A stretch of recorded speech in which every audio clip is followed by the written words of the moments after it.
Hello, everyone, and welcome to the 2023 Inter-University Pokemon Society Team Tour. This time with 3 divisions, upgrading over the last 2. You can see all the teams and all the 3 divisions here. Of course, I'm myself, Takua, joined by the lovely Tom Sprite and Reels today, and I think a few other guests as the stream goes along, to provide you the draft review. We don't have a captain stream per se this year, but some of the captains might be joining in throughout the stream to have a little chat about their teams and their drafts. But that should be about it. We'll go through them in order from the Xerneas division to Yveltal division, and in order as they appear on the Team Drafts tab on the sheets. If you'd like to keep along, we will also show you the sheets once we get to it. But we would be kicking off with the Bristol Bidoof crew first, but if anyone else has anything to say, we can get going. Yep. Yeah, no, sounds good. Conveniently, their captain is already here. Yeah. And here we are. Nice smooth transition. Should be able to see, and that is the lovely doc. Big up to Red Rouge as always. For Red the goat for real. Mm-hmm. The goat. But yeah, we're gonna start off in order. Yeah, let's do it. I'll probably let you guys provide the analysis on here, as I may be a little biased. Yeah, go ahead. Do you want to start us off with how decks tackle? Yeah, okay. I mean, Terra Sneasler is a very, very funny mon. You have Rillaboom there to get the Acro setups, and you even have like Lucha as well. So you have two sets of Unburden sweeping, which is pretty fun. And Terra Knuckle stack, very fun mon. Good old Solkia. And unlike Garg, when you run it as Terra, it's less likely to be prepped for, as it is just a 2-point mon, but actually quite bulky with VV Light. Mm-hmm. Yeah, I've seen Terra Knuckle stack do a lot of like work in other leagues as well, so I'm looking forward to like it coming a few matches and actually towering over the Sneasler. Yeah, so it should be pretty fun to see how that one plays. There are a few other things. I think the main thing is like Rillaboom. I think Impal Dedex has not necessarily shown up as much. Grass Terrain Sport's nice. Pretty decent mons on the board. Shed Tail also is pretty fun. So. Okay. And Definitely. before we continue on, since we have something in chat, I'm just gonna say I'm Reels, and Tom, do you want to introduce yourself? Yes, I am Tom Sprite, so that you guys can get familiar with our voices. Yeah. If people are quiet, do say. I will adjust the volumes. I think everything is fine on my mixer at the moment, but that can be a bit different for the audience. So just type out and chat. Yeah, hopefully we should be good. Yeah, Rillaboom really is a case of look how they massacred my boy, but I'm hoping with extra turns provided by stuff like Shed Tail, as well as it's more there for the terrain synergy than like late game cleaning, because we have a few good late game cleaners. That should be okay, but we'll see how it pans out. Yep. Okay. I mean, you also have Yeah, we're gonna have to be quite quick with these. So we've planned this out, but we have a lot of drafts to get through. Okay, so for nap decks, I really like the synergy between like the hazard stacks of like Garchomp, Glimmora, well mainly Garchomp and Glimmora. I guess Reggie still gets rocks as well, but like, those two mainly. So does the Dunsparce, don't leave it out. Yeah, okay, so does the Dunsparce, yes. They pair really well with also Annihilate. good hazard setter. Yeah, okay, so you have like 5 different hazard mons, and it pairs really well with Annihilate. Default, it gets punished by Defiant. You've got Annihilate also blocks spin as well, so you've got really good synergy with that when it comes to that. There's a lot of good speed on this draft as well. You've got the S at 180, you got 20 at 121, and 2 Garchomp at 102. There's a lot of good speed in this draft, and Garchomp, especially in Apex formats, gets access to Scale Shot, which even bolsters its speed even further. Hey, how are you looking at speed and glossing over my boy Mega Manetric like that? And there's also Mega Manetric. There is also a Mega Manetric. I don't personally believe too much in it, but it can do work, especially on like its particular drafts that are really electric weak. But I think a lot of the offense here isn't too immediate. Garchomp kind of needs an SD, 20 needs a nasty plot. Like, you don't have much wall breaking potential. Like, DOS also needs a nasty plot in order to do much. So you're really dealing with a bunch of setup sweepers that can do really well, but then you run into something like, for example, for Fable, and you're not doing much afterwards. Yeah, definitely. I think it does lack a bit of immediate offense, but we'll have to see how that plans out. Can be patched up, for sure. Yeah. I mean, Azuma, banded Azuma and stuff like that can always give you that. Moving on to doubles. Very funny. Terra Tuscavy with Yard. Right? Oh no, wait. Oh yeah, no, Uzuba's first. Actually, I got the wrong order. My bad. We can move. We can wait. We can wait on Tuscavy. Ubers. I guess I'll start with Ubers. We've got a Haunt moment. We have Arceus Fairy, Calyrex Ice Rider, a very potent offensive core. You also have another Trick Room abuse in Ursaluna, so if the Cali Ice Trick Room doesn't end up going to plan, you've got a backup in incredibly strong Facade Breaker. And then you've got very good defensive mons as well. Arceus Fairy is both really good defensively and offensively, and you've got very good defensively with Arceus Fairy, Skeledirge, Skarmory, and Tinglu. That also gives you good hazards. So, in general, the offense is really quite strong. The defense is quite strong as well. Not to mention the Mega Lucario that I haven't even talked about. Problem is, the defense is strong for everything but, water. Really big weakness to that. Your resists are Manaphy, Naga, Serena, and they don't really have the bulk to deal with some of the more offensive ones in the tier. Which is not great. You do have Naga Speed Peak, which is 120. What was it? 120? I can't remember off the top of my head. 121. 121? Yeah, 121. Which is fine, but it's maybe on the lower end. So yeah, you can prep around it. I mean, there are some. You have speed options, you have setups, so it can be sorted. It's a bit awkward for this draft to prep around it because they don't have a good scuffer. That's the main issue. Maybe, but they don't really have a good scuffer apart from that. Yes, but it's workable, so we'll see what happens. Yeah, definitely. Doubles. Now we have Terra Tuscavy.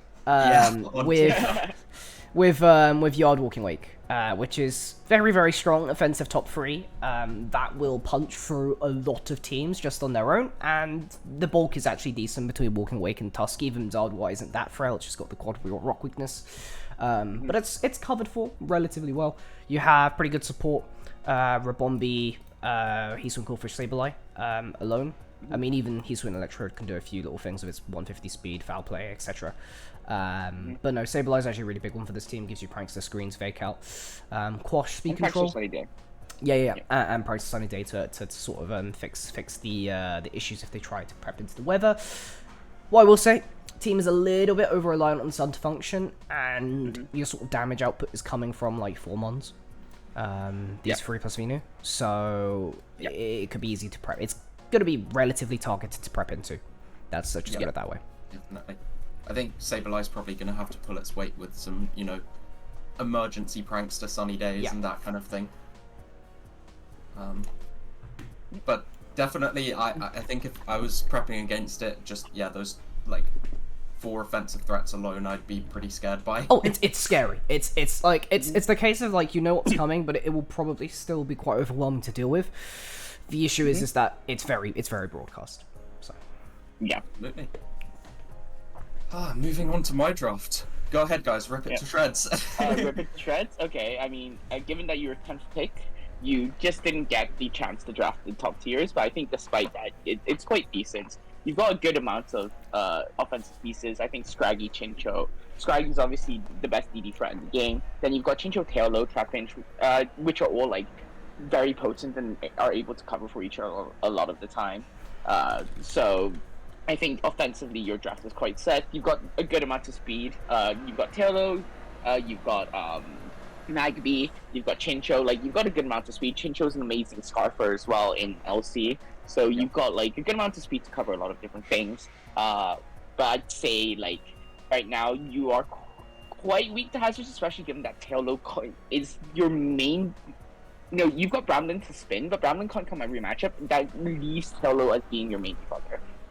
Yeah, definitely. Which I may have to play aggressively with stuff like Magic Bounce Hatena to try and bounce back hazards and that kind of stuff. which is But not yeah. always going to work.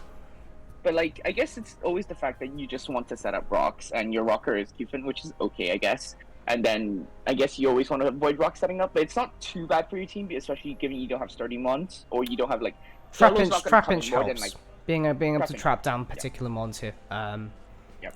Breaks really well with what you have like Taillow, for example. So I have a Cosmog as well. For the second year running. oh my god. A Cosmog Okay. that was Cool. traded. We're moving for. on. We're moving on. We're moving on. Okay. No.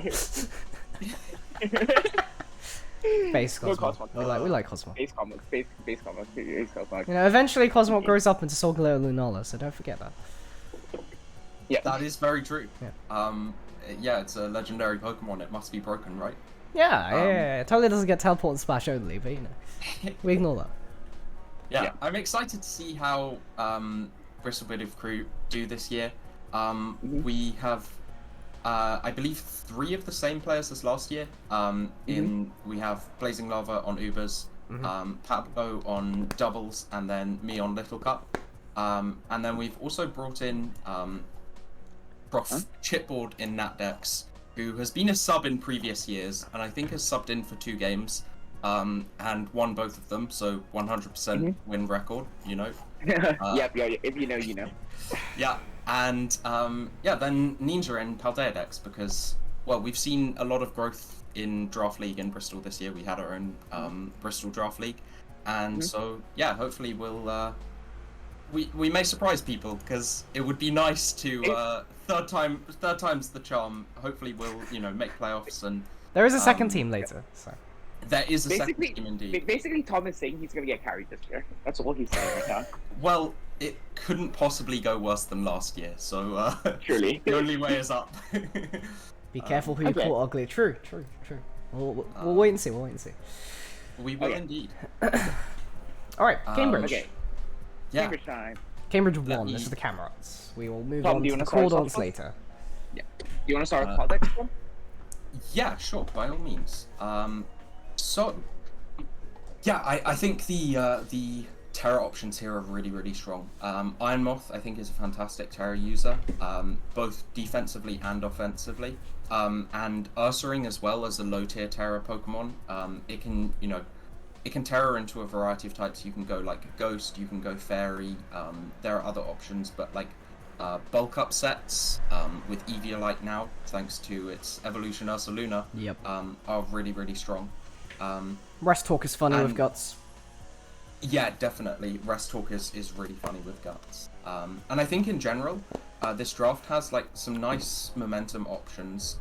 U-Turn Uxie, Volt Switch Iron Treads, Volt Switch Rotom Mo that allow, I think Moltres gets U-turn Moltres as well. also gets U-turn. Yeah. Yeah, that allow the sort of big heavy hitters like Azumarill, like Iron Moth, to be brought in so that, you know, the setup threats like Valiant and Dragonite can clean. It actually has a kind of annoyingly annoying defensive profile, and I think also Azumarill's really good in Paldea decks. The one thing that I think holds this draft back a little bit is you have the sort of triple Future Paradox Pokemon, and then I see that 6-point Pincurchin, and obviously you can do stuff like Booster Energy. They're not completely reliant on electric terrain, but if you really want to sort of unleash them consistently, then that does require you to bring Pincurchin, which it can feel really hard to bring in some matchups, as someone that has drafted it in Paldea decks, personally. But just don't be tempted too much with bringing the Pincurchin every week. It's not going to work out well. Yeah, definitely. You have a lot of other good Pokemon to compensate for it, and yeah, definitely. Okay, someone want to take us away with Natdex? Sure. Yeah, you can do it, Taco. Okay. Very fun in terms of just momentum across the board. You have Glowking Zapdos bundle. Those are some very premium options to be able to sort of pivot around, and then that allows you to, well, hell, get in bundle, for example. Even Aloe and Gligar can do it, as with dry passing on Aloe, for example. But yes, bundle Megalade. Megalade getting one setup move can generally either break or clean, depending on what you want it to do with getting agility now. Can be a bit on the weekend with agility if you want to run agility standalone, but that's the point of it cleaning. Booster bundle can kind of do the same thing on that end. And it's actually pretty bulky. You have Degenerator between Glow King and Alolo. Degenerator. Yeah. That is fantastic. I've never heard that before. Besides Zapdos Gligar, like it's quite annoying to be frank.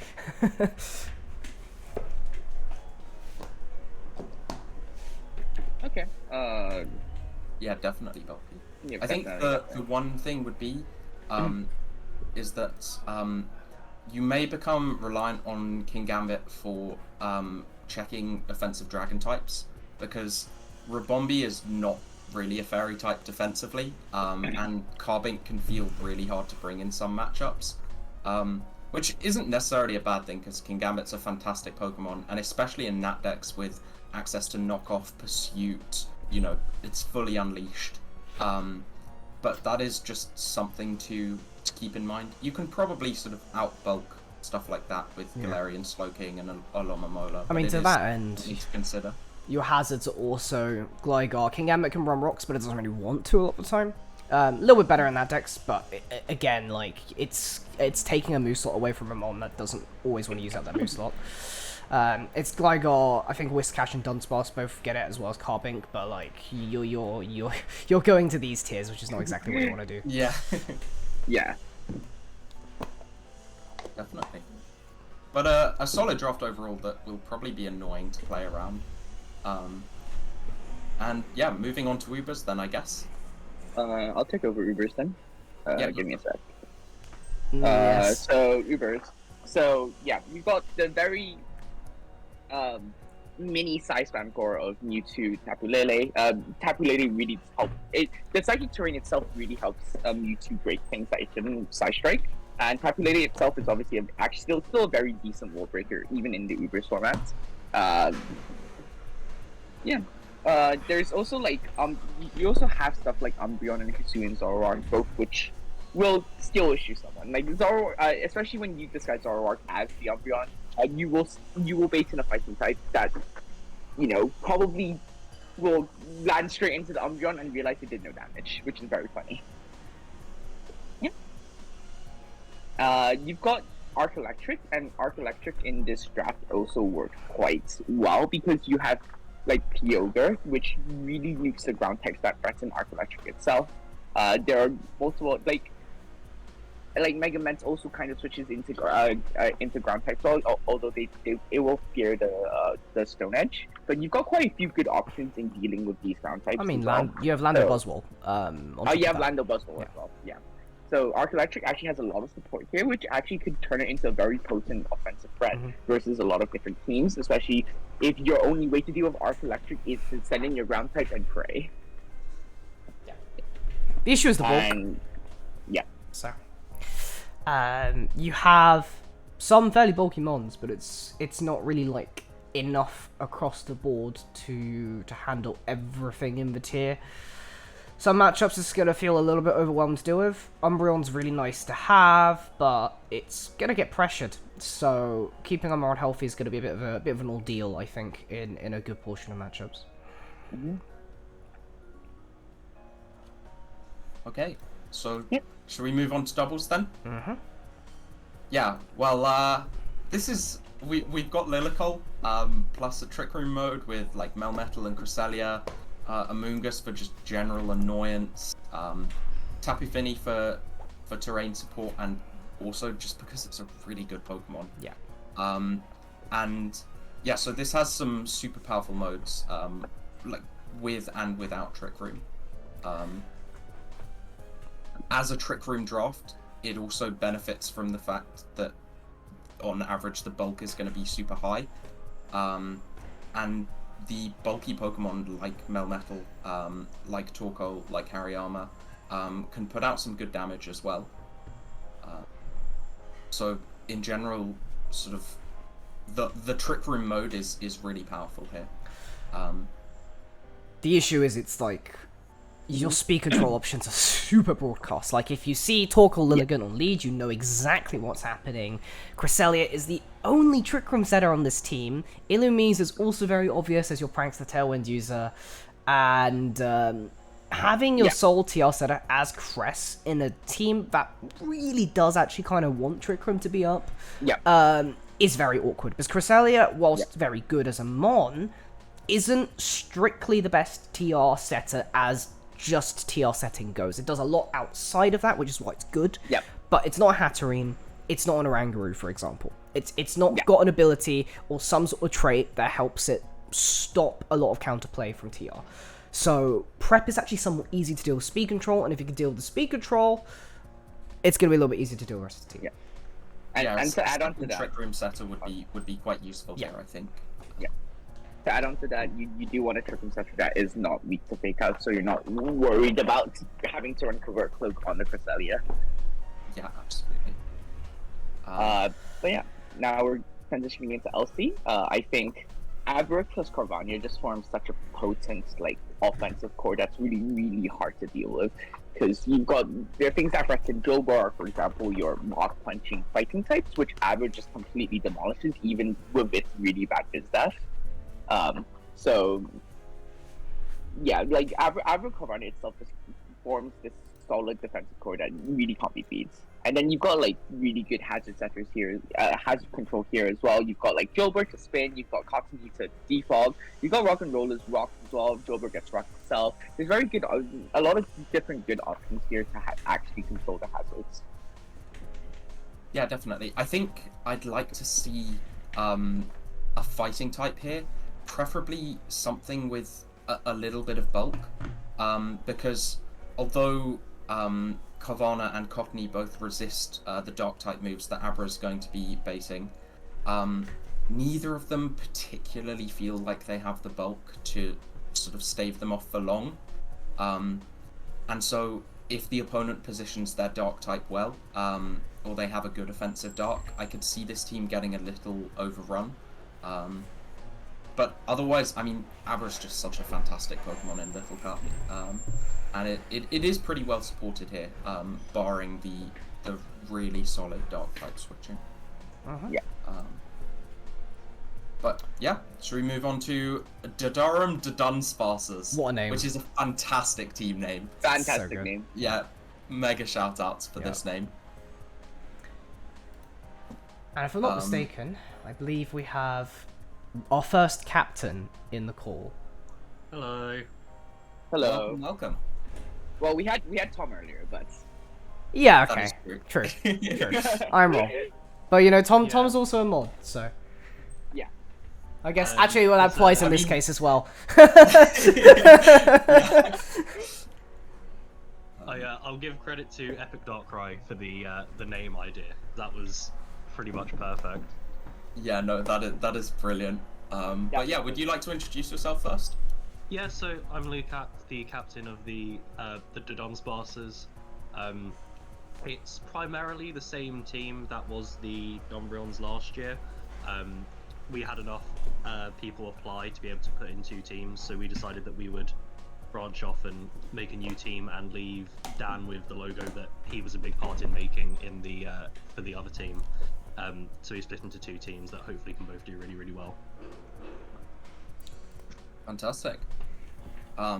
Well, shall we get into the analysis then, I guess? And if you have any comments along the way, feel free to add your insight as someone that obviously knows what the intentions behind stuff was. Yeah, will do. Okay, does someone want to take us away with Paldea Dex then? Alright. There is Paldedex, and the immediate thing is Zamacy. It is the big dog. Of course, getting banned out of OU recently, but this is draft, so it's a very different thing. But it does still do the same thing in draft, really, and the speed tier is excellent in Paldea. And from NDL, I wasn't too familiar with it, but from what I did see, it kind of farmed NDL, and that was obviously in that deck, so probably it could end up being a pretty good mon in this tier. Yeah, definitely. Really solid Pokemon. Yeah, the pivot game here is really nice as well. You've got Galarian Slowking, Rotom Wash, Cinderace, and Iron Jugulis, I believe, all have momentum here, which is really nice because they can switch each other in as well, and then get in that big Terra Haxorus, which is, you know, a massive threat. Funny and dragon dance. Yeah, definitely. Very funny dragon dance. That's gonna put in some work, I expect. Yeah, so that one was kind of from my own experience. I had a Terra Salamence in a league I was in, and it got 15 kills. Oh my god. So the terror of using funny dragon types are definitely something that we were targeting as being like, this could work really, really well, and to get it as late as we did in the draft was excellent. Mhm. But it was just, kind of the whole process with the team was, Zamazenta's still on the board at 6th pick. Let's take that. Let's build some little things around it. We wanted a really, really good pivot, which is where Galarian Slowking came in, and then from there, for the rest of the draft, we're kind of panicking to cover the ground weakness, which we just about do. Which is why we took Toedscrawl so early, is because it kind of, we needed the ground type, needed the ground resist, and then also needed the hazard removal. So it wasn't really worth waiting on it. We needed it to kind of pull the team together. But then we got basically everything we wanted. I don't think we actually got sniped once in this entire draft, which was very nice. That's really good. Awesome. Yeah, I think the one thing that I'd like to see a bit more of is the hazard game. I think your rockers are Toedscrawl and T-Tar, and Toedscrawl has negative priority on its Setting rocks. Its setting rocks as well because of its ability, Mycelium Might. I believe your only hazard control is Cinderace as well, which I guess can function as hazard setting. Toedscrawl spins. Oh yes, of course, ignore me. But yeah, maybe I guess Paldea decks, it's kind of hard because the removal options are limited. But that, if anything, I feel like makes hazards a little better. And so forcing T-Tar into running hazards where Toedscrawl isn't necessarily good at doing it is a little bit iffy. But otherwise, I think it's a really solid draft, to be honest. Yeah, we definitely picked up Tyranitar with that in mind. Yeah. Towards the end, where it was like there were a couple of options we could go for, and T-Tar stood out because it could set as well. Absolutely. I think next is Moving on Nat to national decks then. Okay. That's very much not the draft order because we made a few grace changes. That makes sense. Yeah. Yeah, seeing the Mega Medi Spectra and the Heligo right at the end. But I mean, speaking of, that's some big damage. Pretty good cleaning as well. On top of that, I mean, you could Scarf in the Heligo, Hell, use the Meteor Beam spec, get a speed boost off of that. Spectra does the same thing, so I guess break them down with one of them and then clean them up. Yeah, absolutely. Mega Medicham really helping that breaking as well. And like Tapu Fini Corviknight is really nice defensively as well. I think the only thing that I'm sort of a little iffy on is the Misty Terrain from Tapu Fini can kind of hinder Roaring Moon by weakening its dragon moves, and also is a little iffy with Umbreon, who really wants to spread status with it got Thunder Wave this generation. I don't think it has Toxic anymore, but it's not Dex, so it still has it. Oh, it does, yeah. Yeah, it's not actually. Forgetting the format. Mudsdale as well, which kind of likes to spread Toxic at times. And Misty Terrain can kind of protect your opponents from that, as much as it obviously prevents your sort of Mega Medicham and Roaring Moon from being burned themselves. Yeah, but spreading status is also pretty good with like Hex Spectra as well if you want to run that. So yeah, that too. Like even if Spectra doesn't carry Wisp itself. Yeah. Moving on to Ubers then, I guess. Okay. Yeah, I guess I'd just say on that dex, I guess. Explain our thinking with all the trades that we did end up making. Because it was originally a Zamazenta team as well that we took, and then it had Roaring Moon on it, we had Mega Gardevoir and stuff like that. And we ended up just realizing at the end that it kind of felt a bit weak in certain areas, so we ended up changing it up, and it's still weak in other areas, but less significant areas than it was before, which was kind of the idea. So even though we did give up our first overall pick, I think the team is better overall now than it was before. Absolutely. Yeah. I mean, it's really offensively threatening for sure. Yeah. On to Ubers.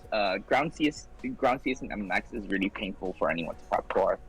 These both hit really hard.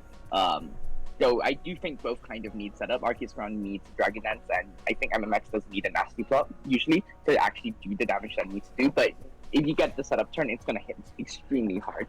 Like if you get Shed Tail in with like, or form into either of these 2 mons, some 2 mons are dying at least. We've got, and then you also have like 2 of the best like non-Uber defensive pivots in Corviknight and Porygon 2.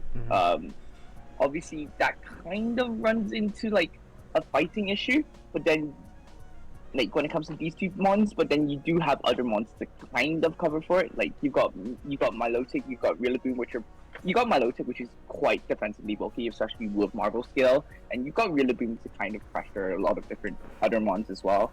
And obviously you're not the most worried about fighting types, given you have Megumi 2X at the end of the day. Zacian will also clean them up. Zacian can we don't switch talk in. about Zacian. I understand we have a bit of a personal hatred between myself and Reels for Zacian based on our experiences using it in Ubers, but you know. See, the funny thing with that is the massive shout outs to a friend of mine, Orn Latios, who helped us with the Ubers draft because none of us had any experience doing Ubers, and he said the exact same thing about Zacian. So hopefully we'll be proving all of you wrong. No, Zacian is bad. Anyways. Yeah. I think it's helped out a lot by Art Ground getting rid of steals and poisons for it, was the thinking in drafting it. So hopefully that ends up coming very true. It is a good cleaner. That's what it's there for. It's just like its only job. We'll see what happens. That's the only thing it's good at. It's the only thing that it's good at. If you can use it to, it's really about positioning because you can't really bring it in too early and then it completely falls flat afterwards. Yeah, but, exactly. We'll see how it goes. Definitely workable. Can definitely work at pick 2 for sure. Just don't pick one it. Anyway. But yeah, this draft is onto doubles. Taco, what do you want to? Sure. Dozogiri is perhaps like the biggest individual prep forcer in the entire draft board if you terror it. So you have to constantly like deal with that prep. That is something you have to prep for. If you don't prep for it, you will just lose to it. We'll talk about how that sort of like changes dynamics in a bit. But you put that with Screen's offense and Grimmsnarl, and you have like Skymin Aegislash as like an offensive foil to that. And you have some pretty good modes that can actually threaten a lot of things depending on how you position the board. Everything has pretty good synergy with each other, so you've actually got like really good flexibility. Like every single one of these monsters is bringable. There's nothing here that I would say is like particularly weak in a given week. Even like Terra Knuckle Stack can actually put in a lot of work as well, even if it doesn't get Wide Guard like its evolved Brethren. My issue is that if Dozogiri is dealt with, the team kind of feels a bit lackluster. Like your offensive options are kind of like in this bottom side, which, yeah, sure, Samon's Sky's not bad, can be a Tailwind setup, but it's a little bit awkward. And Dozogiri there are some teams, well, at least, that have very, very watertight answers to this core in particular, so some matchups are going to be a bit problematic. Yeah, I guess that's sort of the drawback to Dozogiri both being 16 points. It takes up a lot of your budget. Yeah. So there's shout outs again to my friend Pumpkin, who helped us last year with doubles and is helping us again just for drafts and stuff. Because I'm actually playing doubles this year, having never really played doubles before in my life. So the idea was to draft something that a very singles centric player would be good at using in doubles. So that's where like the idea of Dozogiri came from. So you drafted the singles one. Yeah. It's very easy to use as a singles player going into doubles. So that was kind of the idea with a lot of the picks. It's something that I would be good at using in doubles, not being that experienced as a player. Yeah, which makes sense given what the support option really here is, and mostly being Grimmsnarl. Because it's a very easy support option to execute on. Yep. Nice. Onto Little Cup? Yep. I don't think I'll provide too much analysis here, as I am prepping for this for week 1, as you guys are our week 1 opponents. Yes, but I'll somehow both Bristol teams are playing both Durham teams. That is quite a coincidence, yeah. But I'll let Reels and Takua take it away then. I'll start with Hisu and Zaru. Hisu and Zaru are Farfetch. They just hit hard. That's all they need to do. They hit really hard. They do a lot of things, but they mainly just hit hard. Like I would say there's not a great disguise target here. There's Shieldon, which is okay, and Stunky, which is also fine, but it mainly just hits hard. Like there's almost nothing that switches into both of them, which is what you're trying to force. Yeah, I mean, lower tier picks are actually all pretty decent. Like, surprisingly, all of them are actually breakable, which is not something that you always see in Little Cup, to be honest. There's a lot of low tiers that you just kind of have to put on as filler and don't really intend on bringing in the game, but that's not necessarily the case here. They all have their uses, which is nice, considering you have basically like 5 mons that are going to come most weeks, and then you just slot in whichever low tier fits, which is pretty handy. The issue is your removal is a little bit limited. Mantine gets defog, right? And Yeah, it It does not. It's no, just does it not? does not. Okay, I'm does not. entirely Stunky. wrong. Fanfi Stunky. In which case, Fanfi doesn't get the rapid. Fanfi doesn't does it not get a rapid Yeah, spin? it's Okay, just I'm Stunky. It's wow. just Stunky. Okay, I'm entirely wrong. It's Stunky got a G fetch, but it's Stunky. Because G fetch does not use defog. But Yeah, it can defog, but Right. it would not be ideal. Okay. Thanks, Lucat, for coming onto the stream and discussing with us. Yep. Yeah, absolutely. Thank you for having Thank you for your insights. Yeah, thank you. Okay. Now we move on to Exeter. Well, take care and best of luck. Mm-hmm. Yeah, X to LGMs then. Do we have a captain waiting in call? We do not. No. So let's just go straight in. Go straight in with Paldea decks. Do you want to start us off, Tom? Yeah, sure. I mean, this is a really scary draft. Straight away, you've got like Ursaluna and Terra Skeledurge, which is really good. And Screamtail can provide Trick Room support for those. It can drive pass back and pass here to bring them in and give them momentum. And then on the faster side as well, you've got Iron Bundle, Regieleki, Meowscarada, which are just really potent offensive threats. You can also, like, because of the bulk of your offensive Trick Room Pokemon, like Skeledurge, like Ursaluna, you can run those defensively, as well as Screamtail, and there's Cresselia there too. So actually you have quite a bulky wall core that feels kind of hard to break. And so it's just, yeah, it's got like some good bulk to it. I think Revavroom's actually like quite a good Terra Pokemon as well. It gives it some coverage options finally, which it really needs. The thing that I'm a little sort of iffy on is the round 2 Regieleki. I think it is kind of well supported. You've got Meowscarada and Iron Bundle to kill ground types, but I'm not all that convinced that it still functions as anything other than, you know, a screen setter. But we'll have to see how it plays out. And yeah, Regieleki, for context, is Terra banned here. So it can't pull the shenanigans that it's pulled an OU to get banned recently. But otherwise, a really strong draft with some good defensive and offensive options, both slow and fast. Yeah, does someone want to take us away with Natdex then? Alright. So first thing off, you have the big old Urshifu Wicked Blow variation, which does just click buttons, and you have pretty nice switch-ins basically to sort of support that. And you have momentum with Clefable and Chansey to get them on in, which is really nice. So those powerful fighting moves that are kind of coming into these mons, being Chansey, Treads, and Urshi. You have Clefable, you have Alele, you have things that can actually kind of deal with that. And of course, terrain options. Hawlucha fits in. You have Lele Armor Roots, really good size spam, obviously been seen in doubles later as well. But of course, does the same damn thing in singles. You do just click buttons. There is the issue that you have 2 mons that really like clicking Sucker Punch, however, and you have a Lele, which is a little bit counterintuitive. But aside from that, pretty decent. Yep. Yeah, definitely. It looks quite threatening because obviously it's a 9 Pokemon draft, so you know, more points overall for each Pokemon. But that can come at the cost of some versatility, so we'll have to see how that one pans out.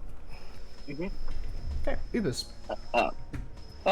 Yeah, let's start with Tapu Fini. Fini is amazing in this kind of format, which surprisingly, actually, I do think it performs a lot better than it's slightly better compared to like its normal format because it's really bulky. It gets torn, it gets Nature Madness. You get status immunity on a lot of your different Ubers that really need it. Like Mega Gross kind of needs it. Palkia really wants it to with immunity. Giratina doesn't want to be toxic. There's a lot of different like Ubers that really don't want to get status, and Feeny just gives you so much support on top of that. And you also have Wash Tom on top of that. Like you have double water, and these waters just don't like. They're not a problem. Like the grass weakness is not a problem because you have a Ho-Oh. So, like these two together just really like show up the defense of this kind of game. Yeah, I mean that's pretty much it. You have a great defensive core. Ho-Oh, Giratina does the thing. They are very fat, to put it lightly, and of course we talked about the Feeny being able to support that a little bit more, and you have a screen spot on top of that, so you're making these mons extremely hard to kill, which is really nice. Makes it a lot harder to break down and get your breakers in. I mean, Palkia behind screens is just going to start firing off very powerful attacks, Palkia being one of the better breakers out there anyway. However, there is one big issue, if you haven't noticed it already, on this board, and there is a certain mon missing. That being the Arceus. Yeah. Which, Arceus? yeah. Well, okay. Kind of speaks for itself. I think if you have played Ubers draft, Arceus is virtually mandatory. Yeah. Because Arceus just gives you so much stability, it gives you so much roll compression, it gives you so much, like, handleability towards other threats. Like, it can blanket check a lot of different things just because of its stat line. And not having that kind of consistency to handle other things can mean that you might struggle a lot throughout the season in handling certain threats. Yeah. Even if it's low tier arc, if you draft around it correctly, it can still work. Alright, doubles. Hard rain, more or less, here. Pelipper Zapdos makes it something. Pretty much every single mon on this draft can actually benefit from rain in some shape, form, or another. And you're pretty nice, pretty good average bulk, good spread damage options. Lando T now having spread damage, because why not? Alongside Goltrez, Zapdos, etc. You can do Disquake as well, Zapdos, Lando T, which is really nice. And the team can operate outside of rain. Like these mons are actually standalone pretty good when you look at Zapdos, Goltrez, Screamtail, Lando, which is really nice. Yeah. Problem is, a lot of these mons actually kind of want to run bulk versus, so it's kind of like a damage versus bulk trade-off, right?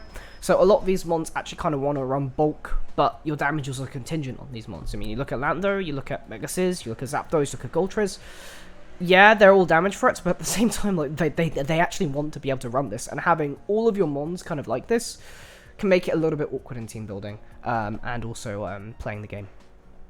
And we do have the Exeter Elgium's captain who has just joined us in call.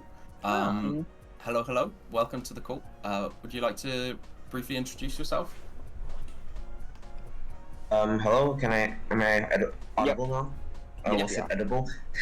My name is Keanu. I'm the captain for Exeter Elgiums. We had a team last year when we changed our names because we didn't have the best season, so we thought a new mascot would, shake things up. Yep. Very nice, very nice.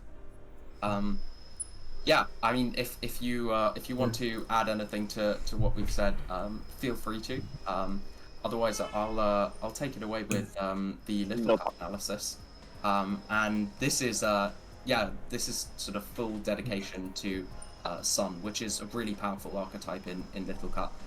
In particular, I'm excited to see how Hisuian Growlithe plays out. That's a Pokemon that I looked at myself actually, and I think is really quite potent offensively, especially with sort of Sun boosted Flare Blitzers, which you've taken over recoil from Rockhead.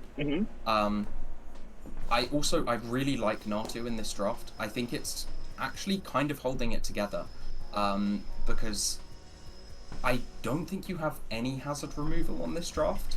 Except for Natu. Yeah, except for Natu itself. So Natu being able to have Magic Bounce to bounce back hazards, and remove them for the sort of potential hazard weak fire types is really, really useful. The one thing that I would say is that this draft is like Giga Ground weak. particularly because you have two grasses here, neither of which resist ground. And so a good ground type comes in with coverage for Natu, be it Rock Slide or whatever, and you could really be on the back foot. Obviously, you have offensive pressure to be able to sort of try and force them out, but otherwise it could be quite problematic defensively. If there is one thing I could say to save my ass a bit, I am our team's Ubers player, and I was basically, it was my last choice for formats. Well, second to last. I didn't want to play Little Cup, but I have no idea how to play Ubers, no idea how to draft Ubers. So I basically saw Ubers as, okay, it's map decks, but it's 120 is the new 100. I have no idea what I'm doing here. Well, we wish you the absolute best of luck. I'm sure there'll be a steep learning curve, but I'm sure you'll be capable. There's some of strong mons in the managing team. it. And yeah, good luck to you for the coming season. Thank you. I have no idea what an RCS is. Arceus. Yeah, true. Arceus, that's what it is. Or is it Arceus? Arceus. Arceus. Arceus. Arceus. Arceus? Okay. Moving on to your Vikavolt then. We have Joe and Cole. Yep. Let me. Get them over. Yep. Welcome. You are on stream. How's it going? Hello. You want to introduce yourself real quick? Yeah, I'm Joe. I'm captain of the Orbic Volts, and I'll be playing Ubers. Very Okay. nice. Do we want to start with Ubers then, given that that's your format? Go and explain your thought Yeah, processes. sure. Well, first pick, it was between Eternatus and Mega Mewtwo Y. I just really like Mewtwo in general, so I was like, screw it, I'll take the big scary psychic. Got to the wheel and Arceus Dark was there, so I was like, well, it's probably the best single check to MMY, so I'll just take that. Rayquaza was a strong physical breaker, and then from there it was just kind of filling in holes, because I kind of didn't have a fairy resist.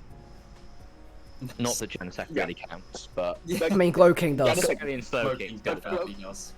Floating is the best. Floating's definitely like one of the best fairy checks in the entire format, even accounting for Ubers. So you've got yourself a very good one. Yeah, definitely. Those sort of like those filling in holes Pokemon are actually, they all seem really useful. I'm no Uber specialist, but you've got hazards, wish support, removal, just good bulk in general. You know, some momentum there as well. So those sort of holes seem to have been filled. I mean, the one thing that I would say about your draft is, I've already complained to you about this, but the bottom three mons are incredibly lackluster. Like, I know you discussed like certain uses for those mons, but they really are do-nothing mons that really only come once if you're lucky, like all three combined, and it's one of those. Miltank, it's kind of there for having thick fat. I don't expect it to actually bring it. Maybe once, I don't know. Fortress, I drafted it for a few very specific mons. I want it that I'm fairly weak to without it. In DD, I just think it's funny. that's fair. I don't think I'm ever bringing a third psychic type, sorry, when I've got Glow King and Mega Mewtwo Y. But the idea of just being able to click Expanding Force off of 194 special attack is quite funny. That does sound funny, actually. Yeah. Okay, do we want to go ahead and Paldex, I guess. start at the beginning with Paldex? So I think first pick. Wait, is the order here correct? I can't remember, because I remember it was either first pick was planned to be Great Tusk, and then it got back around and Urshifu Single Strike was still there, or it was the other way around, and Urshifu Single Strike was still there, they took it, and then Great Tusk made it back. I mean, it's a bit was disgusting you got both. Yeah, both fightings, but like they're fightings that do different things, so it's not too difficult to justify them both on the same draft. Exactly. Yeah, From there, it was Terra on here seems like a really good player captain, especially for just like 6 points.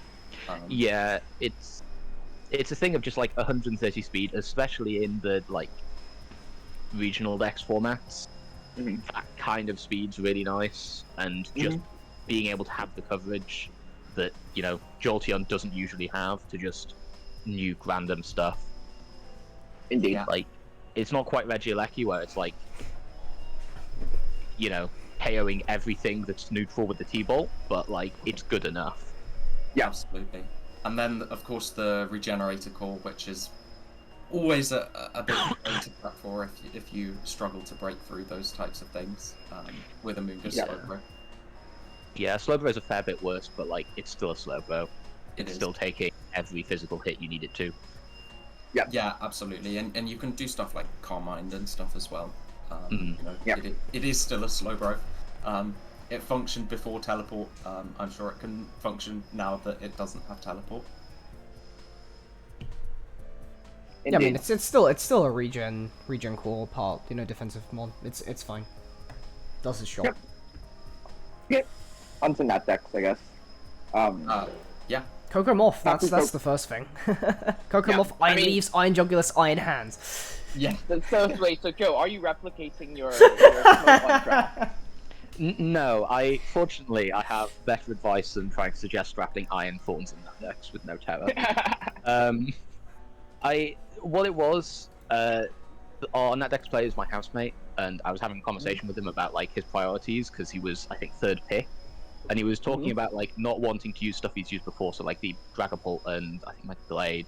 So we were trying to kind of go through it, and it's like, well, Valiant's obviously up there, but then it was the case of like, well, Coco is sure it's not even like it's not like top 2 in terms of tiers, but like it just gives so many options for going from there. Yeah. Because like there's just a million different things that synergize well with Coco that like it's worth having it. And then also just Coco as a mod is really strong. So it was mostly just a case of take Coco, see what makes it back. Didn't get Bundle, obviously didn't get Valiant because that was I say that was round 1. Never should have. Yep. Yeah. But like Iron Moth's still really strong. It's, to be fair, I feel like I know of a few people who've drafted it and said it's somewhat underwhelming, but it's still 140 special attack. You get a Coco boost as well. Yeah. And then just Mega Scissor. It's just one of the best mons out there. Like, it just lives absolutely everything. Gives you a pivot. Gives you consistent hazard removal. Yeah, absolutely. Samlot, I swear every single time I've seen it at like 10 to 12 range, I've been like, that seems a bit underpriced, and then everyone agrees it's underpriced, and then it never goes up. So I still think H-Sam should be like 14 points-ish, that kind of region, but we'll absolutely take it at 12. I still think it's really annoying if not broken. Yeah. Yeah, no, definitely. Being able to set spikes with also a really strong stab move is super useful. I really like Gliscor here actually as well, because I think sometimes the sort of like Coco Moth Future Paradox spam drafts have a tendency to feel quite ground weak.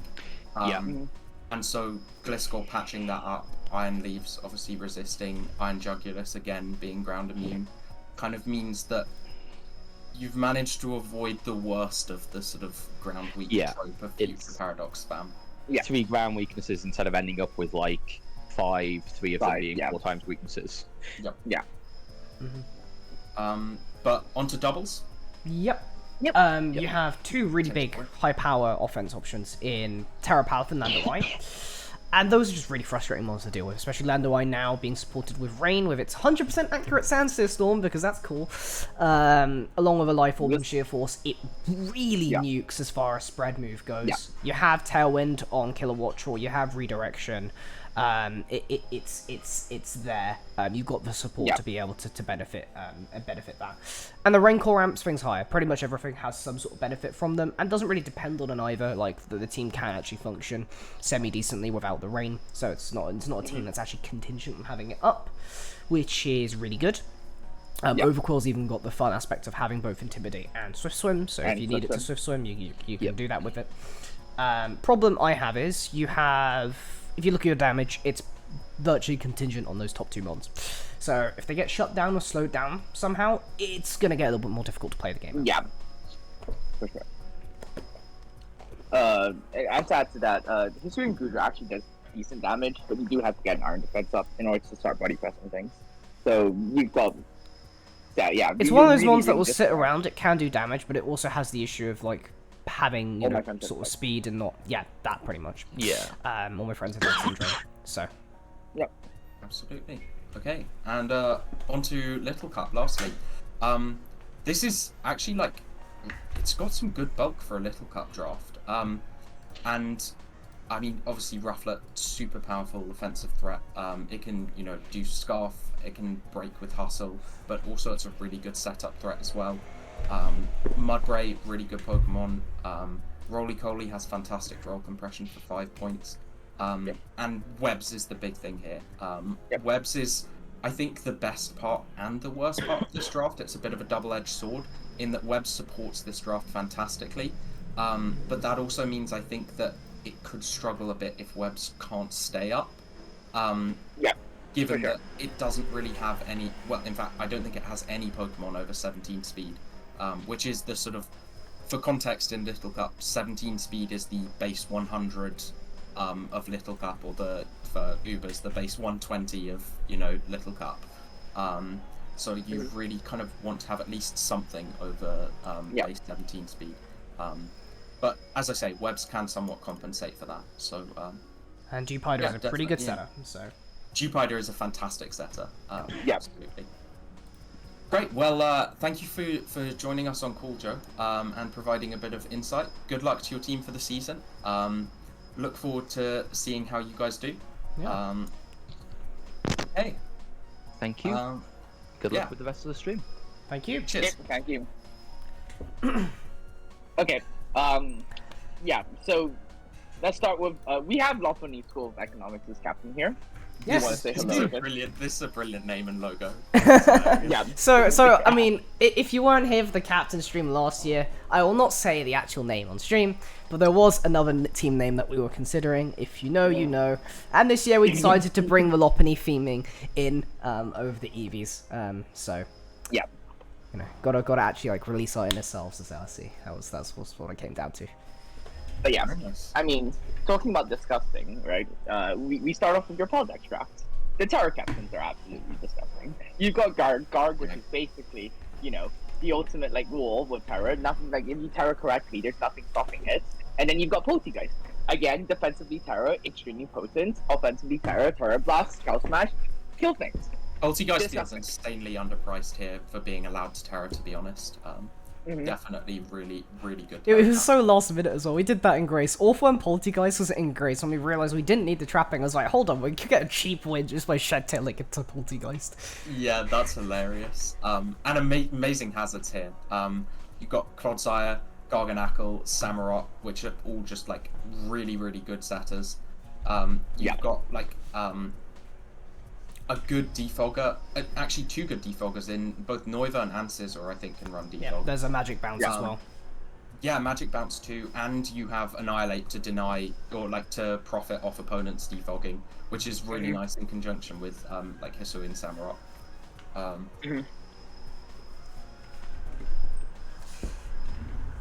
Yep. I guess one of the bad things about the draft is that Samurott is your water. Obviously, Garganackle can always Terra Water, but you get the point. If you got like more offensive fires or more offensive waters, then Samurott will struggle to deal with them, as it's not really that bulky because it's a really offensive water. Except for Northern as well, the entire draft is pretty slow. I believe your fastest is Annihilate at 90. There's Pormont. Oh, no, Pormont. Pormont's got 105. Yeah. Yeah. But yeah, but it is little then funky. Annihilate. It's very hazard centric. Basically our Paldex player is mostly been playing ladder this season, so you can kind of see where a lot of the influences are coming from there. So that's kind of Paldex in a nutshell. Yeah, indeed. Nice. On to Natdex then. Can you start us off, Tom? Yeah, I was looking over this draft, and it's kind of interesting because I look at it and I'm like, okay, this is like a classic draft league draft. I feel like you've got like a bunch of, Kyurem, Moltres, Slowking, Zeraora, Tinglu, like all of the Pokemon that sort of are a little underrated in, stuff like ladder formats, but then always come out to play in draft league. So you've got some really, really nice picks there, as well as like nice momentum from Slowking and Zeraora to bring in your big sort of breakers in Kartana, Kyurem, even stuff like Sword Stance, Iron Valiant can break somewhat. And they all complement each other really nicely, actually. The one thing that I would say about this draft is that, well, Tinglu is kind of forced into hazards every week, which, because I don't see Golem coming. Do not, no. I will not hear Golem slander. Golem is the GOAT. It has taken down too many mons in a different league recently. It was on the MVP board of like 7 or 8 kills by the end of the league, and Golem will come. Golem will come. It will not come to set hazards, but it will come. Yeah. I mean, whatever happens, Tinglu still feels kind of forced into hazards, which could get a bit predictable. And I think that's my sort of one kind of criticism with this draft, is that it does feel a bit predictable, in that you know what each Pokemon is there to do, and so you may be able to prep around that. But equally, the sort of raw power that you have here may mean that that's difficult. So should we move on to Weavers? Mm-hmm. Yeah, let's move on to this is my Unga Bunga draft, as I like to call it. With Xerneas, Kyurem White, and then Marshadow to clean. I do just kind of click buttons and put choice items on some of these mons, but it's funny. Yeah, but you basically picked up every good mon, that fell to you, and you've got this disgusting fucking core. And also, this is one of the best like Arceus grass drafts that actually work with it, because Arceus grass is actually quite limited, I would argue, in Weaver's format, but this works really, really well, because you really needed an edge quick switch in, and you basically just got that with Arceus grass. Yeah, it was that, and it was a support form, because I didn't really have the best removal out there either, so like being able to have a mon like an art form that can actually do that instead is fine, because I didn't need it offensively. Yeah, I mean, onto that, your hazard game in general is quite weak. Like Garchomp is your only other rocker. You do have more defog options in the form of like Scarf Xerneas can actually run defog. Rotom Heat can run defog, but like your rocks game itself is just quite weak. Yeah, it is basically relying on Garchomp, which is I can deal with that, considering what breakers I have, but it's definitely a problem. So. Oh, an underrated thing. Mega Slowbro is an amazing pivot because you don't have to Mega. Yep. Very true. Has that flexibility. Speaking of flexibility, nice transition onto the doubles draft. And yeah, this does feel really quite flexible. It has like a lot of different modes to it. You've got a couple of Trick Room sets. Does Gourgeist get Trick Room? Correct. Yes. Yeah, Gourgeist and Mega Gardevoir, which can both set Trick Room. You've got obviously probably the best Tailwind setter in the game in Torn Eye. Wims are caught, but yeah, second best. Yeah, true. There's Wims too. Torn Eye's just more offensive. I think that's up for debate. But yeah, and then just 2 massive damage threats in. You've got your Mega Gardevoir and your Ursaluna, which just can't be ignored in threat. No, because they will just blow through your team if you do. Yeah, absolutely. But I think that also lies the biggest problem, where Mega Guard and Ursaluna are your biggest threats, but everything else is offensive, but not amazingly so, if you get what I mean. Like Tornai can run offensive sets, or Aura can run offensive sets, and Gorgeist itself can also run offensive sets, but it's not hard offense, if No. you get what I mean. Which makes So you're the quite draft, reliant on damage. yeah, it's drawing draft damage positioning, and the problem is these mons can do that, but everything has 4 MSS to the max, which is yeah. Is 4 move slot syndrome for those unaware, which means they want more than 4 moves. Yeah, shall we move on to Little Cup then? Yep. Do you want to take us away then, Reels? Sure. There's a very good balance and type synergy between the offense, which is G-Pony, Dwebble, a bit of Spritzy, and you've got a very good defensive core in Spritzy, Toadstool, and a Alolan Grimer. Like the type synergy really works well here, both offensively and defensively. Not to mention, like, you have a good amount of hazards. You got Dwebble for rocks, you got Toadstool for rocks, you got Bonsly for rocks, and then you have Defogger and Watchful, you got a Spinner and Toadstool. Like, there's a lot of different, and a Defogger and Finneon. Like, and you got very good hazard control, you got very good type synergy. Like, this is just a very solid draft. But I think the major weakness for this is that there is no solid fighting type here. Well, there is no fighting type. Yeah, well, there is no fighting type here, yes, because G-Pony Spritzy is very scared of steals. Even with high horsepower, G-Pony is kind of scared of steals, so you might, like, there aren't that many good ones in Little Cup, that's for sure, but, like, if you're facing off against a Q-Fin, for example, it's going to be very tough to deal with. Yeah, we kind of banked on it because it was getting to a point where it was super hard to fit in a fighting with how we drafted. So it got to the point it's like, okay, we either fitted a fighting at the sacrifice of lowering overall draft quality or having higher overall draft quality without having a fighting. So yeah. But yeah, you'll just probably struggle against the Q-Fin and not much else. That's what I'm seeing here. Yeah, there's a few others, but they aren't too common. So I think we have ways of working around some of them. Sure. Should we move on to the Oxtagoons then? Yep. Yeah, let's move on to the Oxtagoons. Fantastic. Okay. Does someone want to start us off with Paldea decks then? In which case, I will. Okay, go for it. Yeah, this is kind of scary. You've got the Sun draft with Terra Walking Wake, which I think is a really good Terra option, and Hisuian Electrode, which I think actually can function well with Terra. You know, Torkoal to support the Walking Wake, boost those moves insane. And speaking of insanely powerful boosted moves, we have Chi-Yu, which is going to be horrific to switch into. I didn't even notice the Roaring Moon sitting 4 picks from the bottom. Was that a race swap, or was that like genuinely? I'm gonna find out right now. 7 Roaring Moon or something. And then there's Lilligant as well, which is a really potent Sun Sweeper. That was a legitimate pick 7.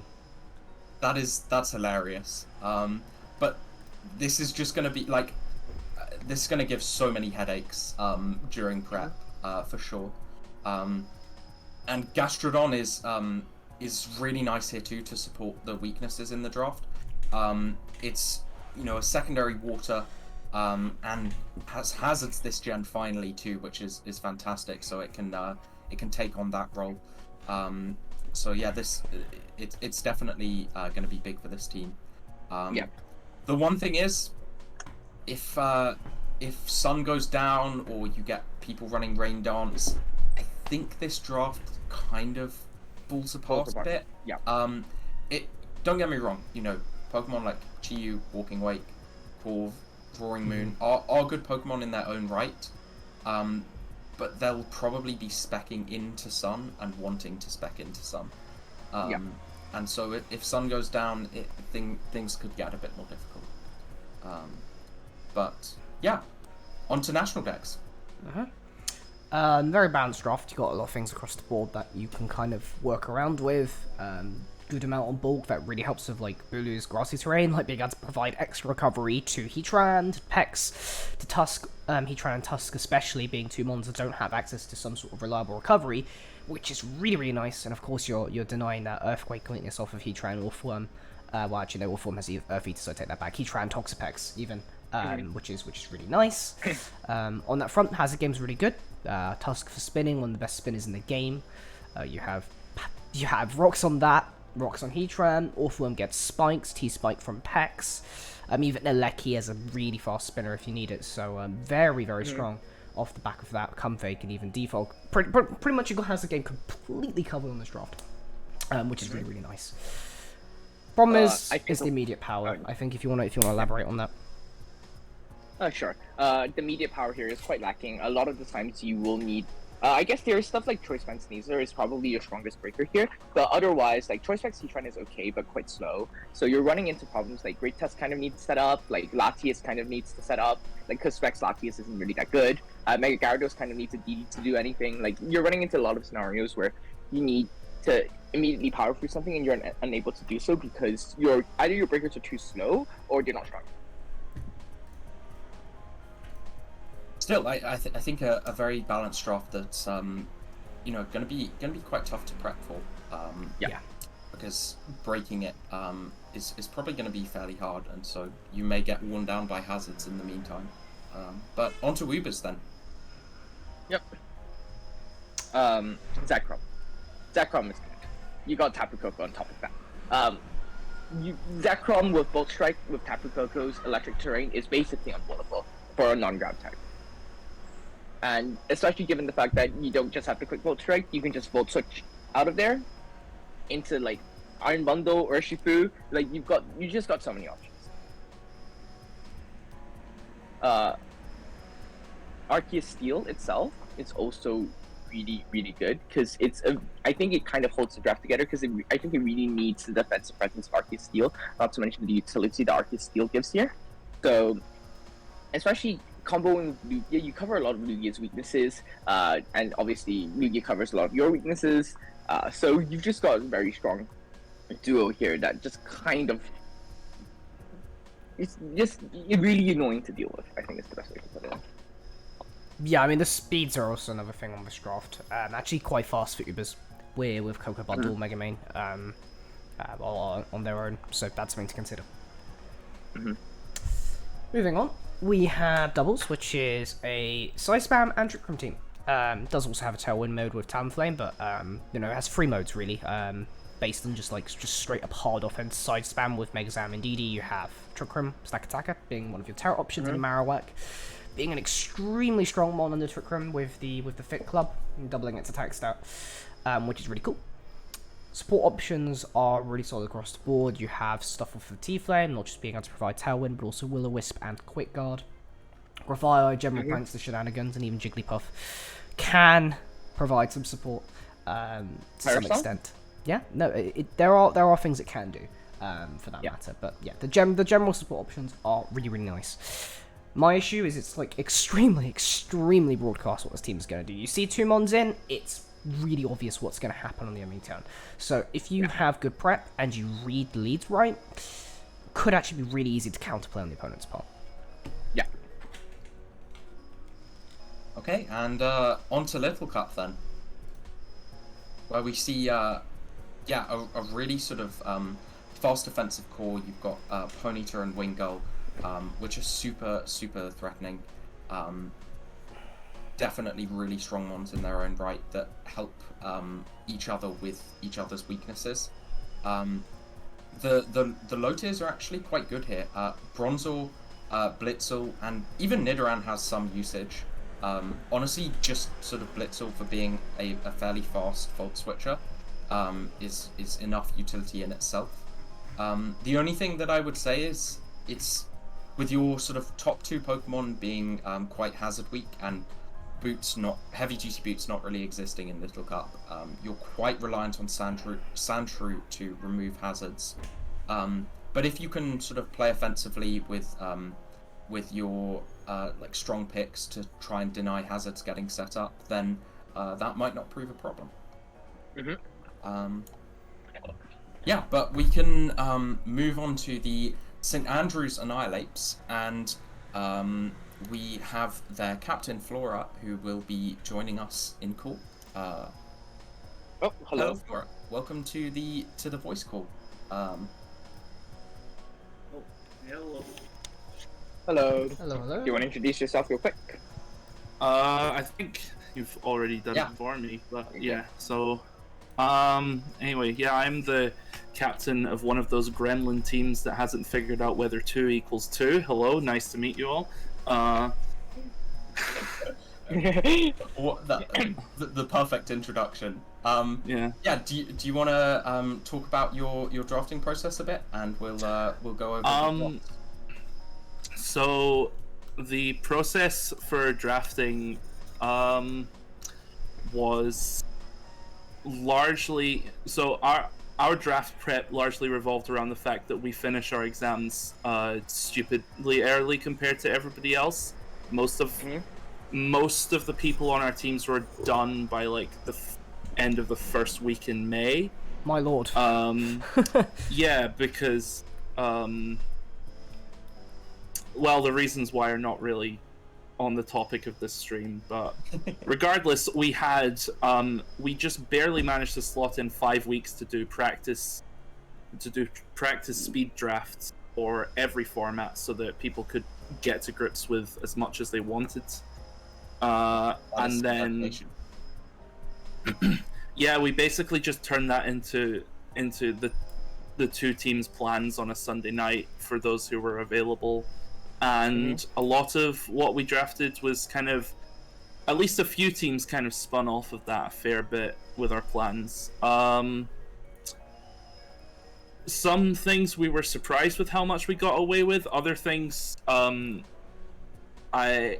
leave it to people who actually know the formats to tell me whether it's good or bad. But there's some interesting ideas in here, and at the very worst, they were at least thought through largely by a group of people. We basically didn't have anyone going off cavalier without at least like sanity checking it with people. So it was quite good for that. Yeah, well, absolutely. Speaking of getting away with things, should we start with your draft then? Which I believe is the Uber's draft, right? The Evil Till Arceus Poison draft.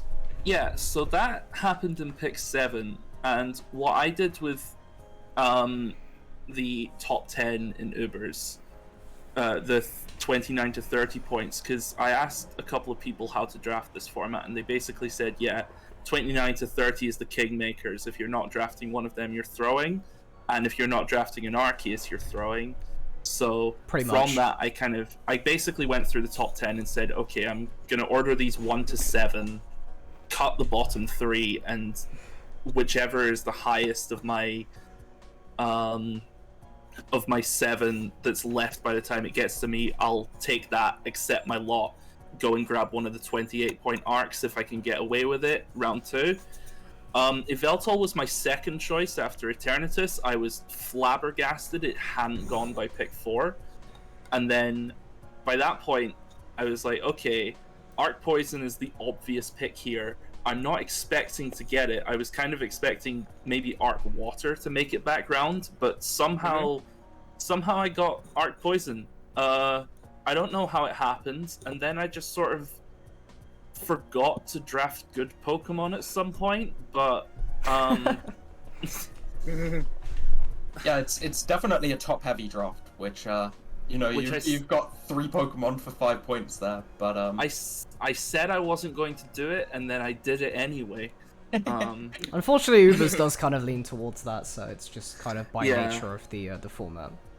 Yeah, the Basque round 3, you can debate amongst yourselves whether or not that's good. I just urgently needed the serotonin, and Basculegion's one of my all-time favorite Pokemon, and I was like, yeah, I'm not leaving it to chance any longer.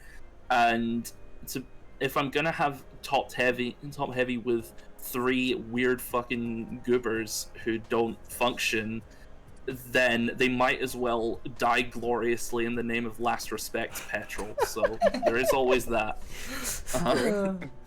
Well, I guess let's cover some of the other drafts a bit. Yeah. Let's start with Paldeodex. You've got Dragapult, which is just a demon Pokemon. Amazing, outspeeds like pretty much everything in the format. Loads of utility, loads of power, setup opportunities. Yeah, really fantastic Pokemon. And Urshifu Rapid Strike, which I think is actually a really good Terra Captain. I think it obviously Oh, got yeah. stance this generation, and so that is a big buff for it. And Hisui and Zoroark I really like here as well. Sorry to interrupt. Oh no, sorry. There was definitely a point when we were planning out Terra Captains where I had just forgotten that Urshifu Rapid was allowed to be a Terra Captain, and I was saying, no, that can't be right. We're definitely not allowed to do that. Oh, we are. Okay, never mind.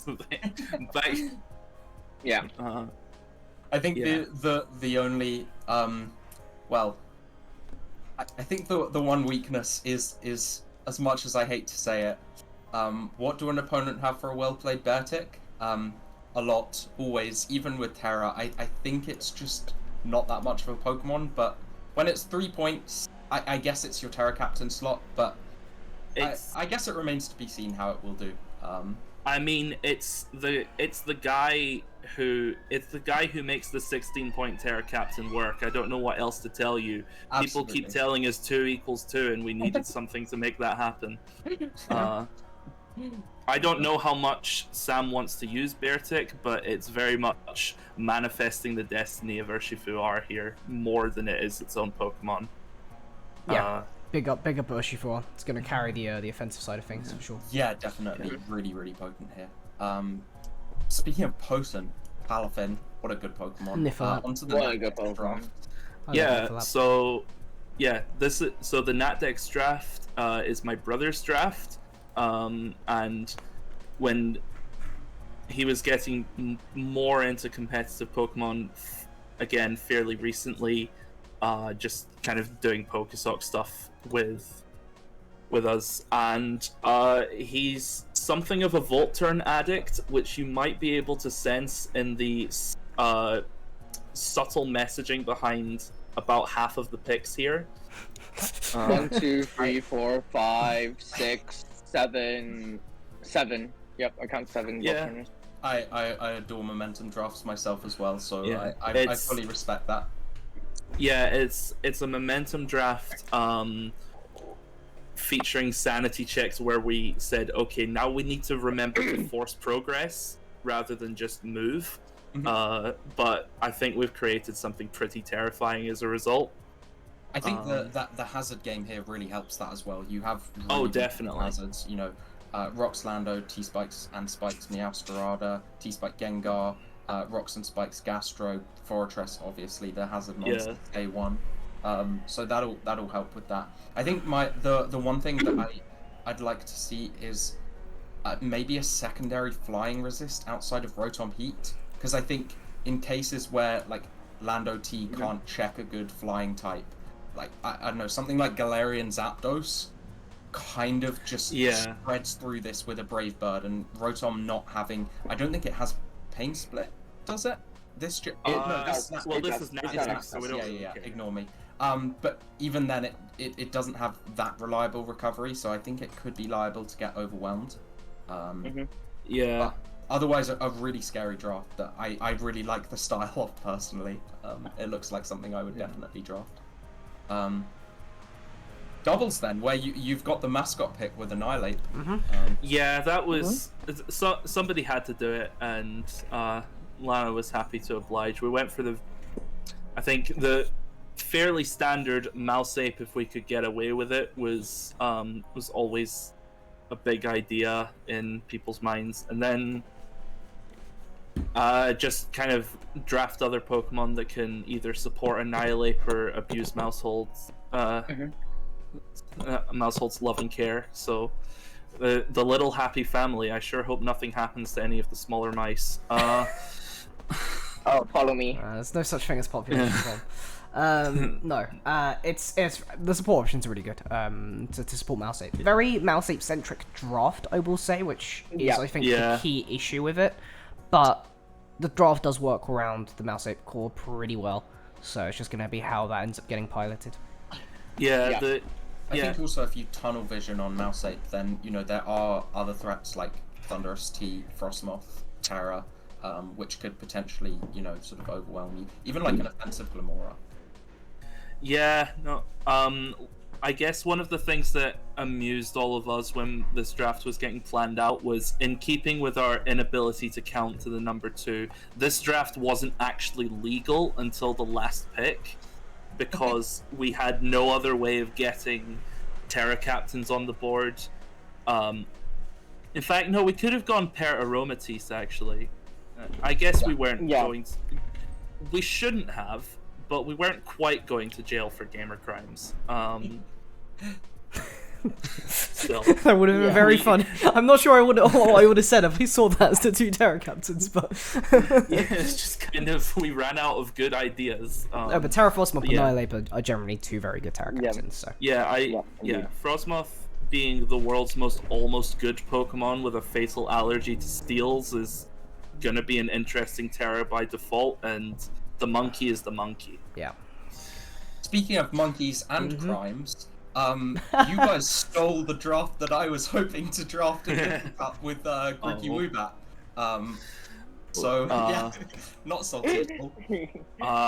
I'm not sorry. It was very fun. I was 10th pick anyway. I wasn't getting it. It's just I have to hold the grudge against the people that actually did it. I think Glimmer as well, could be really really good. That was another Smite that I was planning to experiment with. So yeah. Yeah, you should have gotten good, Tom. I think that's the conclusion here. Should have rolled 10th pick. Yeah, you should have rolled 10th pick. Or if you did roll 10th pick, just have better ones on the board. Just abuse your power as a mod like an adult. Seriously, you could have had so much more. Let Red Rouge 20 quid. Yeah. If you know, you know. Reshuffle the draft orders. I guess the one thing with this draft is it's a bit weak to knock off. I think Seed Woobat can somewhat compensate for that, but it is obviously still weak. It's a psychic, I think this was definitely one of the drafts that, because LC is so small and so offensive, it got quite heavily helicoptered. It did by some of the Sandshrews players.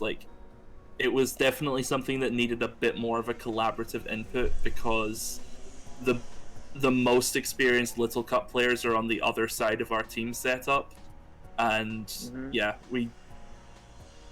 it was definitely a subject of some controversy to go for Frillish pick 4 rather than 3.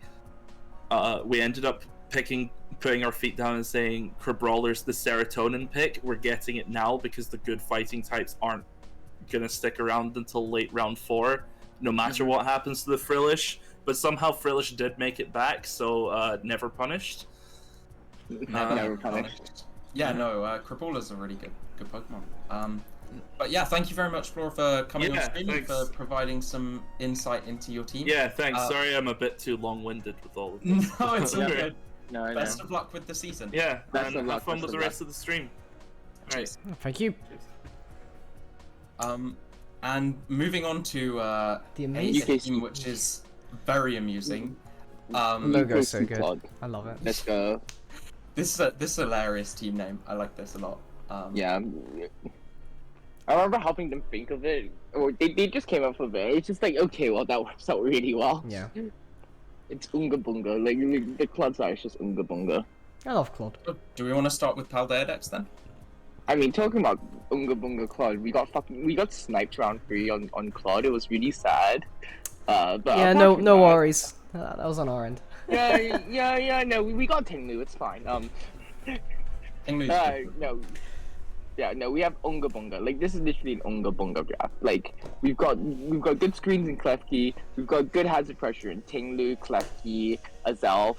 Or does Azelf got rocks this gen? I'm not sure. It does, yeah. It does, yeah. So we've got good rocks, we've got good screens. Our removal's a bit suspect. Serena is indeed our only removal, I believe, if Klefki doesn't get default this gen. I do not know. I'll have a check now whilst you're explaining. I think most things lost default, but yeah. Yeah. But I mean, yeah, but like, if this is a normal Napdex draft, you'd be looking at no, it doesn't have default. Default Klefki, default the Dunsparce as well, but default obviously Corn Tea as well. Yeah, that's the big one. As well.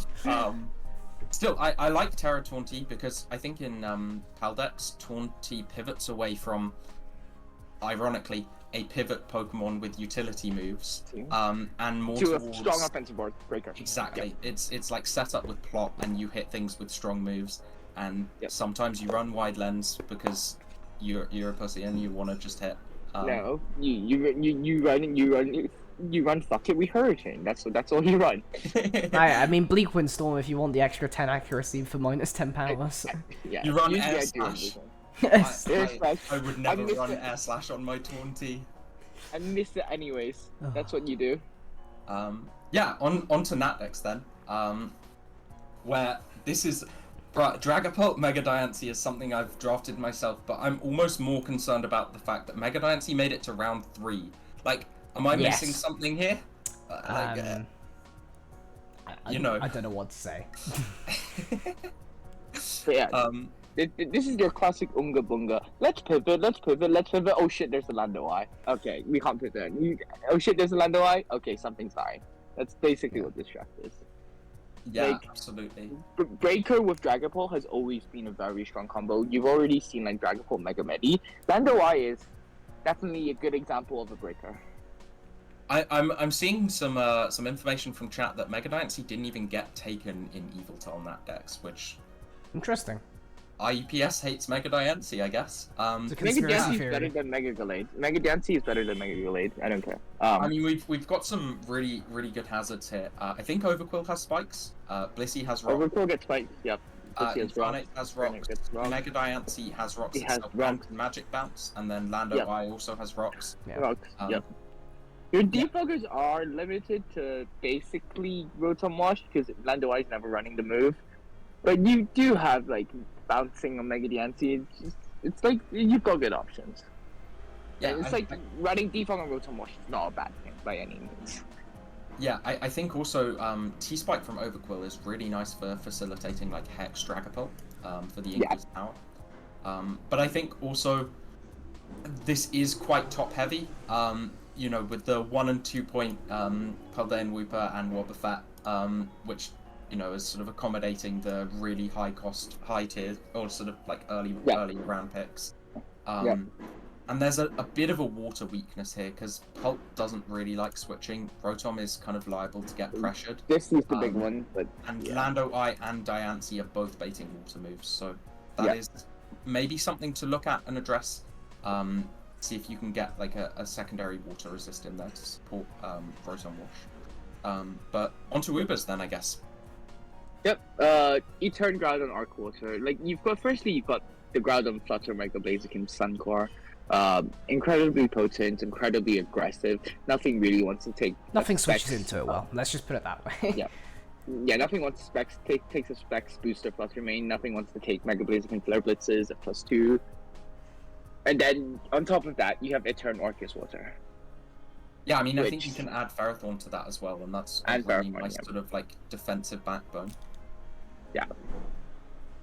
And then, yeah, like those six mons usually will be enough for a lot of matchups, which means which makes this draft quite top heavy because you are drafting like very very good ones. So you've got your shitters at the end. Yeah. Yeah, more or less. I mean, Mandibuzz is also going to have to fill a lot of defensive gaps, actually, so it will be pressured quite a bit, especially on the ground front. I mean, yeah, there's ones that can take it. Arc Water Ferrothorn can actually, you know, do okay on that front, but still, got to be a little bit careful. Definitely. Of course. And that we see the second Paldean Wooper of this draft. Yep. Or More this to follow. team. Yeah. On to doubles then. You want to get started? Yeah. First things first, there is a Coco Jugulus with the Terror on the Jugulus. That is immediate terrain power and very powerful immediate pressure. Able to click Electro Webs on the Coco to set off speed. You get the boost onto Jugulus. That gives you a very fast Tailwind if you speed booster it, or just offensive braking if you decide to Electro Web into just being able to click moves on Jugulus. Of course, covers pretty much everything as well. Defensively, so that's really nice immediate pressure. Alongside everything else, when you look further down, it's just kind of a good stuff draft. You have Garchomp, Gengar, Megastoys, King Gambit, all mons that can do a lot of damage with high BST. So they kind of have all of that tied together, which is really nice. issue is what's the support? The support options kind of don't exist. Mega Blastoise can Mega do Blastoise. a little bit of that, but you also And kind of want Gengar to. is the other one. Yeah, Gengar's a very weird support mon though for this draft because some of the support options you want to use with Gengar aren't so easy to do. I think Acid Spray is kind of going to be the main niche on this team for Gengar. We'll see how Encore that goes. Disable. Yeah, Look Encore at Disable. that. It's just a bit awkward, I have to say. Yeah. And your Speed Control is pretty much entirely contingent on Coco Jugulis, and your Trick Room counterplay is pretty mid, to say the least. So. Yeah. Your Trick Room counterplay is either Trick Rooming Gengar or King Gambit, which, Yes. to be fair, is a very solid Trick Room. It exists. but- It exists, which is good, but it's not. This team is gonna struggle if it's in a position. Let's say it's in a defensive position and enemy gets up Trick Room. It's gonna lose a lot of momentum if that happens. For example, you just don't have the support to be able to beat it. Chat makes an excellent point that I'd like to add, which is Terra Piplup cheer you up. True. And with that, we have a Little Cup Pokemon, so why don't we move on to Little Cup then? Yep. Ponyard Timber, very strong, very busted, very potent. Yeah. Cool. Not much else to say. And you have a legitimate Snowcore and a Alolan Sandshrew on top of that. Like, Alolan Sandshrew, Alolan Vulpix on top of that. Like, this is just very aggressive. Very... Like, this is very potent offensively. But then yeah. The hazard control itself also quite solid. Alola Shrew Timber gives you two very good removal options along with the Piplup. You've got Trubbish for T-Spikes. Correct me, you also get Spikes, I'm pretty sure, Trubbish? I believe also not gets. that matters as I much. think so, but I don't. I think know. Paldean Weeper gets both as well. It's not as relevant in LC, but T-Spikes is relevant, but not normal Spikes. But you got Onyx to Rocks, you've got Ponyard Rocks, you've got Alolan Sandshrew, and Piplup to Rock. Like, you've got very solid hazard options just for an LC stand base. And of course, the 1-point Snom is always, a delight to see. Yeah, But that was the greatest trade of all time. Snom for Cosmog. For Cosmo. Let's go. This is Legendary. why Little Cup is the best format. yes, I think the one thing with this draft is that the speed control is a bit reliant on Snow being up for Alolan Sandshrew. Yeah. Otherwise, it's kind of like weak armor Onyx. there's rock can Onyx come to Ponyard some as well, matchups. but, like, But like overall, you don't have any particular immediate speed. You're sort of reliant on certain conditions being filled. Yeah. Okay. Moving on, we have. To Vesper Queen Mary, and I believe we have their captain in call. Is Yuki here? Yep, Yuki is here. Yuki Yep. is here. Soon, TM once they're in. Hello. Can you Hey, hear us? Welcome to the voice call. thank you. Would you like to Hello, introduce hello. yourself? Yeah, so hi, I'm Josh. I'm the captain of Vesper Queen Mary this year. I am also singles illiterate person on the team, so I'm pretty much going to let you guys talk. Nice. Well, feel free to add any insightful thoughts that you had whilst you were drafting. So should we start off with Paldea decks then? Yeah, Paldea Spectra is kind of like the main thing. Big speed 130 into Paldex is just such a premium tier to have. And the Ghost Resists are kind of, they're there. But Spectra just kind of blows through holes, especially now with having access to Draining Kiss to be able to at least cover something. And you have King Gambit and the Terra Breloom, which is interesting, which will definitely help deal with the darks out there. Terra Mark Punch obviously being something that we experience a lot in early meta SV and is still extremely good. Yeah, I'm excited to see how Terra Breloom plays out because I feel like I don't see Breloom drafted that often, and it often feels because of its typing. So No, it's its speed comparative mostly. to that- It's speed, yeah. Well, it's speed as well, but speed with that typing, I think. But Yeah. could be pretty cool. Got some really nice defensive Pokemon here as well. Toxapex, Lando, Florges, Fortress. Dondozo as well. It has insane physical bulk. And there's some pretty good hazards here as well. So you can sort of keep those up, pivot with your defensive Pokemon, and wear teams down for stuff like Spectre. I think that Toxapex and Dondozo on the same draft could feel a little redundant. I know that Toxapex is Terra, so having a secondary water is kind of nice. But yeah, Toxapex almost feels like it was chosen just to fit the sort of points budget as a Terra captain. So I don't know, maybe switching your Terra from Toxapex to Dondozo could be useful. But we'll see how it pans out. Toxapex. Yeah. There may be a master plan behind that. Big stall TM. Big stall TM.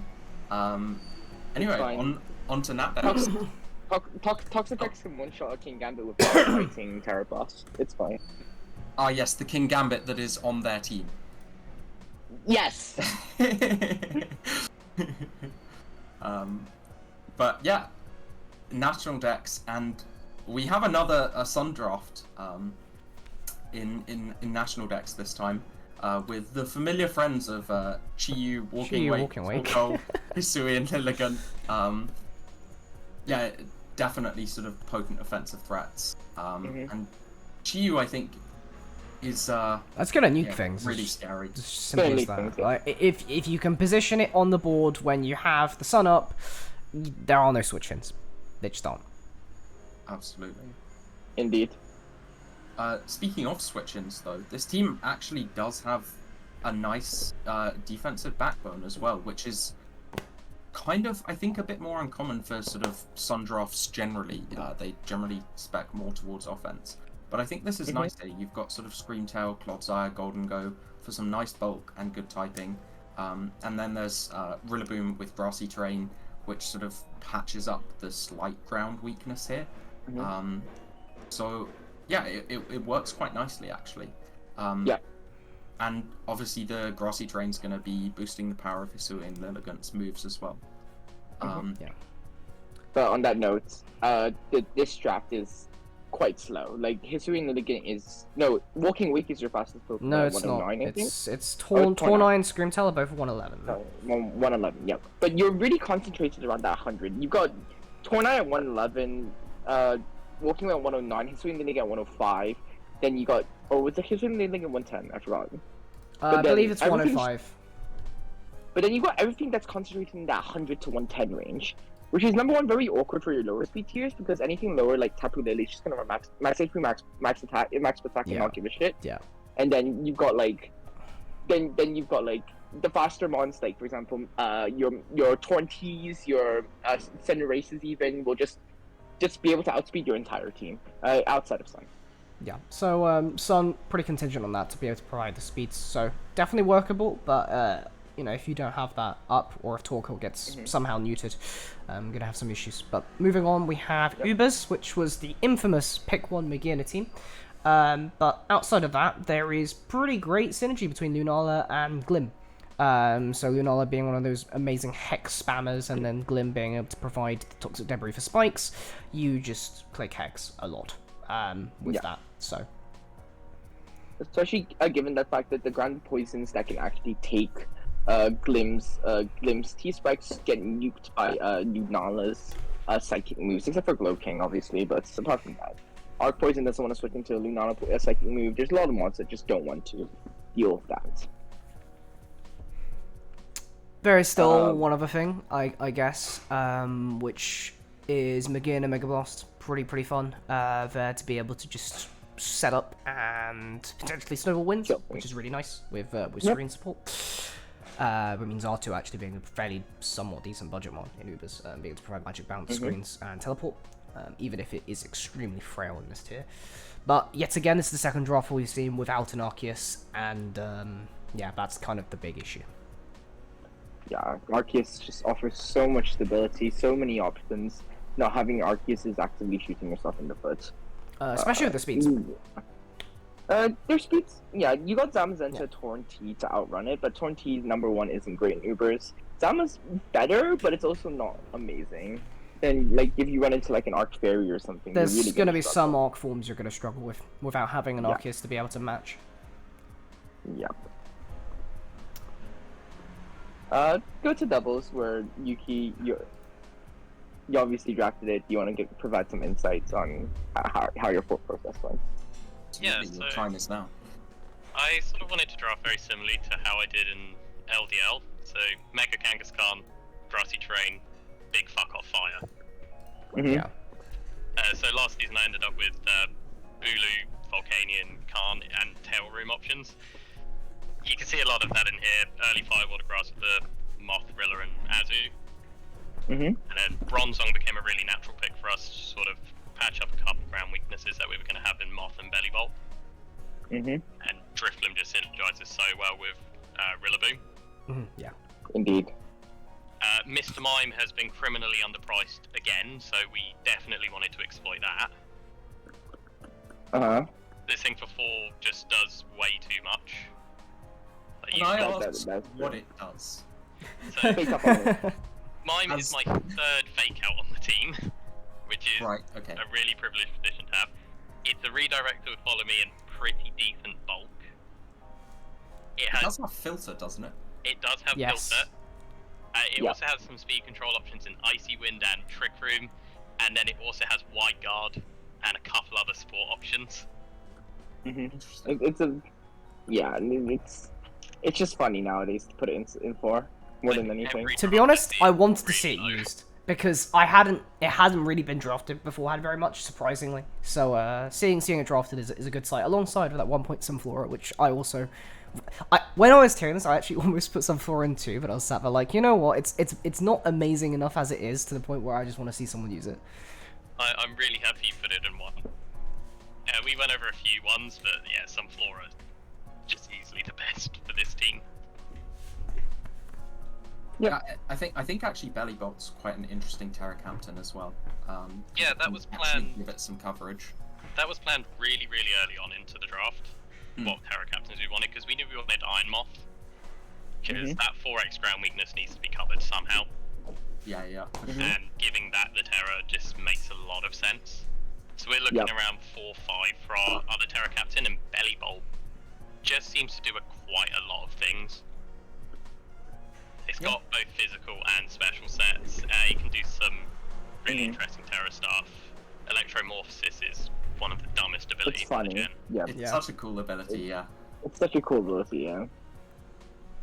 So it just made a lot of sense to have a really cheap Terra Captain alongside the Eye Moth, and Bellybolt fills my That makes electric sense. slot as well. Yeah. That makes sense. Nice. Thank you for the analysis. You've done it better than we could have. I'm pretty sure. That's Yeah. no slight at at the doubles analysts here, but yeah, thank you. Should we get on to Little Cup then finally? Mhm. You look up. Yeah. Do you want to take it away then, Reels? Okay, we've got Diglett, Staryu, Doduo, which is quite strong. Bird Spam is indeed quite strong. Doduo's biggest problem is they can't have both Double Edge and Brave Bird in the same move slot because of move incompatibility. But you have Return now, so it's not the worst thing in the world. But yeah, you got that. You got the potent offensive core in Diglett, Staryu, Doduo.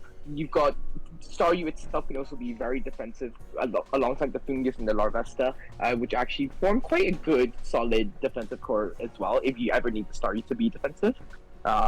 So you got good options in both offense and defense, but then this team actually ends up being very reliant on Staryu to spin. But Staryu spinning is definitely not a bad thing, but it being a spinner closes off a lot of options that it gets. That's what it comes down to. Because you want spin for Larvesta, you want spin for Staff Diglett, and yeah, a lot of the times by having the spin, you're not using some of its better options. Yeah, that makes a lot of sense. Well, thank you very much for coming on today and for talking us through your draft. Do you have anything else to add? Not really much else to add. I think a lot of our drafts went to plan, which is always nice. Yeah, definitely. So Always. we're That's going to be good, very that's good. confident going into this season. Yeah. Fantastic. Excited to Well, see how you yeah, perform. Thanks for me, guys. Yeah. Yeah, good luck for the Yeah. season. Good Thank luck for you. the season.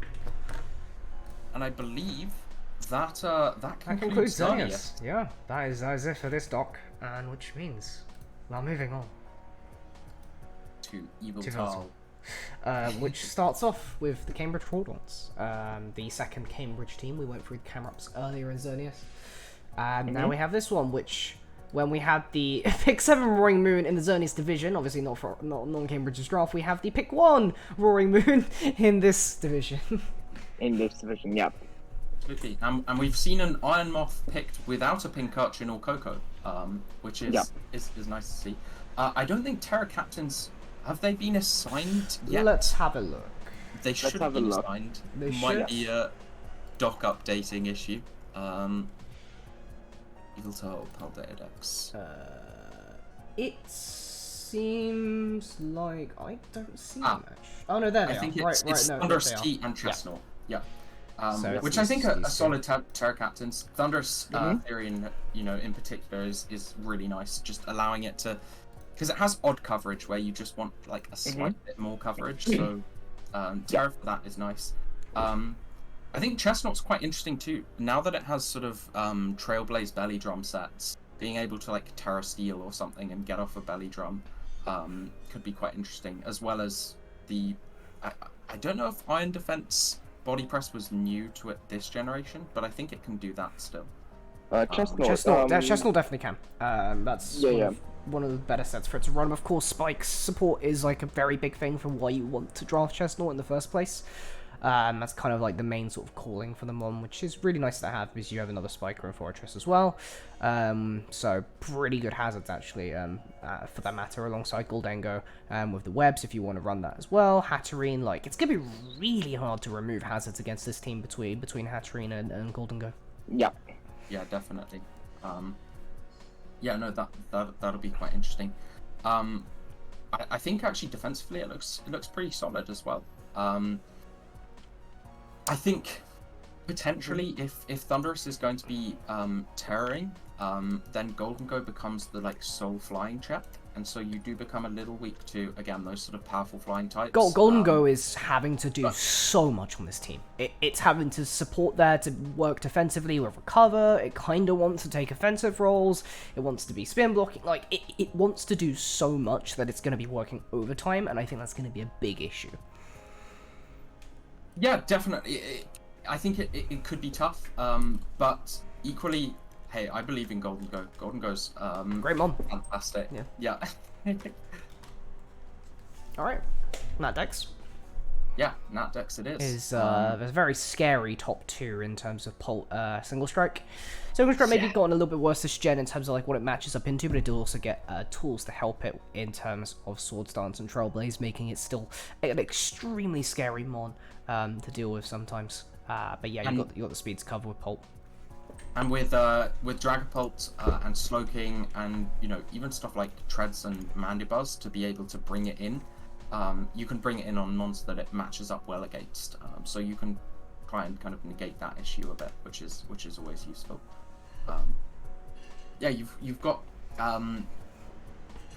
like Wish support with Alomomola and Flareon, which feels a little odd in that I'm not 100% sure what they're supporting, but I guess Treads kind of appreciates the recovery. But Dual Steel here is nice, meaning that Treads can run offensive sets and doesn't have to sort of be relied on to be the defensive steel. Yeah, more or less. I mean, you have a decent enough core to bring things in. It's just a generally pretty robust Nadex draft. Although I guess there's a slight gap in terms of speeds when you jump up from Iron Treads to everything else. So perhaps a little exploitable in that range. Yeah, there's gonna be some mons running like offensive natures with a lot of bulk into you, which may end up being an issue. But I think generally it's fairly robust. Yeah, absolutely. Well, we've seen Dragapult Ushfu Single Strike perform very well before in IUPS, so excited to see how it does this year. On to Ubers then.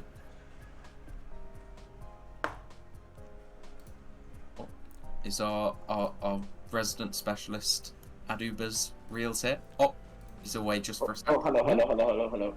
Oh, back again? I'm back. Okay. Okay, Ubers, let's go. Wait, give me a sec. I need everything orientated again. Marshadow, Zacian, Arceus, and Quasar. I feel like we saw something very similar to this earlier, didn't we? Yeah. So this is a team that's really strong in terms of its physical breaking ability. Marshadow, Rayquaza are both really strong physical breakers. You got Dragon Ascent, Rayquaza. You got Poltergeist and Marshadow. And Zacian's obviously one of the strongest players in the tier, even though I absolutely hate the fucking one. Yeah. And Arceus, I think, really holds a lot of this team together, especially defensively. I do think defensively it can be improved because this team is rather frail, especially given that a lot of times when you're bringing Zacian, you're playing a 5v6 for most of the game. So Arceus really holds this team together defensively, along with like the Rotom Heat. Mainly just Rotom Heat here. Yeah, I mean, the problem with Rotom Heat is it's prone to getting worn down a lot, especially in Ubers with its low HP numbers. Its bulk is okay, but it's not really going to be able to take some of the bigger hits out there and actually be able to keep up that sort of role throughout the course of a game. Really good compression, still great mon, but not necessarily going to be watertight as some of the answers. And then... does Tapu Bulu have sort of like... Is it worth bringing in Ubers? I must admit my Ubers are not good at all. But it's awkward to bring. It's not a great one to bring, especially like you do. I guess if your team is really like ground weak, you could probably bring Bulu just by bringing Bulu. But Rillaboom is a lot better, number one, because of the priority Grassy Glide. Even though it got nerfed this gen, it's still quite good. But I know, arguably the fairy typing is actually more handy to have depending on what you're matching up into. It's actually somewhat good against some of the higher tiers out there, so it's definitely a bringable option. And also very funny when Miraidon was tried out on Uber's draft for a period of time when Bulu was actually one of the best answers into Miraidon, which was quite funny. Despite Overheat being able to actually force it to one-shot it. Yeah, to be able to force it to put some pressure onto the mon, which was incredibly broken. But that's besides the point. Should we move on to doubles then? Yep. Yeah, let's move on to doubles. Tapu, just lead us off. Yeah, so I think the main thing to see here is that you have really big damage numbers. Kartana, Zapdos, Mega Garchomp, Goldengo. These mons are doing a lot of damage in a lot of forms. You have Spread, you have Disquake. Really strong on that offensive front. And it's supported pretty well generally. Incineroar allows the team to be able to pivot throughout and position really well. Suicune is a very reliable tailwind setter with the inner focus preventing fake out. So you can basically guarantee that goes up. Zapdos is a secondary set, it's nice. Cart technically gets the move, but you're not using it on Cart. And Magmar is there as the extra sort of follow me support if you need to do that as well, which it does the job. And you have Flame Body as well. So pretty good on that front.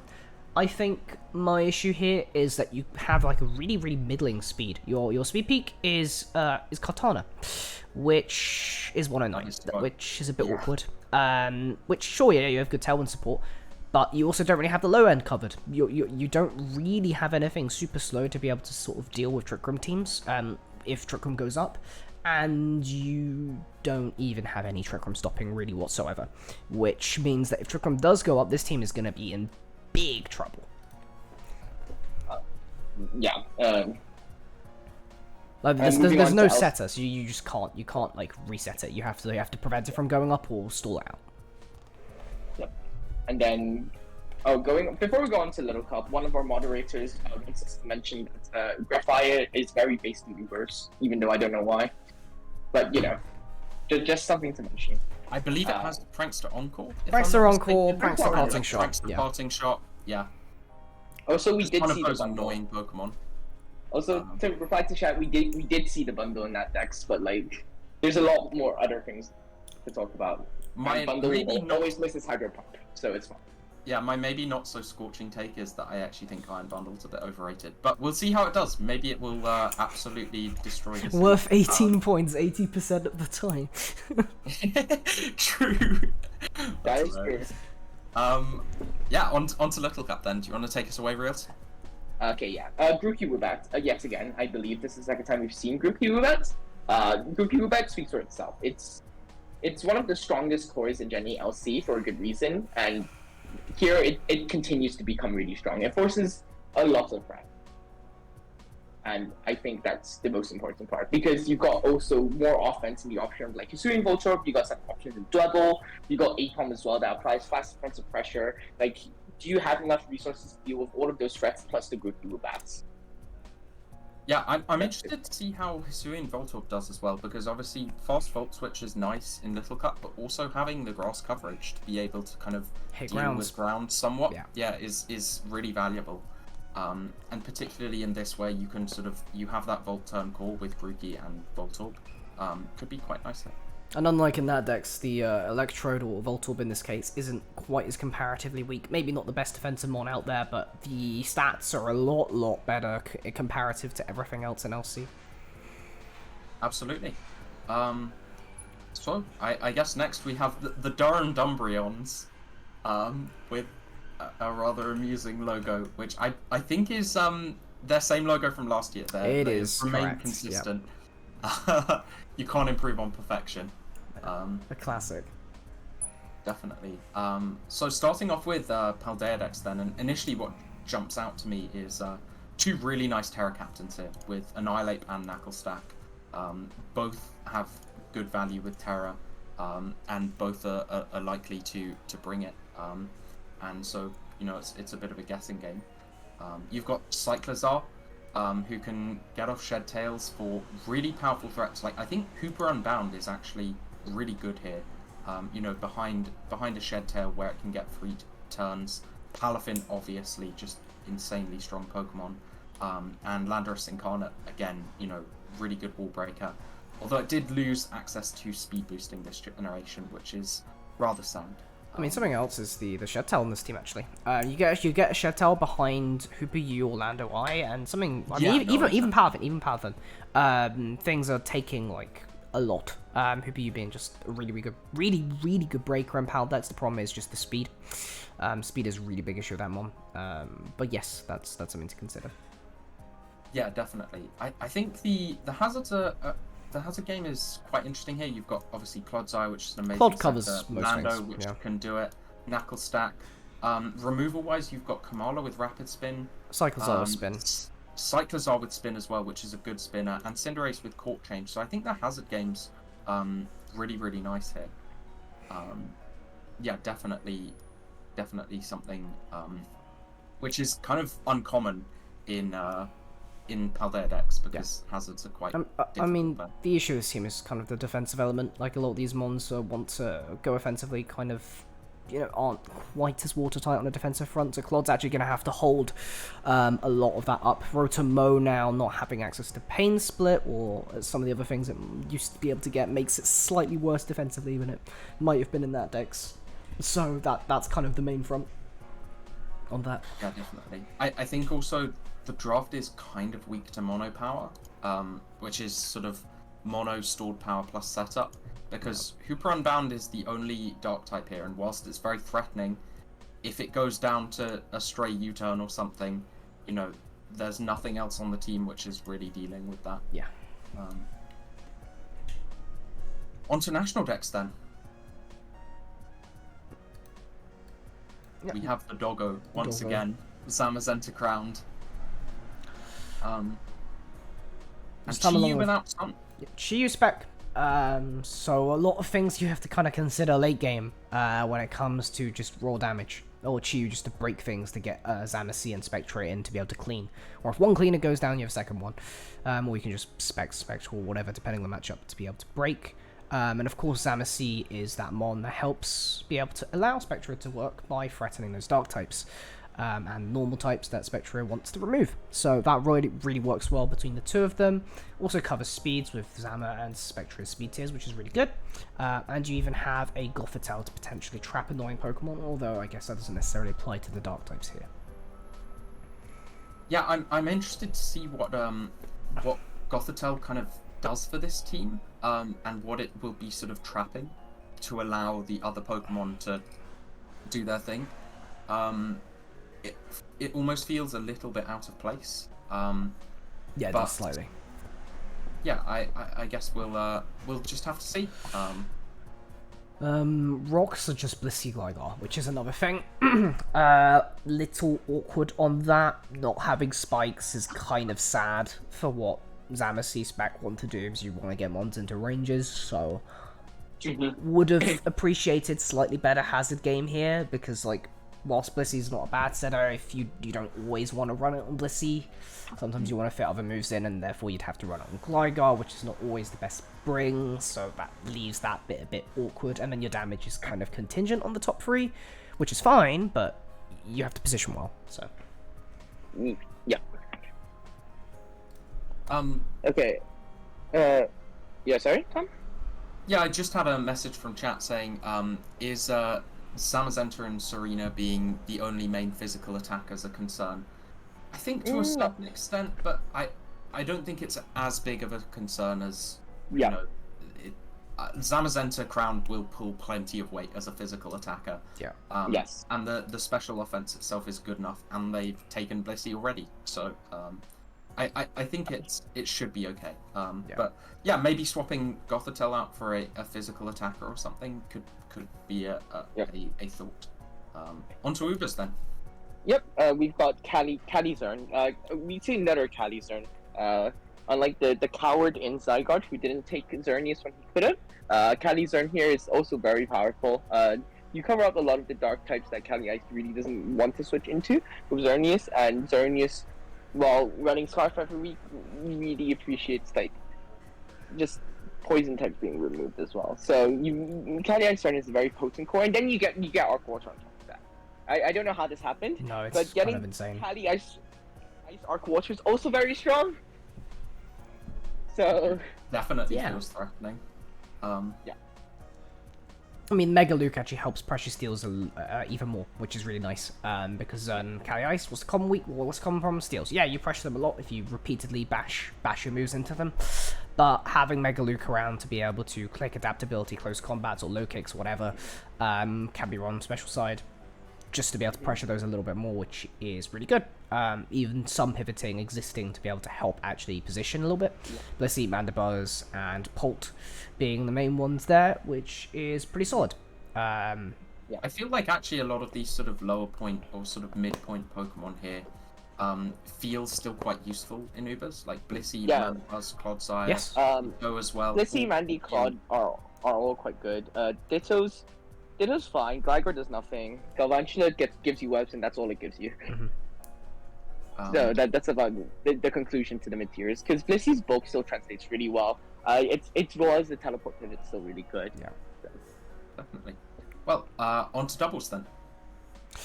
Yeah, so first thing I see is that you have a Palafin, a Ursaluna, and a Darkrai, and that is a lot of damage coming your way. At worst, like the Ursaluna trades, Palafin might, like, I don't know, do out, click a Wave Crash, take a million recall, and get bashed back. That's like kind of worst case. Darkrai's still kind of frail. Like, I mean, it's not that frail, but I mean, from There's what also we've seen, Dragapult.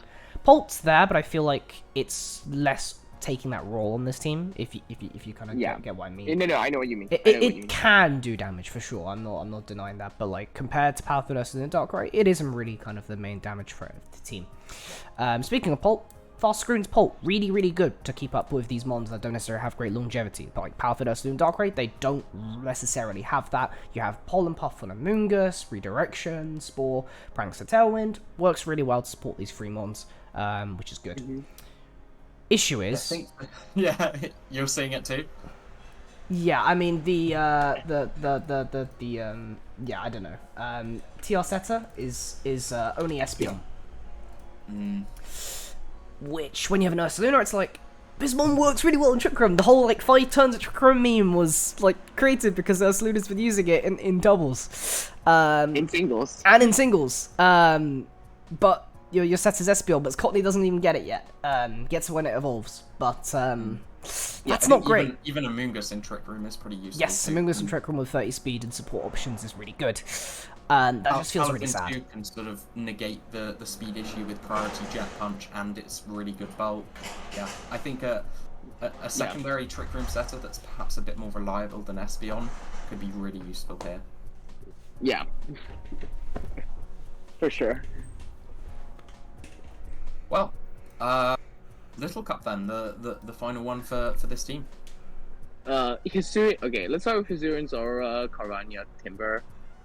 Carvania's gonna bait in those Mach Punch fighting types, even though you have the best one. Which Zora is just gonna eat for breakfast. Like, there's just so much synergy between these three mons. Zoro breaks really well. Carvania is one of the best cleaners in Little Cup, and Timber obviously is the bulky setup mon, or could break with Life or Iron Fist if you wanted it to. Tyrant itself also forces a shit ton of counterplay, no matter if it's the normal berry juice sturdy set, or if it's the Evio strong jaw set. Get one Dragon Dance up, get 2 kills before you die. That's what Tyrant does, and it's so good at doing so. Yeah, I love Tyrant. It's such a fun Pokemon. It was also LC MVP last year. Oh, was it? Yes. Damn. Yes. Well, excited to see how it does this year. Hopefully, it can. Well, yeah, this isn't my division. Hopefully, it can replicate the success. Although I guess we have another Bristol team in here, so maybe it shouldn't. The one thing that I see is the hazard game is a bit weak here. I know Tyrant and Baltoy get rocks. I think that's it. And Tyrant really doesn't want to be running them. So you're kind of forced into doing it with Baltoy, and then, you know, you sort of want to run spin on Baltoy as well. And at that point, half its moveset is already taken up. Something, you know, a sort of secondary hazard setter that can allow that sort of those offensive Pokemon to really go in could be quite nice. But also Spore from Fungus giving potential setup opportunities for Timber and Tyrant is nice as well. Alright. Yeah.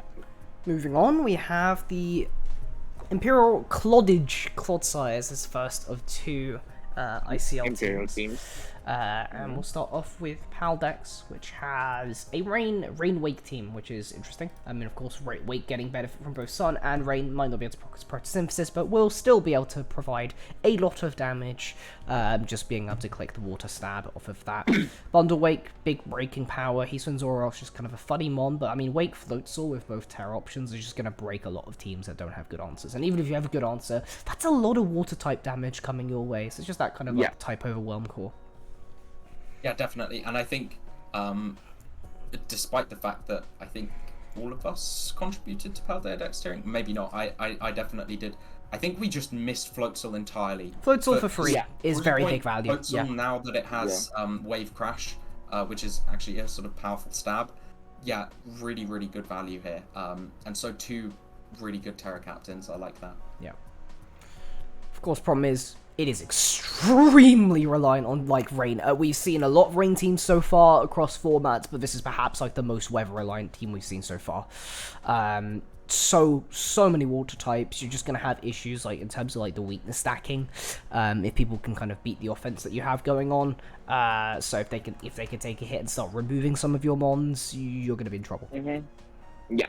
Although I believe we did get one of the best memes of the IUPS season so far, which was, I think there was a requested trade for Volcanion from this draft, and the argument was like, oh, you don't need another water type on your draft, and I think the person who drafted this simply said, no, I want my Volcanion, let me keep my water types. So a Chad maneuver for rejecting that. Hey, water types are one of the best game types in the game, so... It is a fantastic type, that's for sure. So, National Dex then, and was this Mega Charizard X pick 1?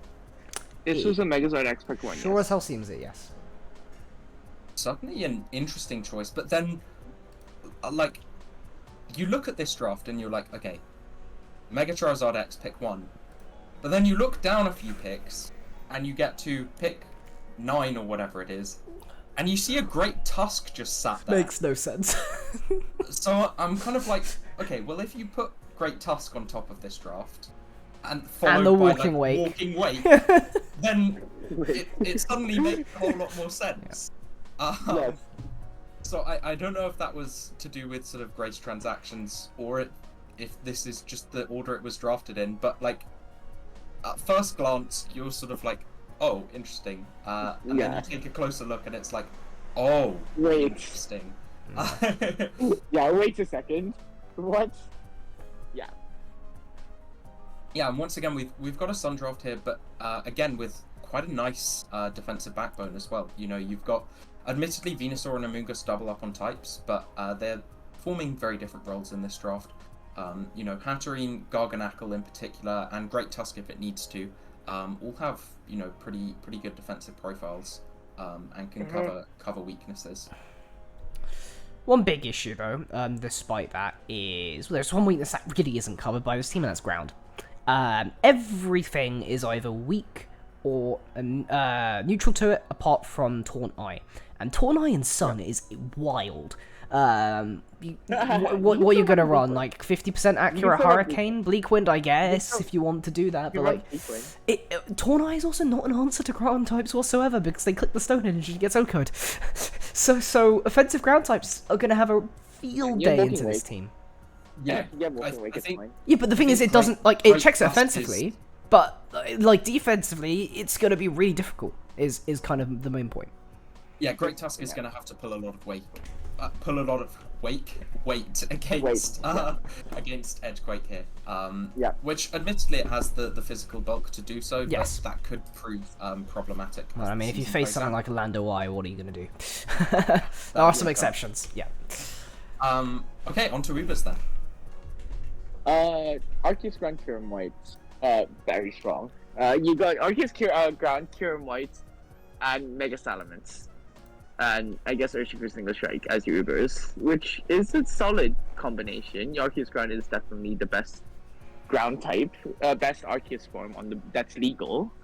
And you've got some very solid pieces around it, but it just feels a bit underwhelming, if you get me. I do. I think it's sort of looking at the kind of pick 3 and 4. Well, Galarian Slowking is obviously a fantastic one, but the pick 3 Heat Trap. Yeah, it didn't really help with Dubas. The issue for me is the defensive element here, because our ground is one of those mons that really wants to take on more offensive roles if it can do, and you don't have the Ubers level bulk. Like Glowking Heatran's a great core, actually, surprisingly, despite the shared ground weakness to actually deal with a lot of things, but it doesn't have the level of bulk to take on some of the threats out there, and you're going to find yourselves overwhelmed fairly quickly into some mons. Yeah. The Mega Ments really doesn't help. The Urshifu doesn't help with your bulk either. Like, you're basically running very little. Like, this draft is very little bulk, and you're really relying on Glowking and Heatran to pull its weight, which is not great given your. And I guess Rotom Wash. It's like you got these 3 months to try and pull its weight, but you just don't have the bulk. Like, for example, from Giratina. Yes, that's the issue. You don't have something like Giratina or Solgaleo, for example, that can actually help you take hits and actually take hits. I look forward to seeing Abra Sweep though. True. True. Shall we move on to doubles then? Yeah. Yet again, ICL decided. Another Walking Wake. Another Raindraft. A hard weather draft. Well, they have another hard weather draft coming up soon, but let's talk about this one first. There's a lot of Rain Sweepers here. I think they're one of the more Rain Sweeper heavy drafts out there, actually. Before you start, I'm very disappointed you didn't go with Sand.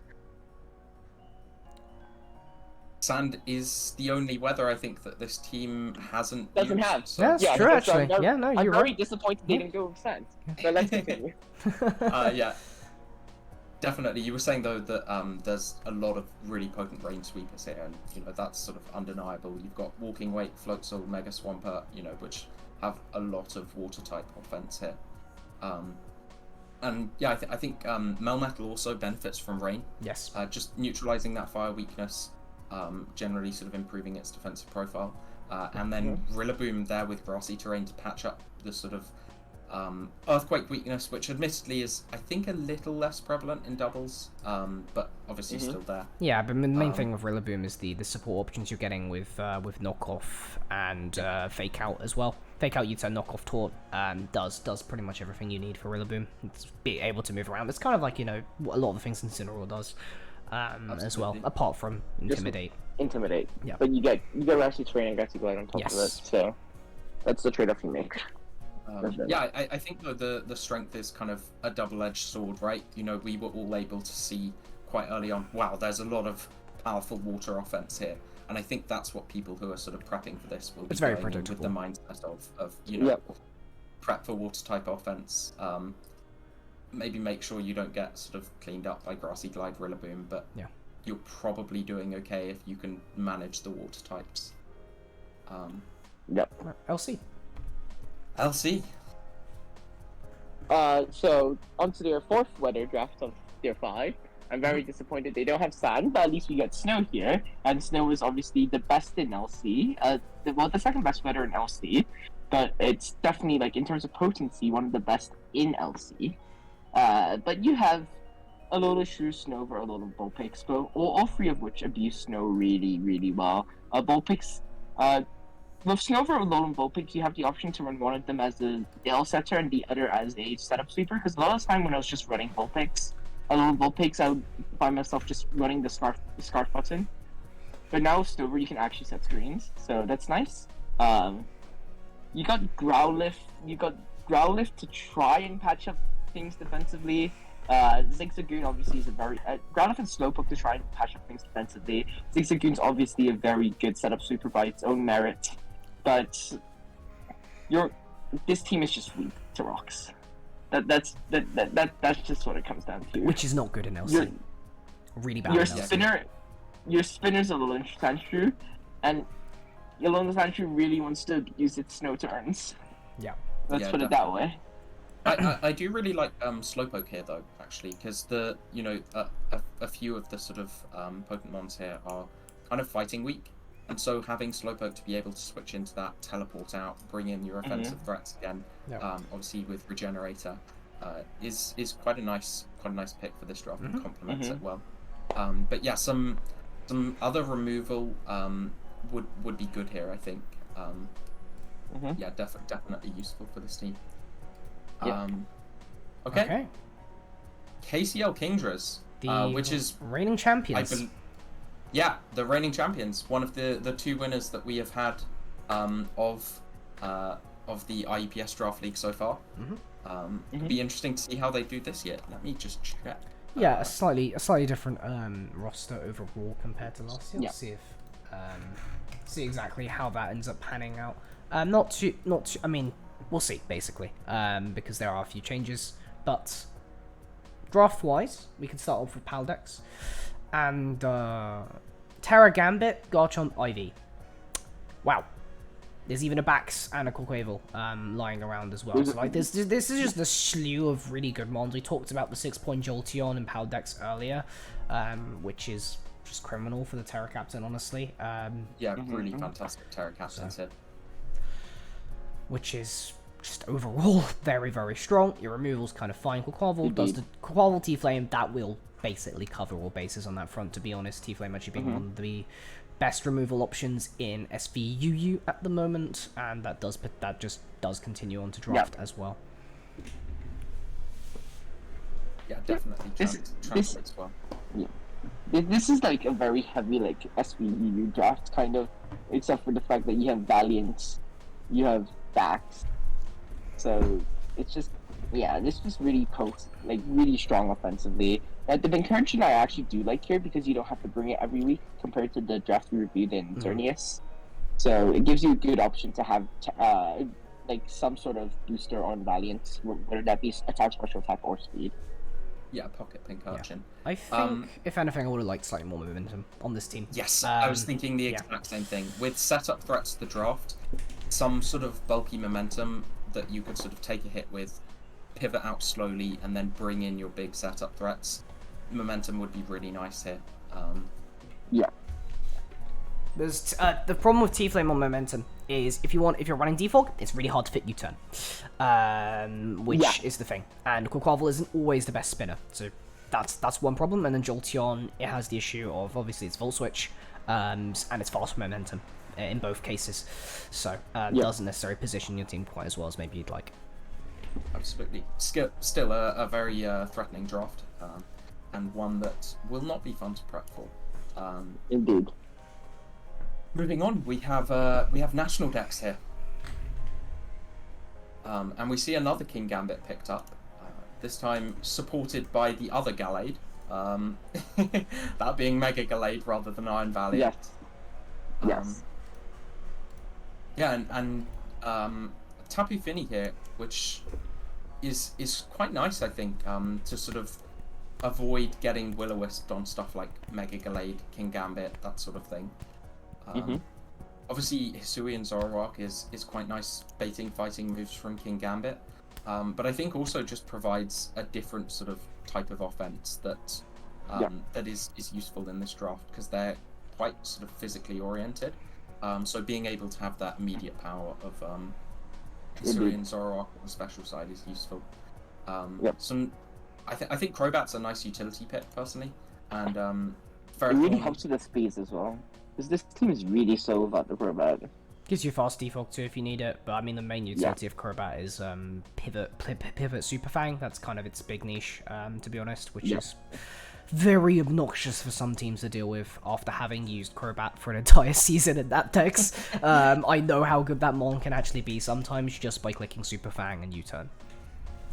Absolutely. I think well, I'm personally kind of excited to see how Slurpuff does, because I kind of campaigned that I thought it was a bit underrated, when I know some people think it's not very good, but I think for 6 points it's pretty good value, and given that they have, you know, double steel anyway, they can sort of afford for their fairy to be a little less sturdy, although I think Slurpuff does have some good bulky sets too, so I'm excited to see how it does.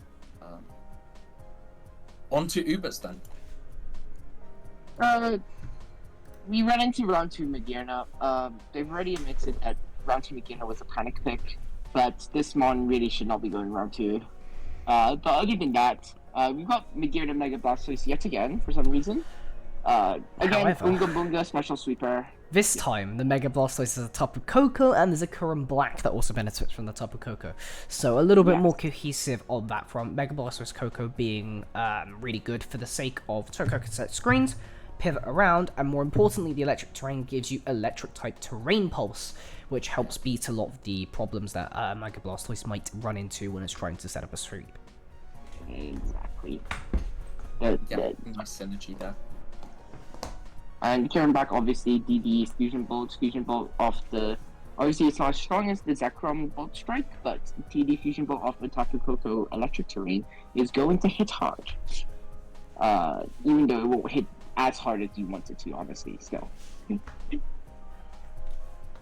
Defensively, you're really trying to get carried by that. The whole Slowbro is obviously very strong, but other than that, your bulk is really concentrated around Arceus fighting. So that this is the point where it starts to become a bit suspect, because you're really relying on like whole Arceus fighting Slowbro to really carry the bulk of your team. The Skirm's not amazingly bulky. Magearna's fine, but not amazing yet again. So yeah, your offense is fine, but you're defensively quite suspect. And I agree that the Deoxys speed trade was not great for Deoxys attack. Deoxys normal, sorry. Yeah, having a little bit more breaking power, I think, would have been definitely appreciated here. Actually, this team needs breaking power because everyone here needs to set up to do damage. Yeah. Except for Choice Band Ho. But then if you're running Choice Band Ho, you run into the defensive issue we're talking about, because the mod does actually need to take along a lot of roles on that front. We'll do them well, but it kind of disincentivizes running the more offensive sets. Yes, indeed. Okay. Well, doubles it is, and we see an interesting draft here with the first pick in DD, which is I think Indeedee a good Pokemon. I personally don't know if it's. I mean, you're the doubles expert, Takua, but I felt it was a little overpriced at 19. I think there's an argument for that, because the reason why it went up in price compared to Gen 8 was that they got Trick Room now. So it's a mon that does everything in terms of what you want for Psy Spam, because previously, if you wanted Trick Room, you had to draft in DD Male, which means you don't get Follow Me. But now you get a Psy Spam Abuser, Psy Spam Enabler even, that has Trick Room and Follow Me, so you kind of get the whole package in one mon, which is why its price increased. Maybe a 2-point increase was a bit much, because it was 17 previously, so maybe 18 is more appropriate for the mon, but it still kind of does do everything. And with a Terra Necrozma on this team, it is a prep nightmare, because Necrozma with Prism Armor is a case of, okay, well, what type is it going to Terra into defensively to sort of like take hits better? And it's still going to be throwing off those very, very powerful expanding forces. Yeah, it's a case of like, even if you guess the Terra correct and correct, can you kill it? It's still going to take less damage. Yeah. You're still going to take less damage than you want to. Like, that's just the truth of it. and then you start spamming expanding forces in second turn, especially with the fact that you don't have to set up Trick Room first turn. You can set up a Calm Mind instead when the DD sets up Trick Room for it. So, in general, obviously, Necros was 100% the best size spam expanding force user in the tier, even in draft. So we're dealing with an offensive core that's really, really potent, really potent, along with the Conkeldur's a bit of a scam, but Mega Diancie itself is really strong in both Trick Room and non-Trick Room modes. You got Ferrothorn as well to help bolster up your defense. Galarian Moltres is probably a bit more fringe on this kind of team, because I think you either go really hard Trick Room, or you go kind of... You have the Tailwind OP option. offense T-Flame style. is a very, very good Tailwind setter. It does give you the support on that end if you want to do it. Remember, Necro can still work in Tailwind, and you have Mega Diancie Goltres to be able to do that. The issue is positioning, because you don't have positioning tools on this team. Indeed. Or you have Intimidate. T-Flame U-turn. You have T-Flame U-turn. That's And the best you get. Because you've got side terrain, there's no fake out. They've opted for no fake out, which makes sense because of side terrain. It can be a bit awkward to use sometimes when you have that core available, but just not having fake out whatsoever means that, okay, if you're outside side terrain, or if you're trying to position even within side terrain, it can be really awkward to get the right mons in at the right time. So if you do end up losing pressure in some sort of way, you make a bad read, or someone catches you out, it's going to be a lot harder for this team to sort of gain back that momentum. Yeah. This is definitely more offensive than... quite an offensive kind of team, which we'll see how it gets piloted, because it's these kind of offense teams that really need to be positioned well in order to get your threats in, to get your setups in. Even with the bulk of Necrozma, you still don't get that much leeway. Yeah. Well, on to Little Cup then, where we see a pick 1 star you followed by pick 2 Ponyta. Was this like a wheel pick or something? No. No, this is not wheel. No. This is... He just wasn't punished for it. Somehow. Somehow. The Ponyta fell back. Star U round 1 is an absolute throw. It's not one of the 10 best ones in the field, but then you get Ponyta, so it's completely fine. Yeah, it's like completely negated. Double Hons actually, which is amusing. Yeah, Mudbray is amazing haunts as well. Yeah. Mudbray is amazing concepts. Really like Mudbray. I'm interested to see how Snivy will be, because we are playing Little Cup with no hidden power. All of our sort of national dex formats have hidden power banned, and so I think Snivy can be a little sort of difficult to work around, but equally Glare is still Glare. Yeah, Glare is still Glare, that's for sure, and still, you know, Leaf Storm is very powerful, especially if it starts boosting. Tailo as well, another sort of strong offensive Pokemon, which I think I've just noticed is Tailo spelled wrong on the doc. Is it supposed to have 1 L? I don't remember, to be honest. Anyway, sorry, sidetracked. I think the sort of... No, it's spelled right. Is it? Yep. It has 2 L's? Yep. I genuinely never knew that. Yeah, nice. it does have 2 L's, yeah. I literally drafted it myself. Anyway, I think the one thing that is a little scary for this draft is like fly spam and normal spam. You're kind of reliant on shield to check those, which it can against some things, and admittedly Tailo is one of the best sort of fly spam normal spammers out there, but it's against something like Rufflet, for example. You're kind of relying on something like Fizdef Mudbray here, which is a little bit iffy when you don't resist, and obviously damage rolls being the way they are in Little Cup, and neutral hits doing a lot. So, you know, something to sort of help shield on out, you know, I think would be an interesting pickup here. Yeah, indeed. Okay, on to the Lancaster Lycanrocs, and I believe, we have a captain. Waiting for us? Yep. Oh, hello. Hello, and Hello. welcome. You are on stream. Yep. Hello. Hello. Do you want to Hello? introduce yourself? Can you hear me? Yes. Yeah, we can. Hi, I'm Callie. I'm the captain of Lancaster, and this is our first year taking part, and yeah, just here to kind of have fun. Very, very nice. Well, would you like to start us off by talking about your draft a bit? Yeah, guys, we start with Paldea Dex, isn't it? Sure. Yeah, so like, I mean, with PDEX, the initial thought was like, okay, Terra's allowed, we need something that can use Terra well. And so like, we were pick 9 for this, so it was like, we might not get one of the top picks. But I think our draft was the same day that Urshy Rapid got like, got banned from OU in Gen 9 because of Terra, so we thought, right, it's clearly good with Terra, it's still around, we should pick that up. You can do like defensive, defensive Terra. Also, that gets sold Dancing Trailblaze now, quite nice. Also, Punching Glove's a new item, it's very nice for it. Yeah, Punching Gloves, great. Yeah, in singles, yeah. Yeah, and then like following on from that, Heatran was around, like, and then we started a Firewater Grass Go with the Heatran and Meowscarada. Meowscarada, nice knockoff, good speed tier, sets spikes and toxic spikes. Can be quite nice. Heatran is Heatran, it's a bulky thing that sits around for quite a while. Yeah, and Amorous was, I can't remember the entire, there was reasoning behind all these picks, I can't remember the entire ones. Dragonite was nice priority, quite bulky. If you can run bulky, you can run Dragon Dance offensive. It was also, we saw Dragonite for 13 points because obviously no Terra and has lost Defog, Heal Bell, stuff like that, so it's less utility. But for 13 points we thought that's good value, it was still around, and we didn't want to like risk it not being there the next pick round. Yeah. Makes sense. I think Meowscarada is really quite nice here as well. Yeah. Really solid Pokemon, you know, good speed here, has ability moves, spikes, toxic spikes.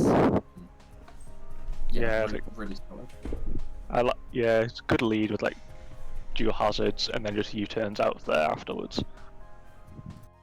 For sure. I kind of can't help but feel like Heatran is kind of holding this team together defensively though.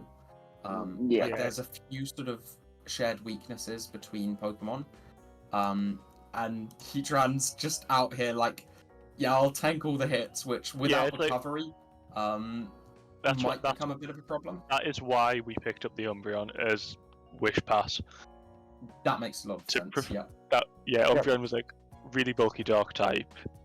Unfortunately, I think it's lost Heal Bell this generation as well, which is a bit annoying, but it's still really good. It's still really good for Wish Passing into like Dragonite if we aren't running Roost for whatever reason, Heatran if we needed to like wall more stuff. Because like this team, it's a theme throughout somehow our entire every division is we have ice weaknesses throughout the entire division that are held together by one thing that quad resists it, which is like the Heatran in this case. Yeah. Same as the Natex with the Volcanion being the quad resist. And then the Tinkaton, it's good utility with like fake out, knockoff, Thunderwave, another rock set there. The Raichu was there because it looked like we needed Terra Captain to pair with Urshy. It looks a good one, good speed tier. It still gets Nuzzle. I think it still gets fake out as well, so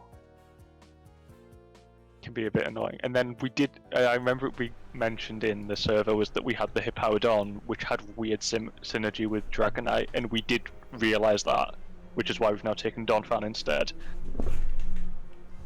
Yeah, that makes sense. Donphan. I think, is Donphan your only removal option? No, Hisuian Decidueye. Oh, that gets default? Yeah, okay. that's why we it was between Hisuian and normal Decidueye. And Hisuian was a bit cheaper and gets scrappy, so can hit like Ghost Steel types with triple arrows nicely. Yeah, you can punch that gold and go trying to. Yeah, so we don't have to rely on like Meowscarada or the worst Umbreon set of all time to deal with ghost types. Oh my god. So and then Abomasnow Aurora support with a multi-scale intact Dragonite is really nice for letting Dragonancers get set up. Yeah, that is true. That helps. Plus, if anyone else tries to run weather, we can help. We can disrupt that by setting up snow. Yeah, Well, should we move on to Natdex then? Yeah. Right, Natex is the one I'm playing, so I can actually know why each thing was picked here. So like, when looking at the tiers, I saw the Lele for 14 and knew that was something I wanted to use. And then I also know that like that needs like good fighting type with it to break through the steals. And then because Aegis / Goldango really annoying things to deal with, I've always found Megaloth with because of Scrappy letting you can click close combat and not worry about a ghost type coming in. Is a really nice, plus good speed tier, fake out, U-turn, healing wish if you need that support. Megalob's always been in that Natdex classic. Yeah. After Yeah, it got U-turn especially.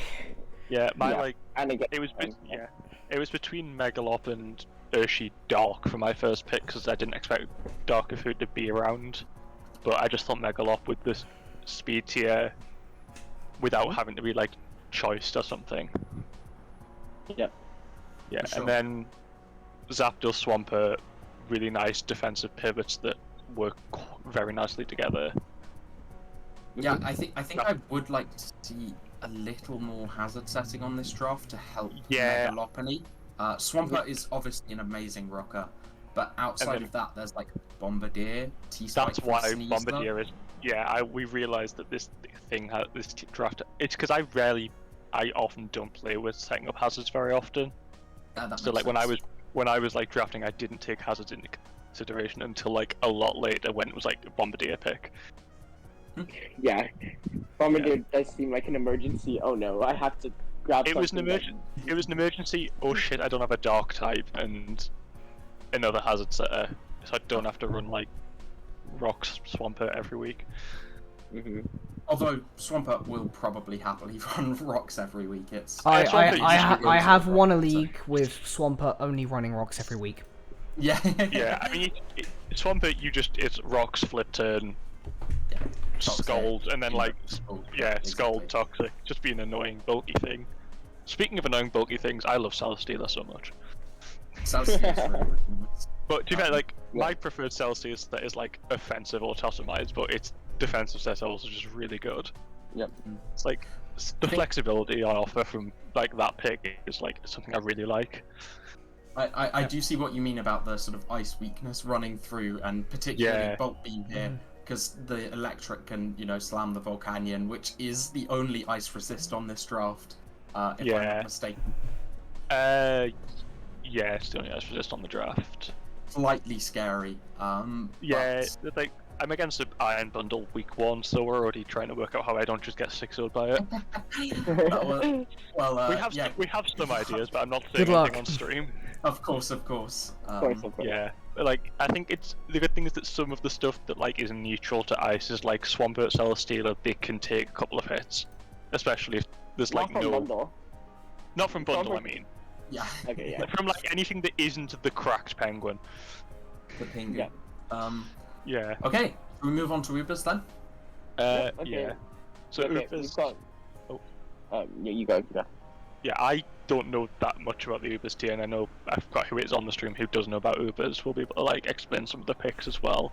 But like, we did our player Ubers play did like it was wishful thinking, but hoping like Yveltal or something made it like to us.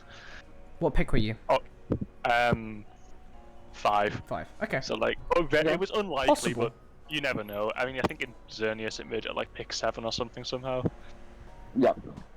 But like Arc Fairy, I think we wanted I think it was between Xerneas and Arc Fairy, but then our player had forgotten that Xerneas is banned from Geomancy, so they preferred Arc Fairy here.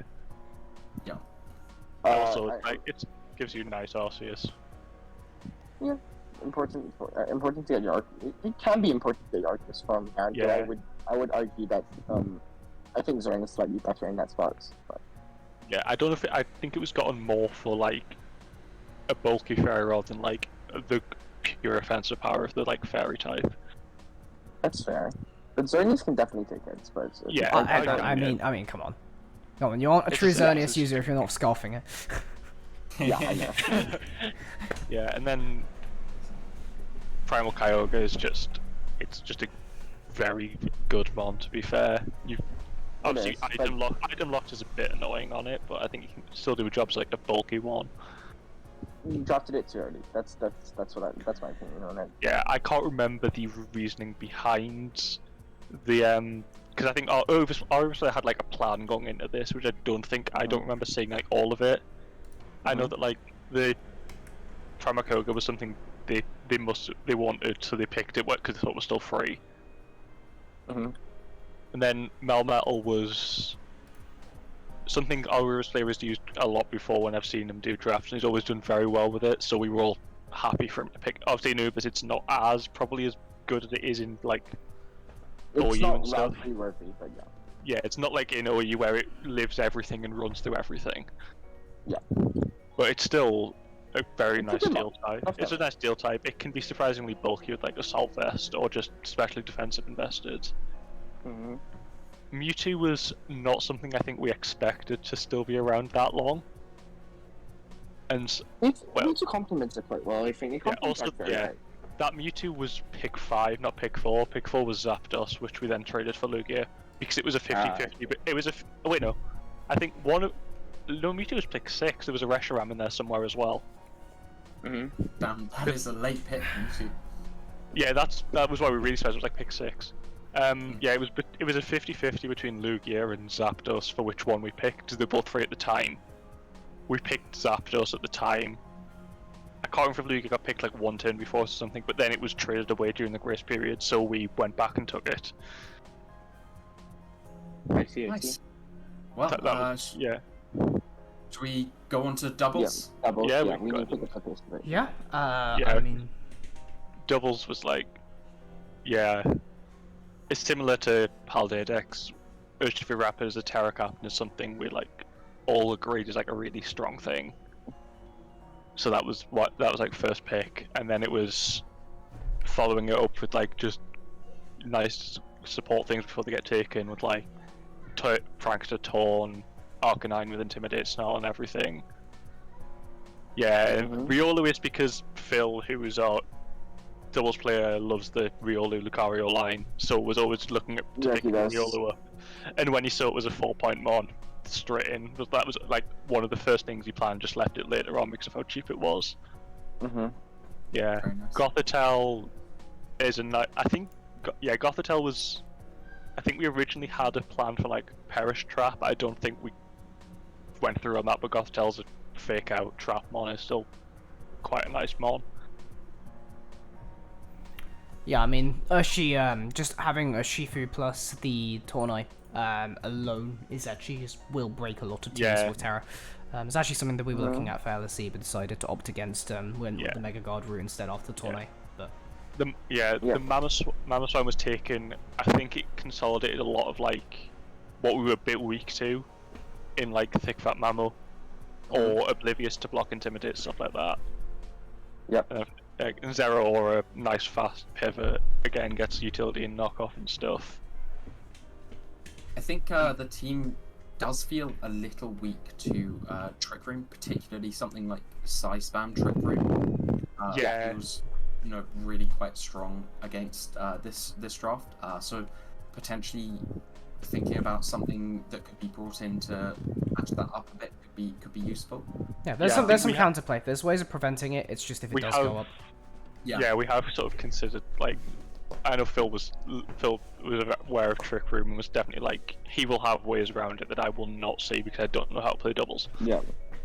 And then the Mega Venu was taken because again there was like quite a few around that pick we were looking at taking, but realised that Venusaur just consolidated a lot of what we wanted that pick to do, and also completed the Fire Water Grass call quite nicely.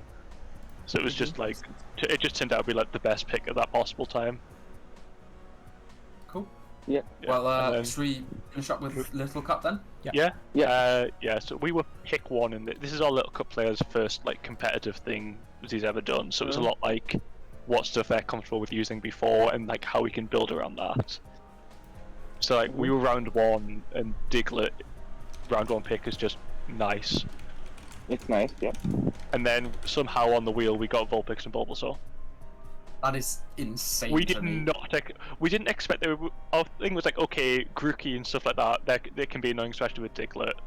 What's around? Oh, Bulbasaur's around. Oh, Vulpix is also around. Okay, right, that's fine then. We'll just take a Suncore. Yeah, no, that is somehow. That's crazy. Yeah, and then Frillish is like the water type to complete that core. Nice bulky thing. I know that this team does. Before we traded for Pineco, this team had no hazard removal and one hazard setter in Diglett, so we know we are a bit weak on that front.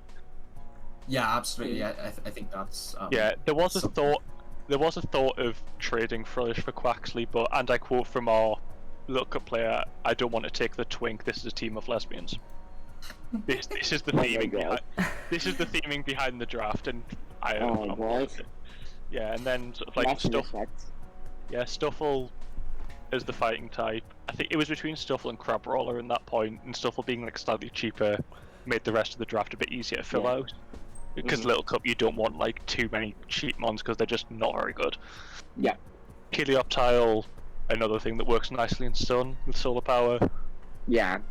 Dratini can be a nice thing with like Dragon Dance Extreme Speed. I think I'd like to see maybe sort of like a bulky rock type, or sort of maybe a steel, although I know that's sort of a little counter synergistic with Sun, because currently Tynamo and Helioptile are your like flying resist, and Helioptile, Tynamo is never coming to a game. Tynamo does not. Tynamo learns 5 moves. Yeah, Tynamo is there to make up the numbers, and Helioptile is kind of frail. We are a bit flying weak, yeah. You know, a fast, strong flying type could be a little problematic. I think the issue we had was we got in both Paldea decks and Little Cup on like steel types and stuff. We did get sniped quite a bit. Yeah, that makes sense. I know it, and also with Hazard. I know Bronzo and Little Cup was something we were really looking at getting, but that went before it came back to us. Bronzo would have been nicer. Yeah, and I think by the time it came back to us, some of like the rock types and steel types that were left when we wanted it were like the 5-point ones that are a bit. They don't do too much because it's like Little Cup 5-pointers. They do one thing maybe. Trust, Roly-Coly is the greatest Pokemon of all time. We of course and then we took Pineco.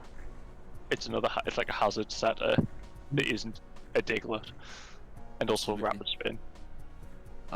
Well, thank you very much for joining us. Yeah, thanks. Best of luck for the team tour. Yes, thank you. Right, take care. Right. I think we've got to move on to Liverpool Lytton next, which I believe this is Liverpool's first time in. It would be, yes. In the IBS Summer Team Tour. Yeah. So excited to see how they perform. There is also the captain, which I believe Captain in the chat. bring it in now. Hello and welcome. Hello, Joe. Hello. Would you like to introduce yourself? Yeah, so I'm Joe Kembo, captain of the Liverpool Lytton, and we'll be playing in that decks. Finally get a Liverpool team in this after so many years of trying to get it sorted, but we're here now and we're ready to go. Fantastic. That's great to hear. Well, is there any particular draft you'd like to start off with? We can just go in the order. I'm fine with that. Fantastic. Well, start with Paldea decks then. Do you have your Terra captains for Paldea? Yes, so the Terra captains are the Enamorus and the Magnezone. Okay, interesting choices. That'll be. I think Enamorus is quite interesting because it's got a lot of bulk, so being able to Terra into any type and sort of abuse that bulk is quite interesting. It's got a lot of coverage as well that it can like Terra into to potentially break through a tech. Like I think it's got like Earth Power and Mystical Fire and stuff along that side, so it's got flexibility there. And then I think the thinking with Magnezone was like we can actually still effectively use Magna Pull even without hidden power. So you can just like Terra Blast Fire into a Steel type and just clear away for something. Yeah, absolutely. No, that's definitely quite nice. And which I guess further helps Enamorus because the removal of Steel types there allows it to sort of do its thing a bit better, as well as Dragalge, which is it's Dragalge. I don't know. Anyway, you know which one it is. Yeah. I think it's actually quite an interesting pick in Paldea decks. I believe it got T-Spikes this generation. I believe so, yeah. which is nice to have, and obviously fulfills that sort of grounded poison role. It got dunk shots as well, which is a The big one. adaptability boost is hype. I don't know that how usable its attack stat is, but hey, I'm dunk gonna shot think is it's like dunk shot. 70. Hold on. It's Yeah, adaptability, 25. it's There you go. Yeah, true. Adaptability gunk shot's gonna hit kind of hard even with a smaller attack stat. Oh, 75 attack. That's actually surprisingly It's not too useful. bad. Yeah. Yeah, no, there's some cool pivoting options here. Obviously, Lando, Rotom, you know, you see it in OU all the time, the sort of common core, and as well as Cleavor with U-turn and being Third able to next set pressure as drops, well. which is nice. Yeah, definitely. And I think the Cleaver hazards are going to be nice for setting up sort of an endgame sweep with Spectria. Pick 3 Spectria is also kind of crazy to me. Yeah, he was pretty happy to get that, considering the guy who's playing Paldea, apparently across all of the draft he got sniped on 7 different occasions. So the fact he came out with this team as a general, I think, is pretty respectable. Yeah, that is absolutely. Orthworm's also nice. You know, if you can get up a Shed Tail You can for facilitate that single Spectria endgame. Spectria endgame, exactly. Any of those is really nice. I guess the one thing is that your own hazard removal is kind of not that great. Yeah, Yeah. it's only if Lando and Rome still had defog, like this would be pretty much on point. But Yeah, it would be great. unfortunate on that. Cleaver being Rock Sweep as well is kind of rough for Yeah. it as a remover. I think if this team, like, if it's played correctly, just because of the amount of offensive pressure it applies, I don't think the hazards should be too big of a deal. Touch wood. Yeah. But yeah, I see the point with the lack of clearance. Yeah, definitely. It's more just if you do go for a slower sort of game plan that involves pivoting with Rotom, Lando, you know, those two are going to get worn down over time, which kind of hurts your defensive integrity a bit, but still. Should we move on to Natlex then? Yep, this was mine. Very nice. Do you want to explain your thought process then? Yeah, so first pick of the Landorus, the realization that this thing can have sheer force, I'm like, okay, I'm getting this because I've never used it and it sounds fun as hell. Just absolutely wreaking havoc with a sheer force Landorus. Heatran, like, is very nice support with it as well, just set up rocks, like, decent bulk. But then those two are both water weak, so getting the Meowscarada as the third. Physical presence as well, with the first two being special attackers. Good fast pivot as well with Protein and like spikes and T-spikes to essentially support its own and a Landorus cleanup in the late game.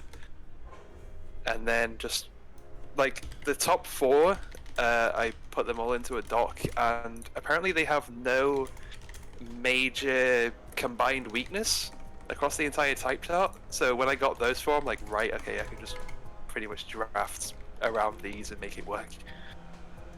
Yeah, definitely. Yeah, no, having like Heatran and Slowbro both as really nice kind of switch-ins for ice moves for Lando I, definitely helpful. We didn't talk about freeze dry. Freeze Drive becomes a bit more interesting, but Heatran's a reliable switch at least. Yeah, sure. But, yeah, definitely helps with that. I think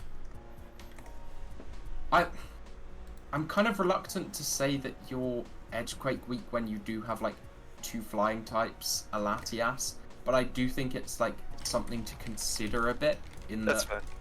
fair. You know, your Lando, you don't necessarily want to be taking chips so that you can kind of set up with it. You know, Togekiss obviously being rock weak, Meowscarada not being particularly bulky. Yeah. So you kind of rely on Latias, which I guess, you know, you can run like a bulky Would be the Latias worst with one. Roost Yeah. at that point. So it's, you know, Yeah. it's not Your Defog Latias is strong, indeed. It just holds. definitely. Yeah. And then there's the cheeky Tyranitar pick at like pick 7. Just in case I'm feeling a bit spicy in a game and I can run a Sandforce physical Landorus. Sandforce Is Landorus is insane Oh as my a God. special wall. Yeah, no, definitely That could definitely work. that's amusing. Very cool. Okay, do we want to go on to Ubers then? Let's go into reverse. Let's go. The real territory. Okay. Let's Oh go. yeah. Getting into Groudon Flutter main, really strong, really good. I mean, Groudon main is always going to There's be really also good. Wake. with Let's me. not forget about that. Wake. It's also Yeah, Walking yeah, Wake. Wake breaks. Walking Let's just put Wake's it that way. Walking Wake's a bit more interesting than Groudon. If Koraidon was legal, Walking Wake would be a lot better with it. Yes. But as of the current moment, you actually have 0 ways to bring in this Wake safely. Yeah, except for Victini, which doesn't want to switch into things either. So, Yeah, that's fair. I always So forget you've got Lilligant Walk- doesn't get U-turn. oh, does Lilligant get U-turn? I always forget it doesn't. It's No. really confusing No. for some reason. Right, yeah. But Walking Wake is the one on Uber stress that breaks immensely well, but kind of needs moment. Yeah, that's Needs true. moment It does, to get yeah. in. And this team has what? Deoxys attack, teleport. No. No. Dash teleport. No. Trust it'll work. Trust in the 20. Was it 50, 20, 20 That's the ball? process. Well, yeah, point taken. I think originally this draft also was planning on getting Ho-Oh, but I think that got taken before the first pick could be made. I believe we were the pivot pick, and it was like a couple picks before, so we're like, okay, just getting Yeah. Groudon Flutter, and then go from there. Yeah. But yeah, Groudon Flutter is a very solid core. You've got teams for the offensive pressure on the physical side. The DOA can go both ways. Arceus Flying can. Well, Arceus Flying is a special one. I don't care. It cannot run physical sets. Don't try it. Victini.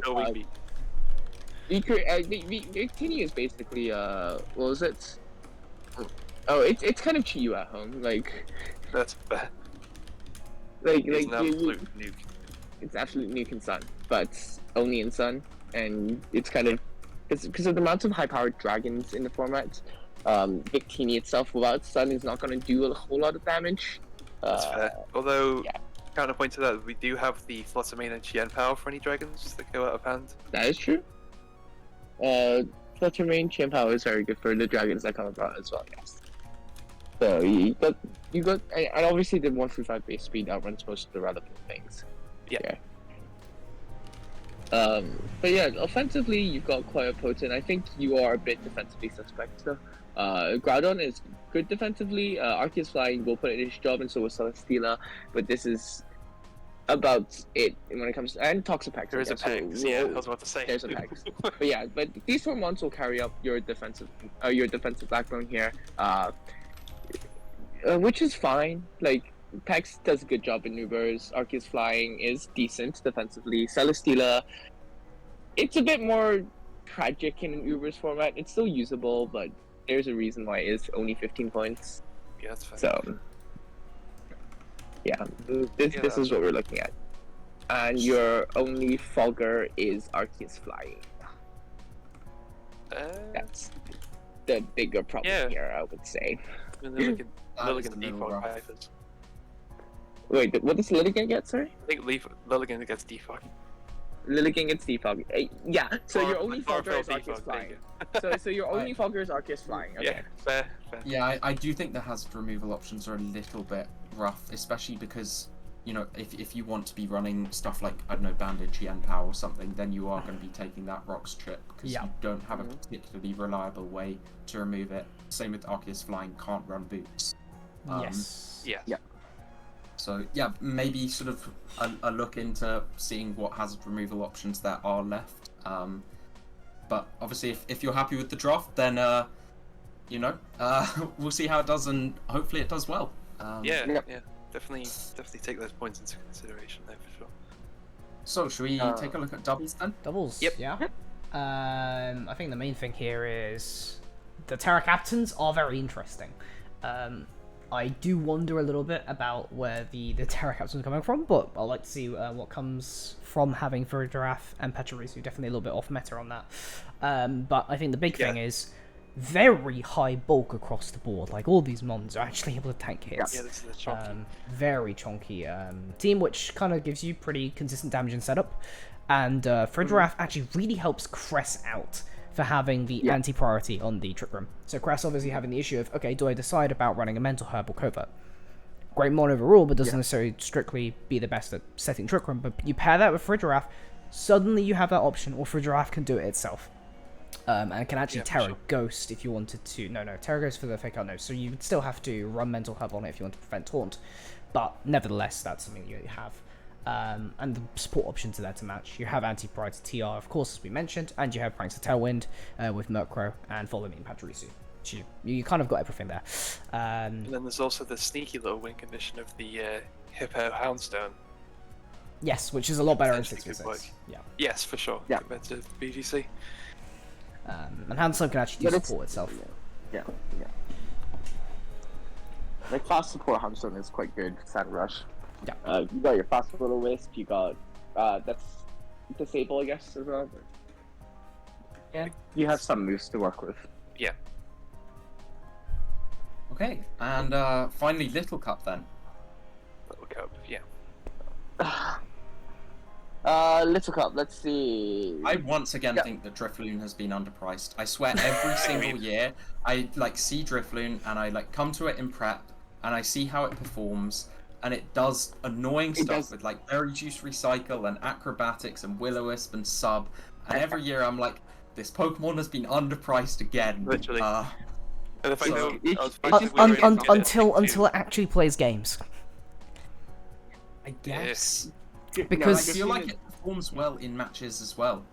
You're the ultimate knockoff bait. I know you get a speed boost off the knockoff, but you only get it once, and you don't get to recycle. I mean, very it you know what it did do is it carried me in doubles LC, so I will say that. There you go. in doubles LC. That's a format. Yeah. But yeah, here again, Pornier, Hisui, and Growlithe. Well, nothing switching into that. It's one of the strongest physical attacking duos in the game.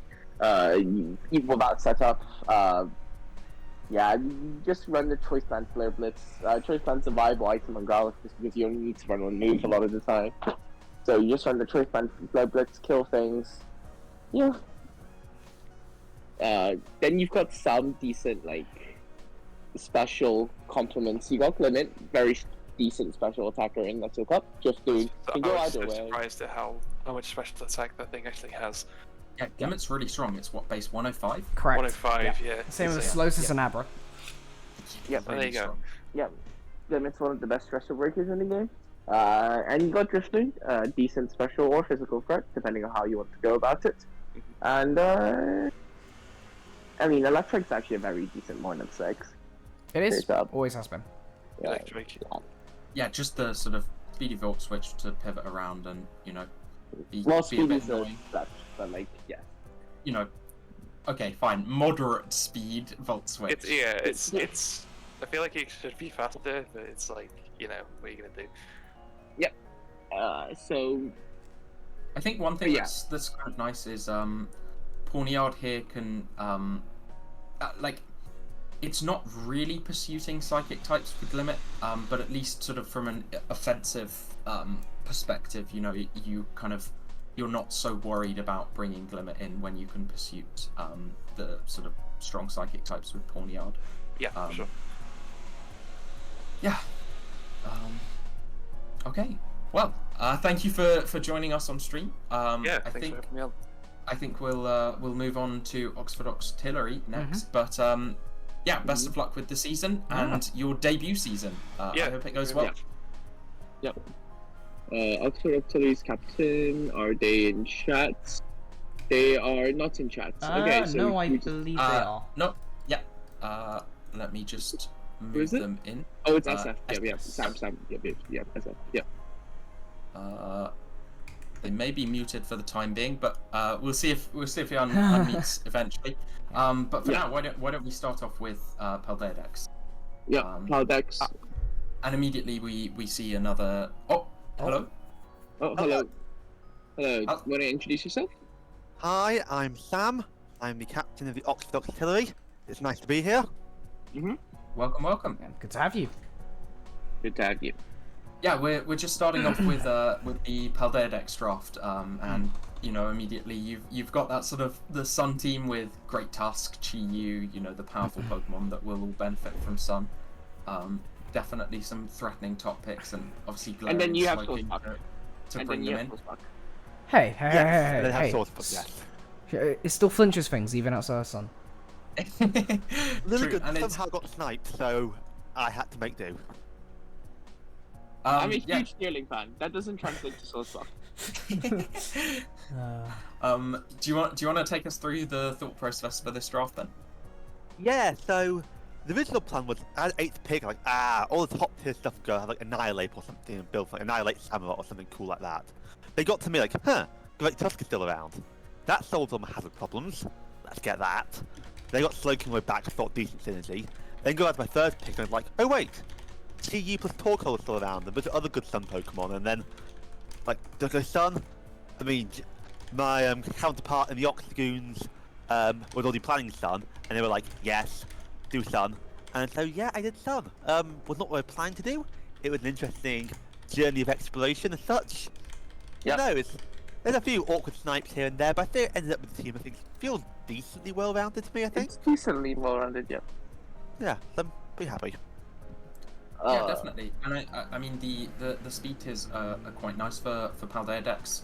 You've got Speed Peak Noivern and again, you know, Noivern and Sizzle, which can both reliably defog for the team, which is nice when you've got those sort of rock weaknesses. But then obviously Great Tusk as well, which can spin, so your hazard control is good, which you know, prevents those fire types from getting worn down, and also stops you having to run rapid spin on Torkoal, which I personally think like spin on Torkoal is really annoying because you're not abusing your Sun terms if you're spinning with Torkoal. I really like Florges here. I think it's actually you know, one of the sort of premier. Well, I mean, obviously there aren't that many fairies, but it's a really nice pick in Paldea decks, and especially when you've taken a bunch of the good fire types, Galarian Slowking and Scizor. Honestly, just slapping like a Scarf or a Specs on it will, in some weeks, just match up really, really nicely, I think. So I really like that pick, personally. Thanks. And what I like about draft actually is quite a lot of things on it. Do get like moves like a Morning Sun and Moonlight, which in Sun get really good recovery as well, which is quite a nice thing that came about. Yeah, absolutely, just for that sort of extra recovery. Cool. Do we want to move on to national decks then? Yes. Yeah. This is Corker's doing usual crazy setup stuff, but also great defensive Pokemon, and it's a rather cool draft, to be honest. Yeah, it's quite interesting. You've got the sort of Shed Tail plus setup threats, as well as, you know, you've got a terrain option with like Unburdened Sceptile. You've got like Iron Valiant, obviously. Unburdened Sceptile's that's not a terrain option. I don't care. No, I've used it. It's so bad. You say that. Technically, you have terrain options. Last year, I had a Sceptile plus terrain, and I swept 2 teams with it. So. Yeah, because we were bad. I remember that one because we were bad, and I don't know what the other team did. And then I don't know what the other team was doing. Anyways, no, our guys sacked the Skarmory way too early. So I have a personal hatred against Sceptile in terrain. I drafted it once in terrain. I expected it to do something, and it just didn't. So. Yeah, I must say I'm not a huge fan of the Sceptile terrain option because it means that you're having to bring both Pincurchin and Sceptile to a game. At which point I'm a little iffy on if you're actually bringing good Pokemon, but I don't know. Maybe there'll be a matchup where it's. If that happens, I know I'll be in shock. I mean, big congrats if you do. Were the 1-point picks sort of? Did you have anything in mind for them, or just? I think Volbeat very much was a calculated move of, you know, get stuff like Prankster, Encore, and such things like that that offer a little bit of utility for 1 point. The very last pick was he has 1 point left and he was busy writing dissertation, and his first time is like stuff it. He used Chatot last year to alarmingly good success actually. It was weirdly quite good last year, and it kind of become his signature Pokemon. So he's like, stuff it, Chatot. Nice. I think the thing which kind of concerns me about this draft, it's sort of the type matchups, right? First and foremost, you don't have a Dark type, so Mono Power is definitely an option against this team. Secondly, what I think is slightly more concerning is the fact that your rock resist is Iron Valiant, which means that when everyone's going to be running rock coverage for Volcarona, you're kind of reliant on Corviknight / Lando to take the neutral hit, which isn't ideal. I guess there's obviously Toxapex. Like, maybe you'll be able to sort of out-bulk it. But I don't know, if you come up against...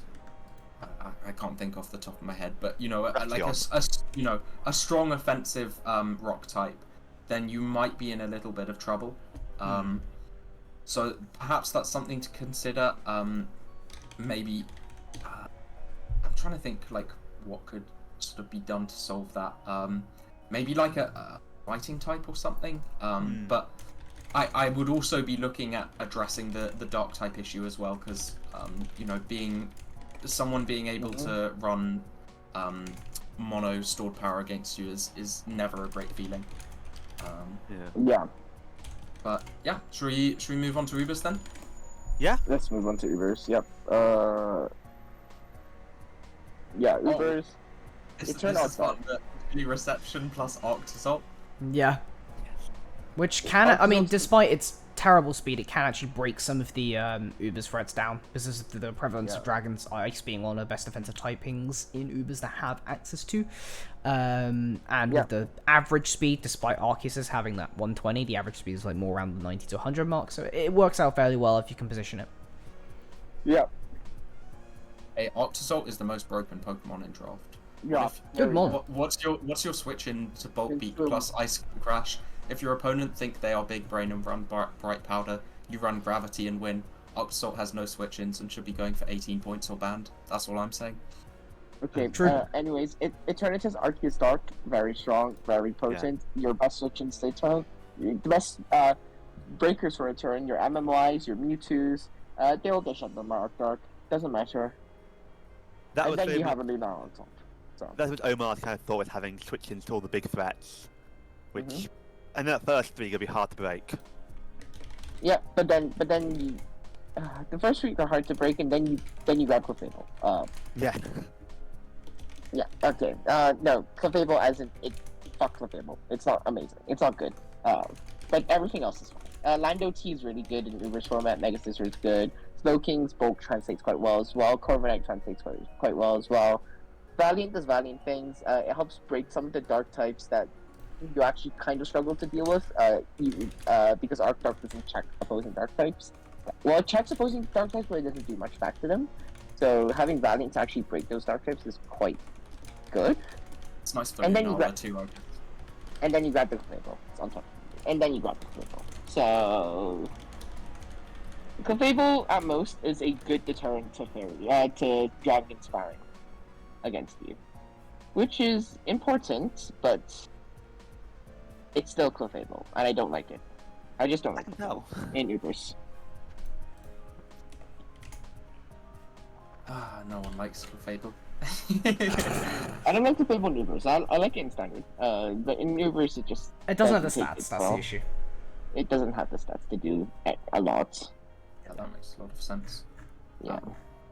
I guess that you know, there's a lot of nice pivoting options with Lando, Mega Sizzle, Corvi, Chili Reception to, you know, bring in sort of heavy hitters. Although there's a lack of breaking power. Maybe there is a lack of breaking power that would be a little nicer with all of that nice momentum that you have. But then also, I know nothing about Ubers, so I could be... It's absolutely correct, because Lunala, Arc Dark, Eternal need setup in order to actually do any form of damage. Lunala can get away with a spec set, that's completely for sure. Especially Lunala is very good. But then, number one, you give up on boots, number two, you give up on speed. These are the two main things you give up on with Lunala if you're running specs. So, apart from that, you do have like really, really, really solid momentum. Iron Valiant's an okay breaker, but in terms of Ubers formats, Moonblast just doesn't do enough if you don't give it the specs as well. But so you're really running into a format without the most amazing breakers, just with extremely solid momentum. Okay, well, seems like a kind of a hard draft to break down, definitely, with you know, some quite bulky options. But should we move on to doubles then? Yes. Let's go. Lando T, the best Pokemon in the format. It is extremely good. And it's does work out fantastic. really well here because you have the double Intimidate with Mega Morwell. When Mega Morwell does come initially, you still get the Intimidate before it changes to huge power. So that's pretty nice. Helps to pivot around. You get spread damage now, Sandsphere. We talked about that, which is really nice. Lele Armourouge being the big one. You got the Terra Armourouge. So you have that Psy spam mode. Lele can still set Trick Room, maybe not quite as well as the Indeedee option, but this is more immediately offensive because of Lele's higher damage output, which is really nice. Speed control options good. You have the Rabombi, which has the access to Shield Dust, you don't get faked out. Also Speed Swap if you want to use that. And Oranguru being one of the better TR setters out there, even if it's a bit high on the speed front, because you have the Inner Focus ability as an option, which is really good. So on that front, really nice. Just overall being able to like move between the two modes and have like really consistent damage. Rotom Wash gives you Disquake with Lando T as well, which is always a classic. Very, very hard to deal with sometimes. Issue is your speeds are actually like kind of clumped almost, and like there's nothing super fast that can like properly abuse it. Yeah, like you have a Rabombi Meow, which is nice, but you also don't have anything super slow. So versus like some TR modes and some some Tailwind modes, you might actually get beaten within your respective modes. But there's a lot of damage output, so it's definitely workable. Yeah, I think their thought was, you know, trying to go from those bulkier mid-speed Pokemon, kind of what they like to play with. That's what they feel comfortable with. So I think that's kind of what they're going for here. And they were pleasantly surprised when Armourouge came back and like expanding force goes burr. Yep, it does. Definitely does. It does indeed. Yeah. Cool. And should we finish up with Little Cup then? And Scraggy Coughing is such a nice duo, honestly. And yeah, something I really like as well is that like Cutie Fly to me can feel really underwhelming without Hidden Power or Quiver Dance when it's unsupported. But something that I quite like here is that, you know, you've got Scraggy, Magby, and Toadschool who are all going to be pressuring Steel types, so that, you know, Cutie is going to be able to spam those Moon Blasts as Cutie Fly does. And I think also like you've got Squirtle and, well, Squirtle mainly to pressure Fire types again, which resist your Fairy type attacks. But yeah, seems pretty interesting. The speed is nice as well. Obviously, Cutie Fly is 19 speed, I think, if I'm not mistaken, as is Magby. And then what's the next one down? Is it Toadschool at 17? Does Toadschool get 17 speed? It does. It does, it's yes. 70 It does. Yeah. Part of the reason why it's so consistent. Yeah, I think then it's like, Coughing's 17 as well if it wants to be. And then like Scraggy and Squirtle are a little below that.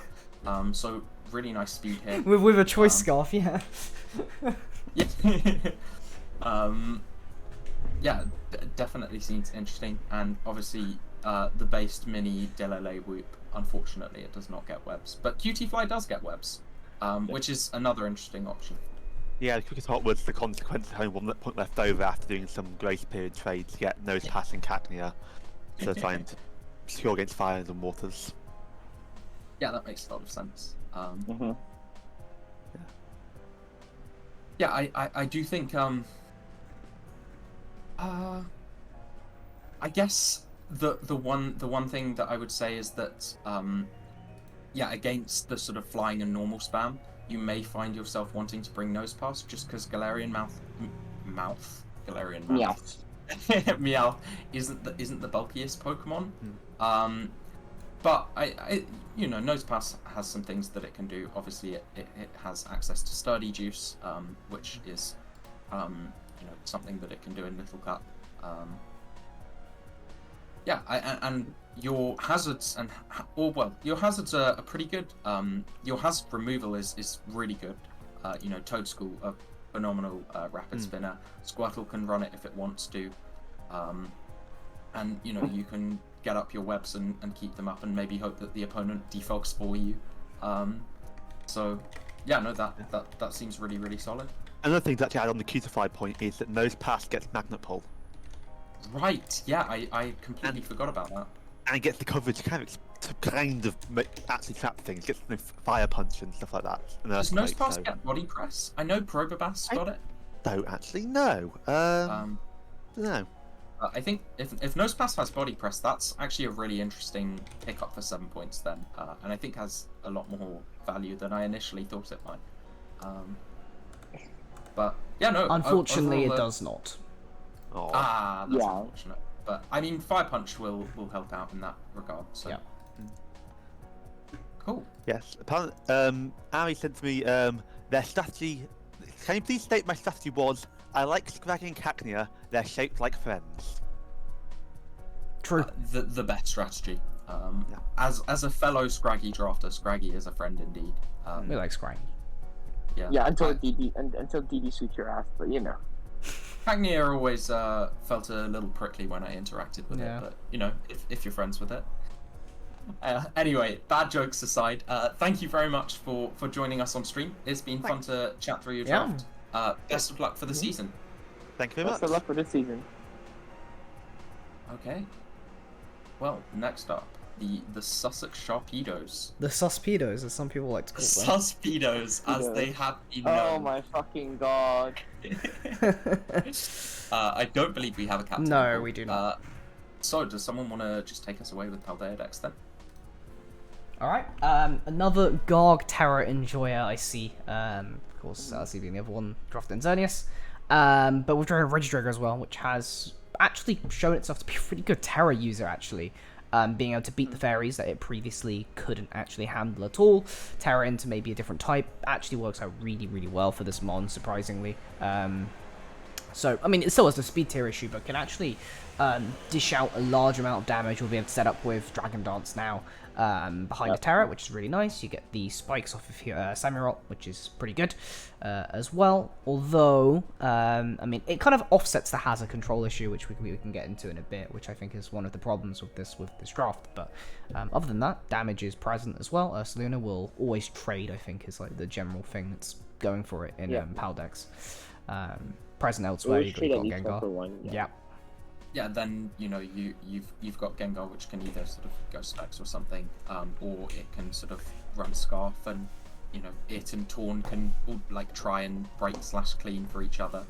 Hisui and Lilligant feels like an interesting pick here. I'm not sure what the thinking behind it was. Wanted another Hisui mon. That is true. There is a lot of Hisui in Pokemon here. So I respect the Hisui theme. The Hisui in Pokemon are great. But yeah, no, I think as you pointed out, the highlight of this draft really is the Terra Captains. Garg, fantastic Terra Captain. Regidrago, I'm excited to see how it does, especially because it has Earth Power naturally now. Yes, it does. So you don't even need to Terra Ground, Terra Blast. Yeah. I mean, it had Earthquake as well, but they have both sides of the spectrum, which it can actually use. That's the benefit. Yeah, exactly that. Cool. Natdex? Shall we head on to Natdex then? Yeah. Yep. And we see a pick one Shaman Sky, which Basically, you're begging to get Covert Clipped on. This entire team kind of is. Yeah, You got Sacred Fire Entei, you've got Sacred Fire Entei, you've got like Mortal Spin Gamora. Like you're basically begging to get Covert Clipped on. Yeah. The entire team is. Yeah, no, that's definitely like an issue, but equally, I think that there's a lot of good things here. Glamora and Hisui and Samurott and Cleavor, all of which can set up hazards super easily, with both Golden Go to prevent removal and Annihilate to punish removal. With you know a combination of something like Shaman Sky and you know even Jolteon, who can sort of clean late game after chip and sort of the sort of stronger threats have gone in, is actually I think quite an interesting strategy, and I'm interested to see how it will pan out, because obviously we've got as of this year a lot of new sort of hazard setting moves and abilities. So a few people have decided to commit to that. So We'll see how that pans out. Yeah, I mean, the hazard control's great. I think my issue is that this team doesn't really have a good breaking. There are mons that can do it. Skyman and Entei definitely can break. Even Golden Go can do it. Issue is it's a bit inconsistent, and you don't really have like the I don't know, the raw power that you might expect in some of the breakers available to you in that decks. This is not PAL decks. To be clear. Yeah, definitely. Yeah. The power level is a fair bit higher. Indeed. You know, it's definitely something to consider, but still, I think an interesting team with definitely some cool picks, and I'm looking forward to seeing how it does. Okay, Ubers then. Ubers time. MMY Zekrom. Let's go. Very good. Yeah, MMY Zekrom is very, very strong. Zekrom is one of the best breakers in the entire tier. MMY is one of the best setup threats in the entire tier. Can And also break breaker, itself. Yeah, it can also break itself. Doesn't matter. And then you've got like a variety of ways to get the mons in. You got Pheromosis, a speedy U-turn, Genocide, which also is a speedy U-turn to be fair. Flip turn from Arena, which helps but you got a flip turn lot from here. Arena. Yeah. Because flip turn from Arena is the only slow momentum, because Azov Crobat both also really fast mons. But having that slow flip turn from Arena is going to help in a variety of different matchups here. Yeah, I mean, this seems to be a common theme for some teams. Defensively, a little bit annoying. Tinglu's great, and Zekrom can definitely fulfill that role in some games, but you don't always want to be doing that on Zekrom, and otherwise you're actually making Tinglu take a lot of these roles. Because Arc Rock, whilst pretty damn good offensively as an Arceus, so one of the actually really good for the point cost when it comes to offense, isn't so good defensively as one of the Arceus forms out there, which is kind of the issue you have here, is you don't actually have an Arceus form, a defensive Arceus form per se, to kind of like tie everything together. Can still do that in some matchups, though. Cool. Well, I guess it's on to doubles then. Ooh. And we see another Mousehold Annihilate in doubles. Yes, this time without the Terra. But the Terra is on the D-Knight instead. I think Mousehole really needs Terra, because Annihilate's power comes in its ability to tank multiple hits and just get that Rage Fist. A power up. I guess Annihilate. The truth of Mousehold is in 66 is that you can get that beat up really easily, and the fact is that this draft is very good at fighting the Mousehold. As in, it's very hard to prep specifically for the Mousehold when you have to deal with stuff like the Terra Dragonite, the Coco Moth Treads, and the King Gambit. It's a good stuff draft. That's what it is at the end of the day. You have 7 good stuff mons. Which makes you have good general pairings. You've talked about the Mousehold, you've talked about the Coco Moth. The D-Knight exists there to be able to Terra normal E-Speed or Terra flying you down. Like, Terra flying D-Knight has been extremely powerful with things like a Choice Band, even in a focus, being able to block, intimidate, and you just fire off. In that deck, you have access to things like dual wing beat if you wanted to, but Terra Blast if you expect to be terroring it as well, being very, very strong, which is great. The issue is your speed control and your TR counterplay is not so good. It's minimal, It exists. Battler's not a bad counter trick room option, but it's also not a great one. Do you know what I think the bigger issue that I'm seeing is that what is it? Right now, if I was prepping for this draft, I would take whatever ground type I have, I would slap a scarf on it, and I would be clicking 3 times. And hoping that the opponent collapses, because there's Coco that's ground weak, Moth that's 4 times, Treads that's ground weak, Gambit that's ground weak. Your only ground resist at the moment is Dragonite, which if it wants to Terra normal, then doesn't become a ground resist. I get there's Delibird too, which we don't we don't talk about Delibird. I think that's like a bit of a worry. Yes, it is. It is. So I would be looking into something that you could potentially trade to try and patch that up. Obviously there are things like Sugarberry, Air Balloon, which actually there's nothing offensively to check grounds with. I'm looking at that right now either. I didn't even see that the first time. You don't necessarily press them offensively either outside of like a random Terra type. No, that actually puts a lot of pressure on Dragonite's Terra types actually, which may mean it doesn't get to do the Terra normal Terra flying actually wants to do. So that would be something that I would be looking into, but still, I mean, you've got some really strong Pokemon here, so definitely an interesting draft. So onto Little Cup then. Yep. Let's look up G-Pony Chincho. Let's start with that. It's G-Pony Chincho. It's G-Pony Chincho is very good. Chincho's special attacking prowess, a couple of G-Pony's ability to go either way, really. But Chincho is one of the best scarfers in the tier, which helps complement the fact that Pony's speed cap stops at 19, which makes it unable to deal with a lot of the different scarfers. You can scarf Pony, but it's not amazing. But then Chincho fixes that up. It's quite an interesting drop, this, because you normally don't see such sort of balanced points totals across the board. People tend to go more for top heavy. I'm kind of wondering what Satoddle's going to be doing, because if I'm not mistaken, it's normally, I guess does it have belly drum ice shard like the big form? I don't know. Because I don't see a way for it to do slush rush shenanigans here. Yeah, you could hard. It does get it, by the way. It does get belly drum ice shard, yeah. So I it's imagine actually that's very, very good abuser of it. It's just that you still have to position it in for that, and of course belly drum and LC always comes with the issues of its belly drum and LC, so you're taking a lot of health. Yes, sure, you can heal it up, but you know, you got to be careful, considering Satottle's fairly bad speed to start off with. Yeah, absolutely. I think also, I don't think it's like as major of an issue because you can sort of pressure it with certain Pokemon. Yeah. But you have one rock resist being Sandygast, and also the bigger issue I think is no ghost resist. So anyone can just be spamming neutral ghost moves, particularly when Pony to Galar is weak to them. You don't really want to be sort of baiting those ghost moves and then having no switching. So a dark type could be interesting here. Just to sort of shore up that weakness a bit.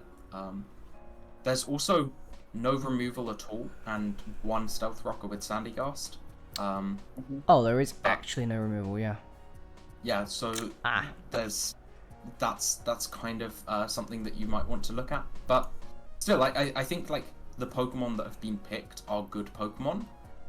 It's just maybe a little more sort of thought about the cohesiveness of the team. Yeah. Would do this draft some benefit. Yeah. Okay. And onto the Bristol Bloomers, our other Bristol team, and I believe Ralph, their captain, is in call. I will move him into the stream voice call. Yep.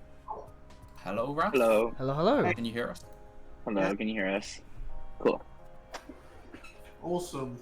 Welcome to the stream, fellow Bristolian. Thank you. Right. Well, you, like me, are one of the Bristol captains, and also like me, you will be playing Little Cup for the Bristol Bloomers. And unlike you, they're gonna do much better. Yeah, true. There is Abra Rufflet somehow. Do you wanna talk us through this, Ralph? All right. Which draft do I talk about first? Because we do have Paldea decks, which is also just like another. Go with yours first. Go with yours. I'll go with mine. So basically, we just get like turn 3 pick, and we just decided to pick whatever mon is still there, still broken. So we just went Abra, right? We were like, maybe not Rufflet, Hustle, Brave Bird, a bit too unreliable. And then we were like, we'll just see what comes back to us. And then it comes back to us, and we see Rufflet. So why not pick it up? And then turn 3 after that, well, Tom's like, you know what? You should go Trapinch. I'm like, yeah, sure. Trapinch is good. Trap's pretty much what we need to counter Rufflet, or what might want to come into Abra. Rufflet lets us get rid of threats to them so that those guys can just like clean more efficiently. After that, it was a matter of just rounding out the team, getting proper hazards, getting a fighting type, getting hazard removal, good pivots, and a fairy type. And that pretty much just rounded out the draft. I'm pretty happy with the picks we did end up getting. I think Bronzor is really solid for rocks and hazards. Alolan Geodude gives us another hazard setup plus a pivot, which is pretty nice. Gossifleur, kind of a bit of a budget rapid spinner. It was a bit tough to get one since they were all kind of just like disappearing from the tier pretty fast. It's actually a surprisingly good mon though. It is, it's for the quite price. bulky. And Bullet Seed actually enables it to do some semblance of damage despite the stats. yeah, LC damage rolls be like. I will say, probably the team's biggest weakness is maybe the compressed speed tiers. We don't have too much variety. We have a lot of base. Yeah, we have like 3 base 60s, which not the best, but I think it's rounded out by overall pretty nice team comp. Good swaps, and just like a lot of stuff that enables big threats, if you will. Yeah.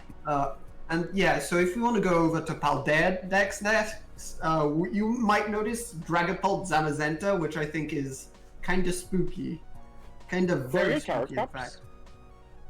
Dragapult and Zamek both on Terra. Oh no, our Terra captains are Scyther and what Tinglu, was is it? Tinglu? I think, yeah, Tinglu. Yeah. Okay. Yeah, Scyther Tinglu to just enable those. Because honestly, it's still a very, very solid draft, even without Terra captains. But yeah, no. So it was just a matter of picking what you might want. So yeah, it's not really too reliant on Terra. But Dragapult, very nice. Mixed breaker, can run pretty much whatever you want. Also pivot. Zamazenta, pretty strong. It cleans, it breaks, it does a lot of stuff. We also have like a very solid We also have very solid defensive walls. Zammer again, Tinglu. Screamtail's also pretty bulky and also fast, which is really nice. And after that, we've also got like a bunch of utility, as well as just like cleaners and the like.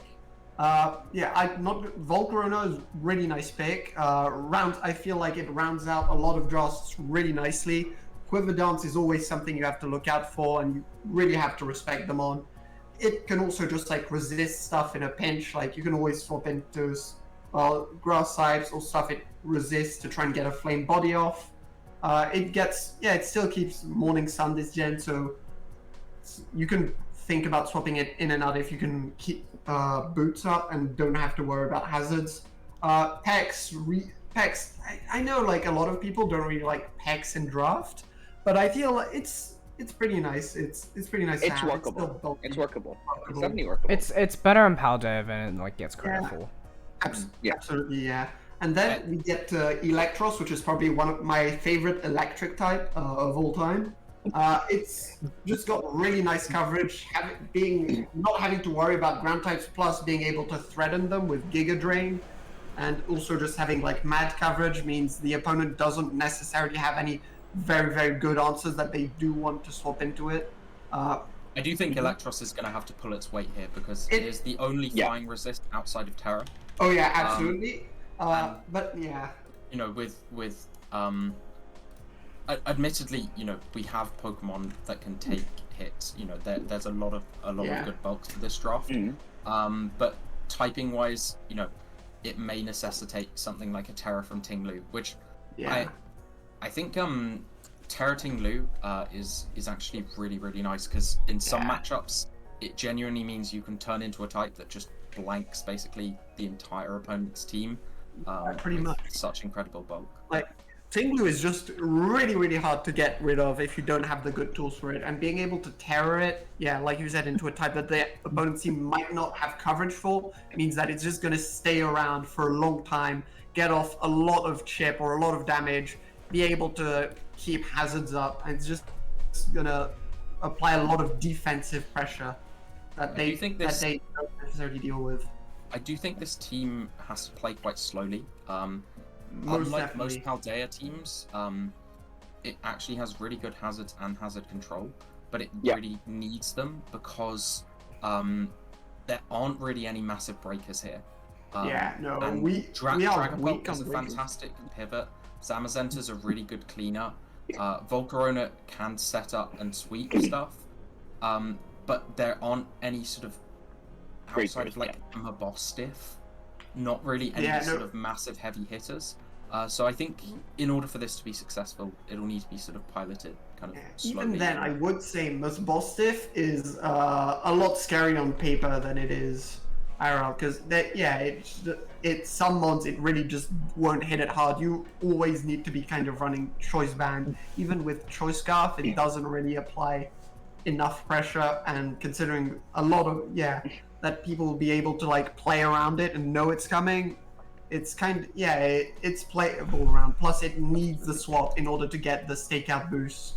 Right, even I think we're at risk of spending a bit too much time on Bristol here. And Alright. I don't want to come across biased. Let's get through these final three in good time. Let's do national decks then. I think national decks is very well balanced. I'd say Tornado Theron and Mega Scizor as the first 2 picks. Yet another Tinglu. It's very nice defensively, and like Scizor, and Tornadoes, regenerated Tornadoes is always something you really like to have around. It swaps into stuff, provides nice utility or offense. You can run specs, you can run a lot of it. It's just very flexible, if you will. The rest of the draft also has some nice breakers, nice supports. Hisuian Arcanine, very strong breaker, despite the fact that it's so low on points. It's definitely a bit slow, but other than that, I like it. If we look at Uber's next, since we do need to hurry. I'm sorry for taking up so much time, guys. But yet again. I'll quickly talk about Uber's. Arc Poison is great. Arc Poison is great. Arc Poison gets Gungshot this gen, really changes its DD threat level from mid to like really, really strong. Well, it gets both DD and Gungshot this gen, which actually turns into a solid threat. MMX is too early. I think MMX it's not around 2. I think it's around 3 personally. I think it's slightly overrated in a lot of formats. But Arc Poison's main gripes are to deal with steel types, and well, mostly steel types. And MMX really does actually kind of fix that. And then you've gone into like Giratina. Giratina itself also complements, I think, defensively quite well with Arceus Poison a lot of this time. You threaten the Psychic types that threaten defensive Arceus Poison. And Arceus Poison helps actually check stuff like Marshadow, which actually really, really threatens Giratina. And then you got Ferrophone Feeny, both excellent mon from Ubers. And then you grab Chiyu, which is a bit more suspect, I think, in terms of this kind of format, because especially when you don't have Sun. Chiyu really does its best job when it's under Sun, and without the Sun pressure from Groudon, for example, you aren't actually doing enough damage with Overheat, in my opinion. I guess it pressures the steals as well a bit more. It pressures the steals a bit more, which is fair. Like, it's completely fair. It's nice to have around that. I think the strategy later on was basically just pick things which hit hard and then grab Cleft, because utility and a second steel type to sort of alleviate pressure from Ferrothorn felt nice. Klefki, Lando I obviously is very strong in Uber's format still. A lot of times you're scarfing them on, but as your first life can still do a good amount of damage. G-Dom's a bit more of a scam. You usually won't be able to get the speed, or you're usually lacking either the speed or the damage, and you can't fix both at once. It can definitely do a lot of work into some matchups, though, because of the way that the Uber speed tiers are concentrated. It's actually still a feasible breaker. It's Kali Ice at home. Like, treat it as Kali Ice at home. Yes. A lot of them. Okay. Well, finally, rounding it out with doubles then. And Bristol have decided to go for another Sun draft. Yeah. What a coincidence. It's almost like Yard is actually a very good mon. It's a big nuke in and of itself, and it enables mons, and you got Whimsy and Great Tusk to go with that. Of course, Whimsy providing Tailwind practice support, but also having Chlorophyll is actually a really nice secondary thing to have. Can provide a lot of surprises versus other teams because of how fast it is under Sun, actually. Of course, Tuskafy adding on to that as well, which is really good. Gyarados helps you sort of pivot around. You get the Terra, you get the utility. Guys, great utility mon actually, surprisingly, with T-Wave Taunt in particular. Which it gets really good. a ton of moves, all Gen 1 It does. do. It does. Did really well for me last year at doubles actually. Was actually one of the MVPs, despite my Zygarde 50 did nothing last year. It was literally the rest of the team. Anyway, I'm interested to see how the low tiers pan out. That was my main gripe with this, is the low tiers. I think some of them have interesting utility, but I think it will become determined. The player themselves will have to kind of bring the best out of those low tiers, I think. They seem on face value to me, it's really awkward. I think from Registry all the way down. He's on Typhlosion. I can see the Eruption in Sun, sure. But the rest of them, it just kind of how are you putting these within the rest of the team I'm not entirely sure. It just seems like kind of put together. They don't really have like coherence with everything else. But prove me wrong. Yeah, absolutely. Yeah. We'll have to see. But We will. cool. Thank you, Rafa, for coming on. And obviously, best of luck to your team. Let's make sure that Bristol You'll meet do each time other in stream, finals. Obviously. Yeah. It's fine. It'll be easier this for time one for Bristol sure. kicked in. Copium. Yeah, you guys will do fine. Tom's gonna choke every single match and drag his team down. I'm also gonna choke every single match. Yeah, true. Raph was joking last year too. Anyway, cheers, Raph. Cheers. Thanks for coming on. Let's move on to the Glasgow Lysopods. This is our final team of the Evil Tile division. Do we have? I don't believe we have any representatives of their team in call. No, it doesn't look like it. Okay. Shall we start with Deadex then? Yep. Let's start with Father next.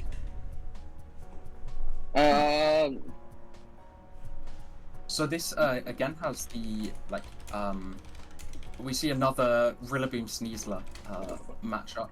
I'm trying to. It's kind of interesting this draft. There's also the Indeedee and Armourouge, so it's double terrain. Yep. Oh. Yeah. I mean, double terrain. It kind of gives a flexibility for which seed you want to run on Sneasler? Question mark. Yeah. I guess there's also the Indeedee Armourouge. We've seen a couple of those in singles now, I think. I'm interested to see how that works out. Obviously very potent in doubles, but in singles where you have sort of fewer turns to take advantage of those expanding force turns, it could be harder to work around. Sneasler and Crabominable, I actually kind of think Crabominable's interesting as a Terra Captain, because obviously its typing really holds it back, but it's pretty strong. I think one thing is I feel like Lycanroc Dusk kind of really appreciates Terra as well, and so the pick alongside Sneasler, they both sort of want that Terra Captain spot. Still, there's nice momentum with Slowking and Corviknight to bring in the sort of heavy hitters like your Rillabooms. To help you position your like setup Hydreigon, obviously Lycanroc Dusk, which hits super hard, and then I guess the game plan is to sort of clean end game with Sneasler, as it's so excellent at doing.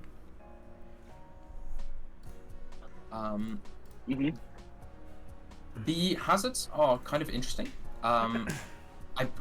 There's actually quite fairly decent hazard removal at the very least. Toedscruel being a good rapid spinner. I believe, does Hydreigon still get defog or not? I think not in this trend. No. Not in this trend. Not in Podex. No. It loses defog and roost, which is but it does gain rocks, admittedly. Yes, yeah, that's one of the things that I was going to mention, that you do have rocks with Lycanroc and Hydreigon. So there are rock setters there. Yeah. Yeah, the speed tiers are pretty solid, going from 120, 110, 100 down to like 98, 95 and below. Yep. And yeah, overall it's quite an interesting draft, to be honest. I'm interested to see how it does. The 1 point Pikachu value pick. Value pick, yeah. Let's put it that way. Hey, I've seen Pikachu put him in some work before. Don't sleep. Anyway, on to national decks then. Yeah. That top four is very scary. Yeah, that really. top four is very scary. Everyone loving the Coco Iron Moth or Pink Urchin Iron Moth. I mean, it's really good synergy in terms of what you're covering. So, Definitely. Iron Moth being like one of the more like I guess benefiters from having the extra free booster. I guess it's basically Moth and Valiant that really want to have that if they can get it. But Valiant's really hard to get the Coco with, and you are stacking double fairies. There is that issue with it. So Coco Moth being, of course, the alternative. Definitely. Yeah, I think it's, well, obviously it looks really powerful because it's 9-mon draft, so all the points are sort of concentrated. Yes. which I think at times may lead it to feel a little sort of a little inflexible. Like it might sometimes feel like you don't have enough options. But honestly, I think with like Skarmory Screamtail is actually a really kind of horrific wall core to break. Yeah. And then, you know, when you've got those to sort of fall back on with the top 4 offensive threats, like, who really needs any other Pokemon, to be honest? Yeah, no, very, very interesting draft. Okay, Ubers. Ubers time. Yveltal, obviously Yveltal does Yveltal things. There's no talking about that. It's the big Gloomon. Yeah. It's the big Gloomon. Then this team doesn't, and then this team kind of becomes more interesting after the Yveltal pick. Because, yeah. Going Zygarde complete Solgaleo, I mean, look, we've been talking about a lot of teams that don't have Ubers level bulk. This is a team that does have that. Zygarde complete Solgaleo plus Arc Electric. Arc Electric can kind of deal with that. As well, and you have at least got Bundle to help threaten grounds out, which is good. Puts pressure on those a little bit, so definitely has kind of got the bulk front better than a lot of teams do. But on the other hand, you have the Ubers level bulk, but you don't have the Ubers level off. Yes. That's the other side of the coin that we have to talk about here. Yeah. Because Zygarde complete is complete wank. Like it does no damage. Until you get like 2 Dragon Dances off. Unless you're Terra Zygarde, but we don't talk about that. Yeah, no, we don't talk about it. But unless you get 2 Dragon Dances off of Zygarde, this one is doing no damage. Yeah. Like straight up. It doesn't. It's base 100 attack. Like that in Ubers is just not. It's not high at all. It's quite low, in fact. Yeah. Usually you're able to get the 2 Dragon Dances off a lot of the time, but still you don't sweep. That's just how it is with Zygarde. I mean, defensive coil sets also make your they complement your bulk really well, and obviously Glare is one of the best moves in the game. So you still have options when it comes to like Zygarde, Ziggy complete, and Solgaleo is a very nice pivot for your Iron Bundles, for your Iron Bundles. Iron Bundle's gonna have to do a lot of work on the offensive side, which is not amazing as far as that's concerned. It's good. It's a good mon, but as we say, 80% of the time it's worth its point cost.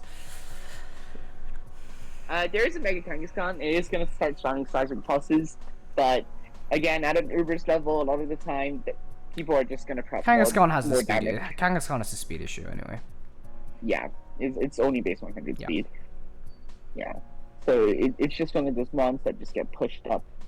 Like Iron Bundle is very, very offensively oriented. Like you're basically forced to run like some form of like band or specs Yveltal every week, which is fine. It can work. It can work. This is definitely one of the teams that can leverage Yveltal's flexibility a little bit more in terms of offense. No, it can't, because there's one defogger. Yveltal's not defogging. It's true. Actually, I mean, I guess you have Magic Bounce, but then you bring Hatterene, so it's a bit awkward. True. Yeah. I forget. Defog is something. Yeah. If you had another removal option, then I think that would be the case more, actually. Yeah. Yeah. You'd be running a lot more offensive Yveltal, because offensive Yveltal is absolutely broken. It's just no one uses it in ladder because Kali Shadow. But there's no Kali Shadow to deal with here. So. Yeah.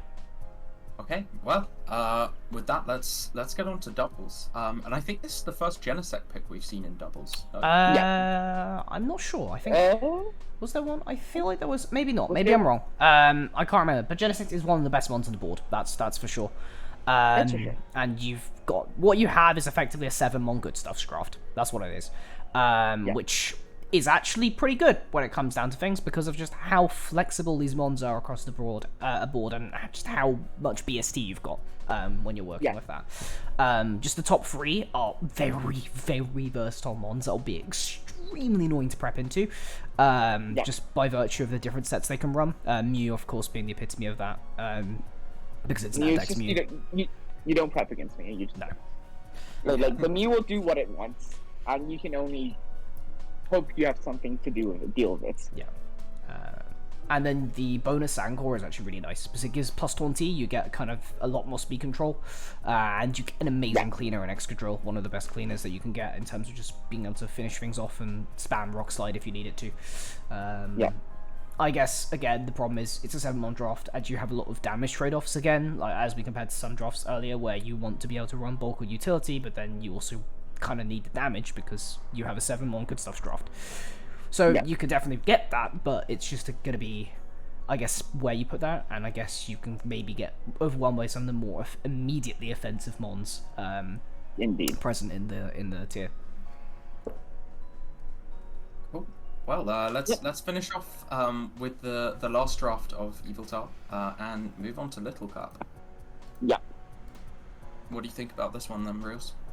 For Little Cup, you have G-Farfetch Scorbunny.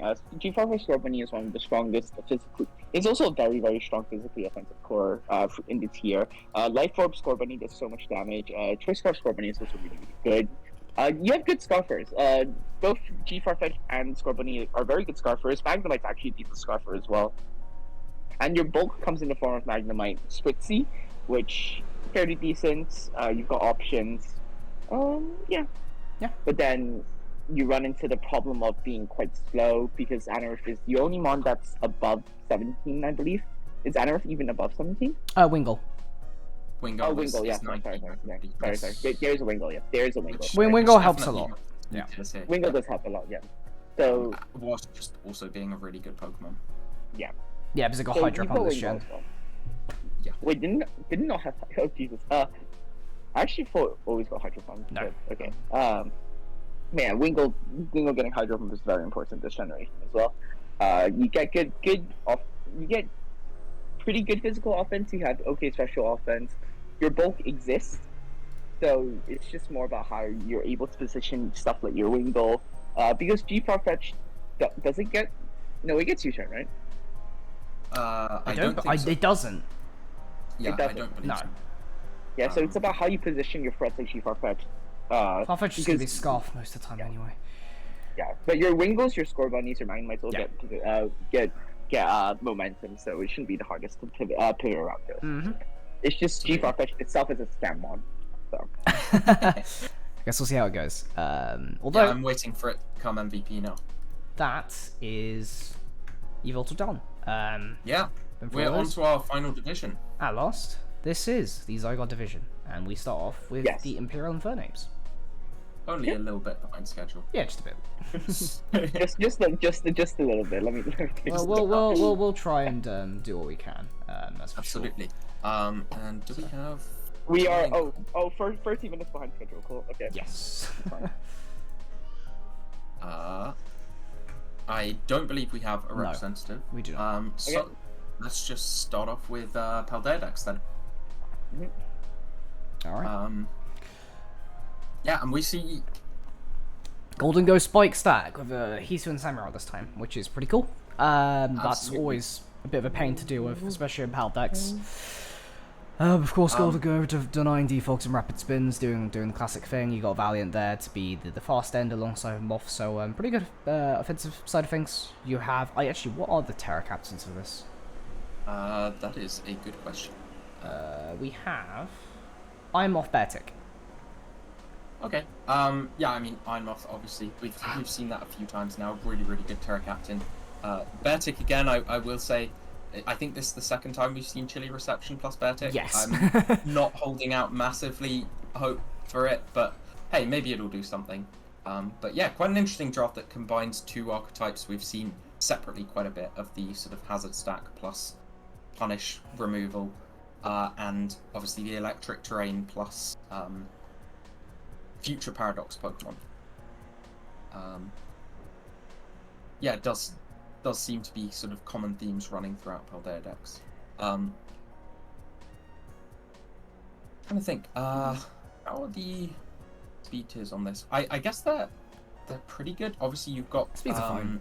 Yeah, you've got Valiant at the high end, which is, I guess, obviously Regieleki is faster than everything. I think Valiant is a little slow to have as a speed peak, but equally, I don't mind it too much. if the alternative is just like drafting a Shipmon for the speed tip. Yeah, I mean, maybe yeah. Aleki can kind of cover that in some matchups. Depends, really, because of No. Aleki. I'm saying in some matchups, if you can manage it. I don't think so. What for are the the most tower part, but- captains for Imperial? I think they put it down. We said it's I am off Betic. Yeah, We talked about that. Yeah. we just said. Oh wait, what do you have for work? Why are we doing what we have for weapon drift again? Bro, you're like 5 hours behind me. I know. We did it but- for fucking one of the Yveltal drafts, and I think one of the Xerneas ones. I guess. Yeah, no, it feels like quite a potent draft. Like it'll be tough to prep for, especially when on top of those two archetypes, you then have to consider stuff like freaking Staraptor just coming in and. It's just a bit awkward defensively. I think that's my main concern. Yeah. But it's workable. Like Golden Go, you can just try and make it a little bit more defensive on this draft. I think is kind of what you'll have to do. But Golden Go Lando T doesn't like to run it as much in Power decks. It's workable. Yeah, for sure. Okay, so on to national decks then, where we see the second Iron Valiant, and this time without terrain. Instead, looking at the sort of classic Mega Sizzle, Rotom Wash, Volt Turn, with Ursaluna to come in and just smack stuff hard, which works really nicely with the momentum. Then you've got Screamtail, which I like here. I don't think Iron Valiant is a good fairy, so having a second fairy is really nice. And Skelejudge, which I do think is a little worse without Terra, but has been tiered accordingly. It is a few points lower in national decks because it can't Terra. And then you've got that freaking pick 9 Spectria, which is that's wild. Which is just chilling there. It's quite an interesting team. I think its success may rely on how well Ursaluna can break for the. The Spectria was actually a Grace trade, by the way. Oh, okay, that makes sense. But it was still left on the board, which is the main thing. Yeah, absolutely. I think, as I say, I think the success may rely on how well Ursaluna can break for Valiant and Spectria to clean up, because the Hazard game isn't terrible. You've got, I believe, Screamtail and Komodo can both set Stealth Rocks. But you don't have like Hazard stack mode to sort of fall back on. I think the lack of grounded poison here isn't that terrible, given Mega Scissor Rotom Wash. Rotom Wash is immune. Ursaluna has guts. It's a non-issue, I think. Yeah, I don't think it's an issue. Yeah. I think sometimes Spectria doesn't appreciate T-Spikes when you want to like sub up and like Calm Mind and stuff. But equally, you have counterplay to T-Spikes. Okay, so Ubers then. Uber's time. Arceus Dark MMX works. It does. Obviously Arceus Dark is actually MMX actually checks Arceus Dark really well. So having both of them is means that you have one less check with Arceus Dark, but then you both run into a problem with fairies. But then Corviknight is fairly decent at dealing with most fairies. Though I would say that you don't offensively deal with them. That's the issue. You also, a lot of fairies do have ways to break past your Corviknight. Oh, Xerneas and Arc Fairy will have no issues dealing with Corv. That's, I think, the biggest issue that you have fighting into the stronger fairies. So. Yeah. But this team is very weak to fairy, apart from that. Yeah. Like, Play Rough will, you might think that Chansey can check Xerneas, but then Xerneas wants close combat. And then the Chansey's not a check anymore. Glowbro also doesn't check fairies as well as Glowking does because of its lower split dash. Also somewhat Ice Weak, actually, this team. Yeah. You don't really have a good ice resist, I'm gonna be honest. Do you have one at all, actually? Hold on. No, I don't think so. You actually don't. Yes, some of the stronger, like Curran Black, if you can try and position it. Yeah. I was about to mean that Dellybird's an ice resist, but not even that's an ice resist. Yeah, no, that's actually it's not. It's actually not an ice resist. So that will be an issue because Arc Forms will always be running Ice Beam anyway for a lot of reasons, just for general coverage. And you have Zygarde complete, so having Zygarde complete without an Ice Resist, a little bit sus to me. Yeah, like something nice, you know, a good Ice Resist that Zygarde complete can kind of fall back on if you need to swap out of an Ice move is probably, I think, the change to make, if there is one at all. But, okay. Doubles it's again. defensively quite potent. It is, yeah. For sure. Doubles, this is very aggressive of a team. It's a paradox spam team with Coco. Yeah. You have Moth leaves, plus Sneasler as a unburden user.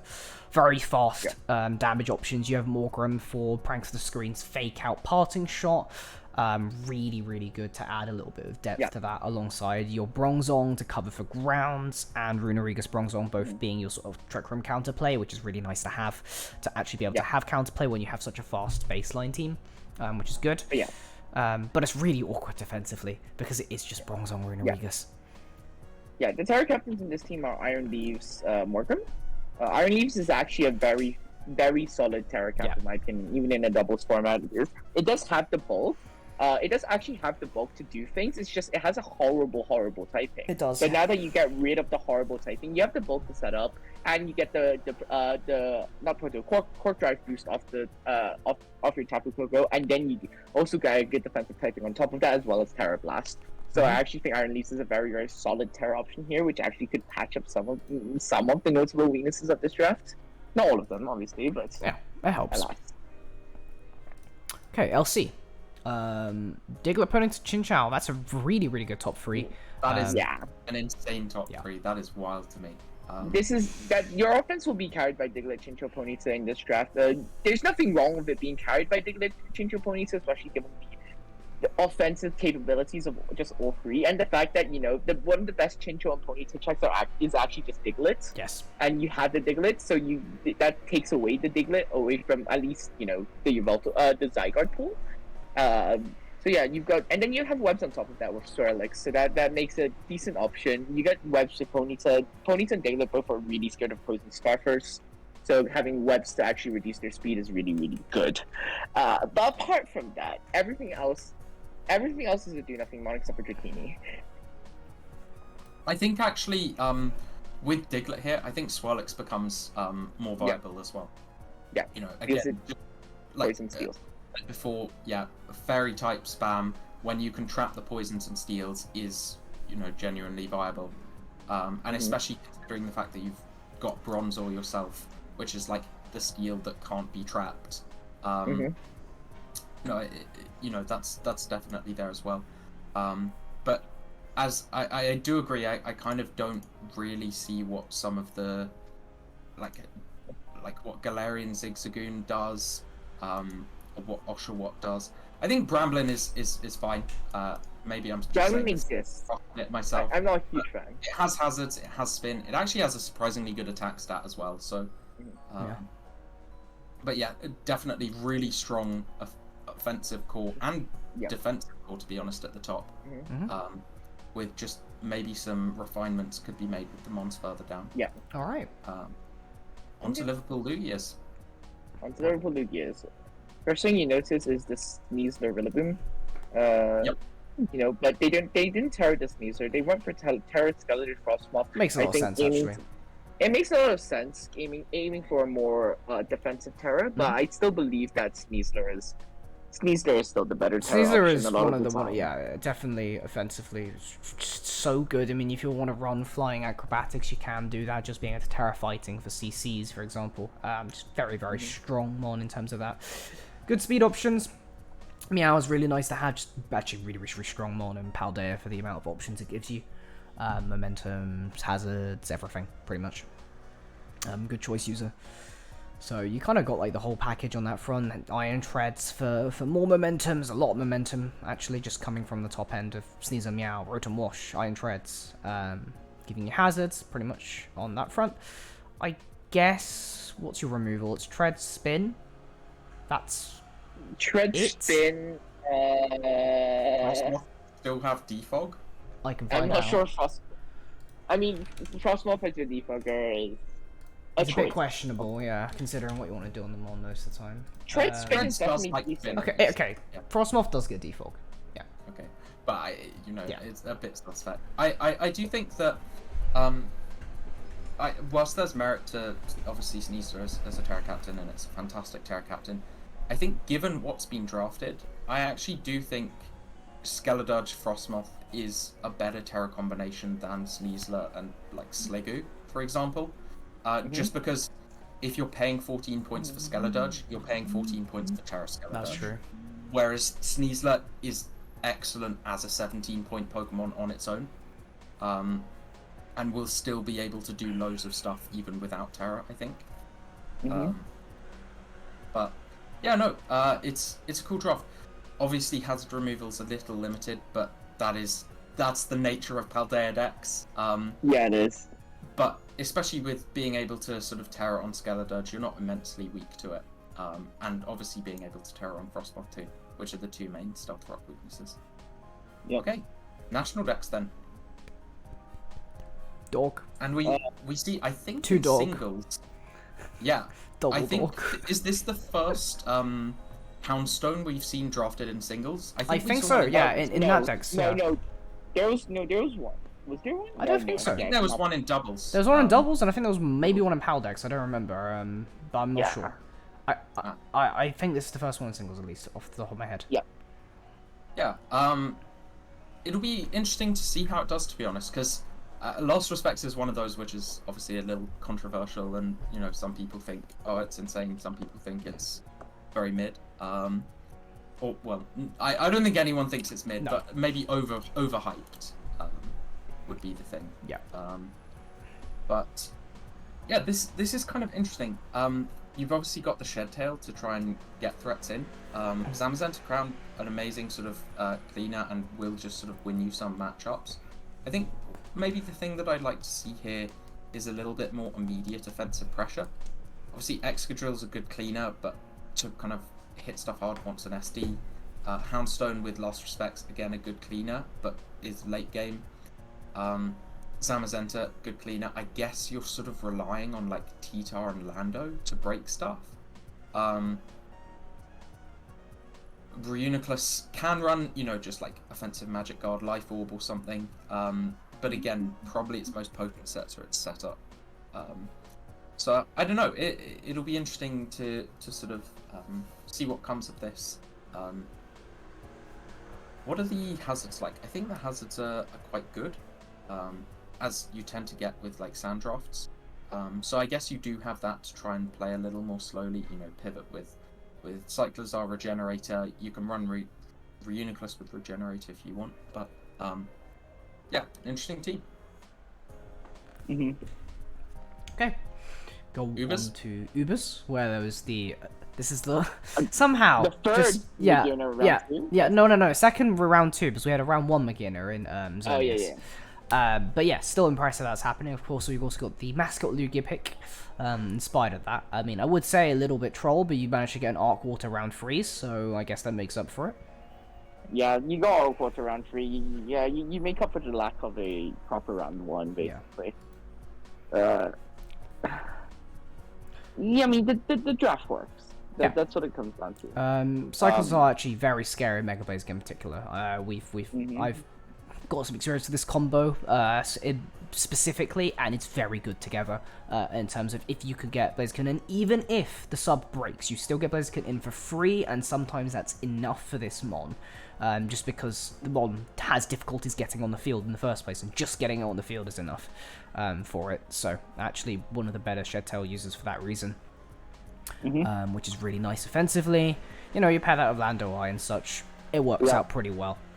I guess defensively it's a bit awkward because it's mostly Magina. I mean, actually no, you have Lugia. Maybe it's better than I thought it was initially. It's actually you have fine. Lugia, Magina, you have Arc Water. It's actually fine. Well. Yeah. It's pretty, and Pyroform. Yeah, it's fine. yeah.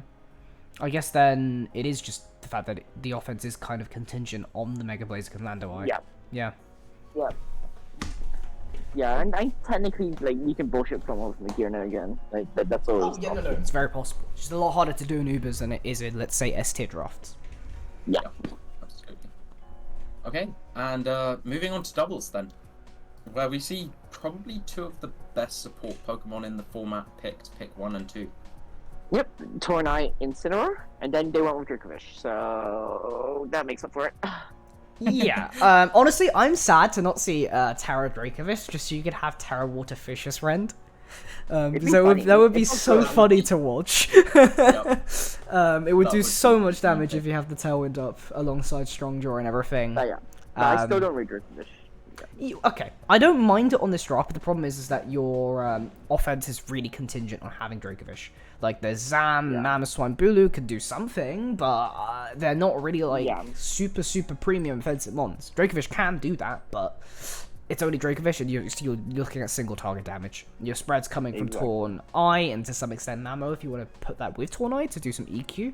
EQ Bleak Wind, but it's a little bit weak because Torn Eye kind of wants to do the support stuff, so it doesn't really get to do offensive duties quite as much as it might want to. Yeah.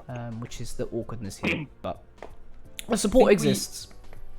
I think it's one of the predicaments that you can find yourself in with doubles draft, which is that if you go for the sort of premium S tier supports, sometimes you can find your offense lacking a bit, because there are often sort of low tier Pokemon that will be able to set Tailwind well, or can set up Trick Room for you well. But the sheer power that comes from the sort of wall breaking high tier picks is quite hard to replicate, I think. Obviously you have that to some degree with Dracovish, but then it can be hard to sort of, especially I look at this team sort of on the special offense side, and you're very contingent on something like Alakazam, which is extremely awkward without side terrains. You don't have any spread, and it's extremely frail. Yeah, definitely. So, I don't know, maybe... I guess depending on where you are, sometimes the sort of high point offensive threats are taken. But equally, this has a lot of tools, so if you can come up with some sets that work well, you'll have amazing support for them. Okay, on to Little Cup then. Magnemite gets Magnemite things. That's what it comes down to here. Yeah, Magnemite's like a Pokemon. Yeah, you got Magnemite, Snivy, Carvania, and plus Drifloon, which forms a decent offensive core. It hits hard. You're quite... The Carvania is like one of the best cleaners in the whole tier. Drifloon can pressure like the fighting types that pressure Carvania. Like, got quite a few options here. Yeah, definitely. It seems pretty neat. It's oh, go ahead. Yeah. You go first. You go first. Yeah, I mean, I sound like a broken record, but I know what it's like to have a draft that feels like this, because that was my draft last year. But again, obviously you've got Magnemite, which is a fantastic flying switch in, but then the rest of the team, there's a lot of flying weakness, and the only switch in is Magnemite. So if you get something like, Rufflet, which has a close combat, or, a flying type which has Heat Wave or something like that as a coverage move, this team's going to feel a lot of offensive pressure from that. Which is the standard in Little Cup. Fly Spam is good for a reason. But you're going to need to play your Magnemite well, I think, in order for to avoid sort of bad matchups there. But equally, a lot of offensive pressure from stuff like Carvana, Score Bunny, which hits really hard. You have Score Bunny to sort of break for Carvana to clean. It definitely feels nice. Magnemite as well. Obviously, most of the time you want Sturdy, but if you can pull off a Magnet Pull trap, that could clear the way for Snivy as well, which is nice option to have. Cool. Okay. They're very specific ones you trap Magnemite with. Yeah, absolutely. So, MUCL then. Captain is present. Hello. This is the captains of the MUCL.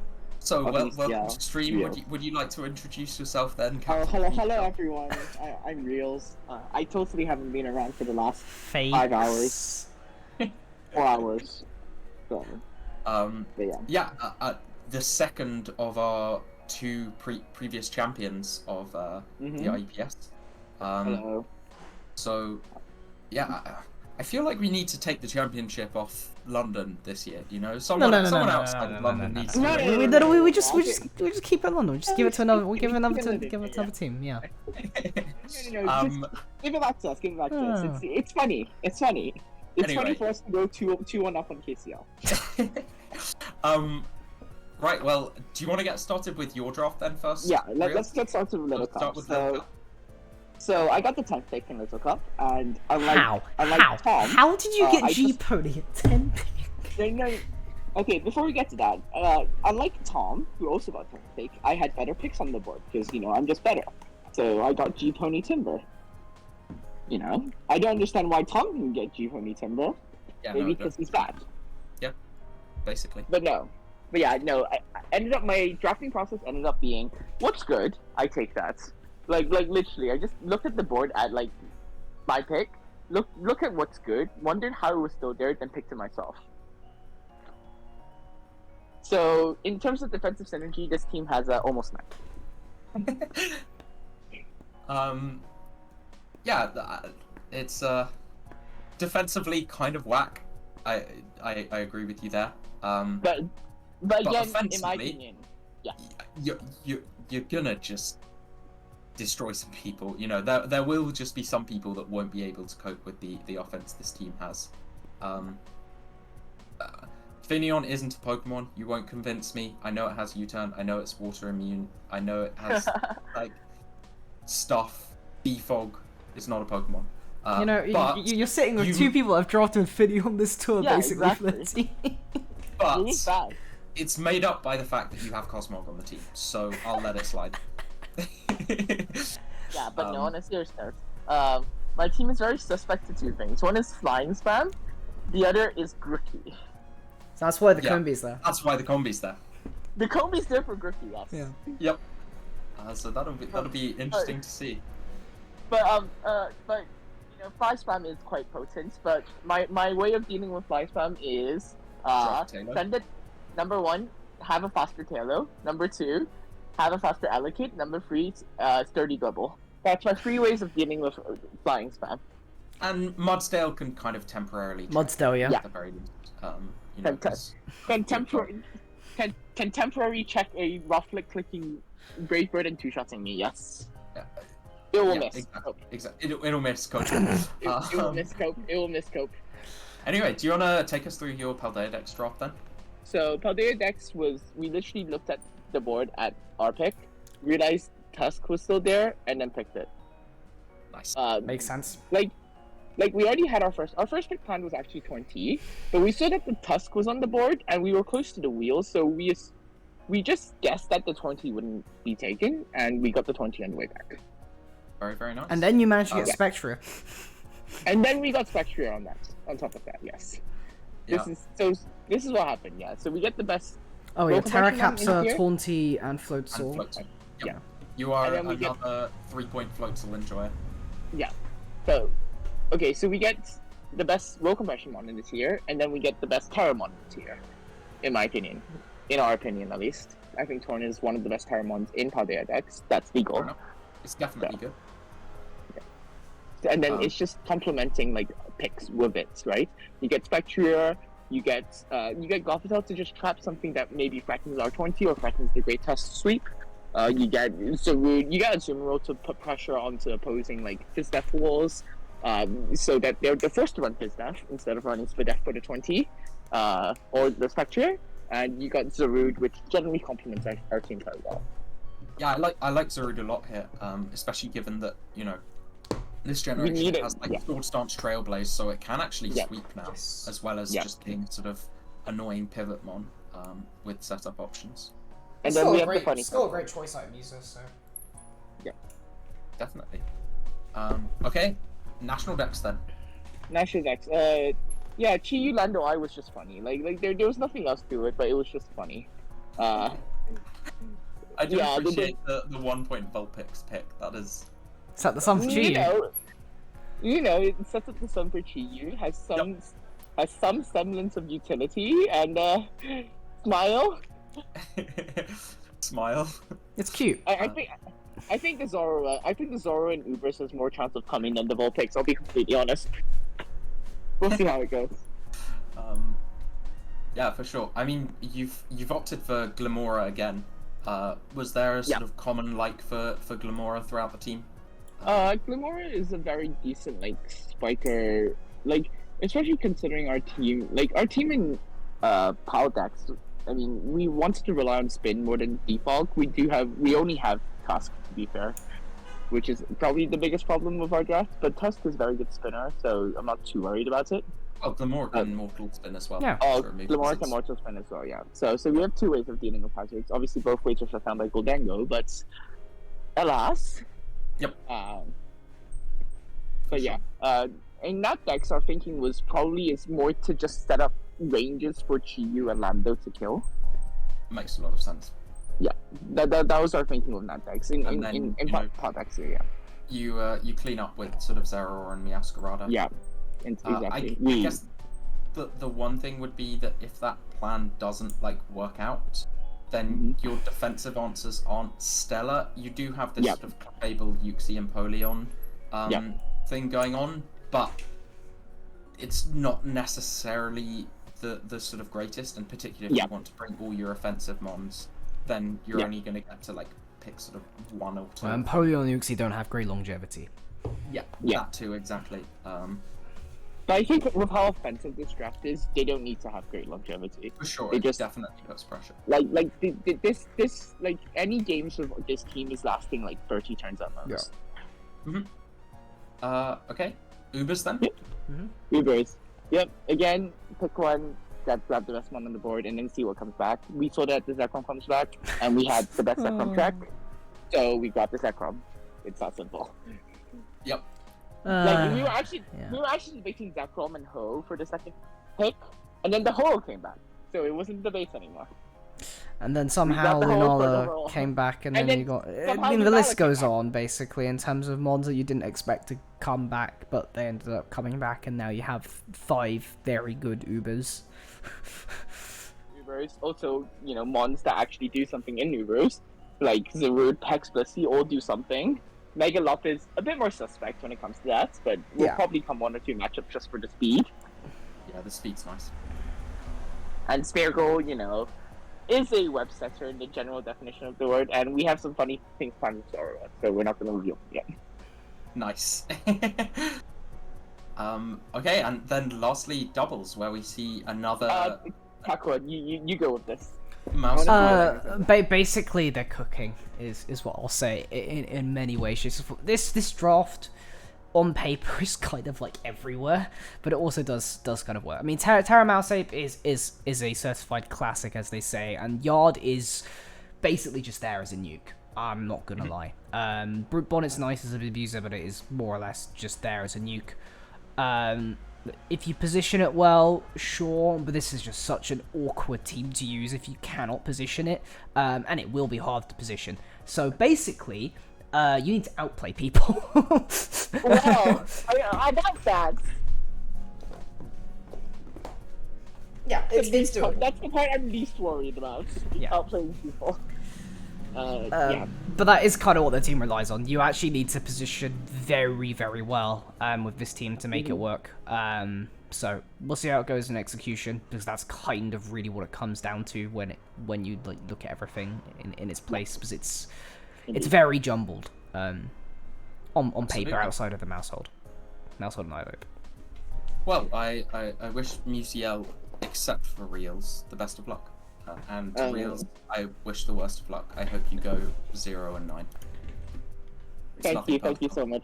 I can't 0 hear and 8. you. Wait, it's an 8-week season. You can't even go 0 and 9. Well, we can assign you a loss anyway, an extra. I can't hear you over. I can't hear you over my pick 10G for me. Who? Exactly. Next. Okay.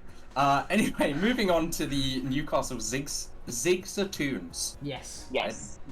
Make sure I'm pronouncing that correctly. Yeah. And yeah, let's start off with Paldea next then. Early Roaring Moonbacks. I mean, Roaring Moonbacks Volk, that is a lot of setup sweeping. Plus, wait, actually no, you got Corval and fucking Hiso Lilligant as well, so you just got a bunch of setup sweepers, which is kind of funny. So you know, if one fails, you just do it again. Yeah, I think that's going to be the theme of this draft, really, isn't Yeah. it? It's going to be send in setup sweeper, set up, kill Pokemon, hopefully. Send in next one, set up, kill Pokemon, hopefully. Hope the opponent's Pokemon are fainted before yours are. Which is, yeah, probably the good description of this, because in terms of utility, do they have Stealth Rocks? Hold on. I don't think so. Hold on. There's maybe, No, they don't. there's T-Spikes Gengar. There is T-Spike Gengar. Gengar, and that is it. There's... I No, guess that is it. Quacklevel is a rapid spinner. Yes. So I think the name of the game is just try and kill things before you get killed, because there's not really a lot of defensive stability here. Obviously, Hisuian Gudra can switch into some moves. But it doesn't have longevity either, because it doesn't have good recovery. So Yeah, exactly that. So it is just a very, very Unga Bunga hit stuff. But it can work, because that's a lot of setup, and someone's bound to get screwed up by that. Absolutely, to get absolutely rolled. You know, when you have six attempts, you know, 6 mons I can set up. Yes. One after another. 6 tries, one of them's I mean, this is gonna be one of the funniest Paldea decks, Ross, I've seen. Absolutely will be. It reminds me of, I think in year 1, there was that draft which was basically like, I think it was like Mega Marwell, Landorus Therian, like basically our just a draft. Yes, bunch of our draft. physical Pokemon. Was it Stara? It was Sai. Oh, it was Psy. Yes, just like 6 insanely offensive physical mons, a Slowking, and then like Ekans or something. Yeah. And it's like, okay, you have like no, we 7 went viable 7 mons, but they're all really scary. He went 6-1, excuse me. He went 6-1, excuse me. Oh, 6. Yeah. But it reminds me of that kind of draft. So yeah, it should be a lot of fun.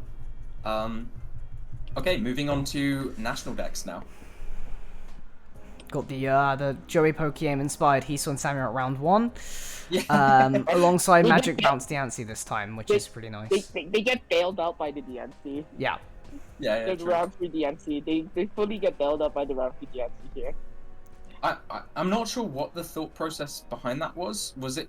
I guess. I don't think we have the captain to. No. In call. No.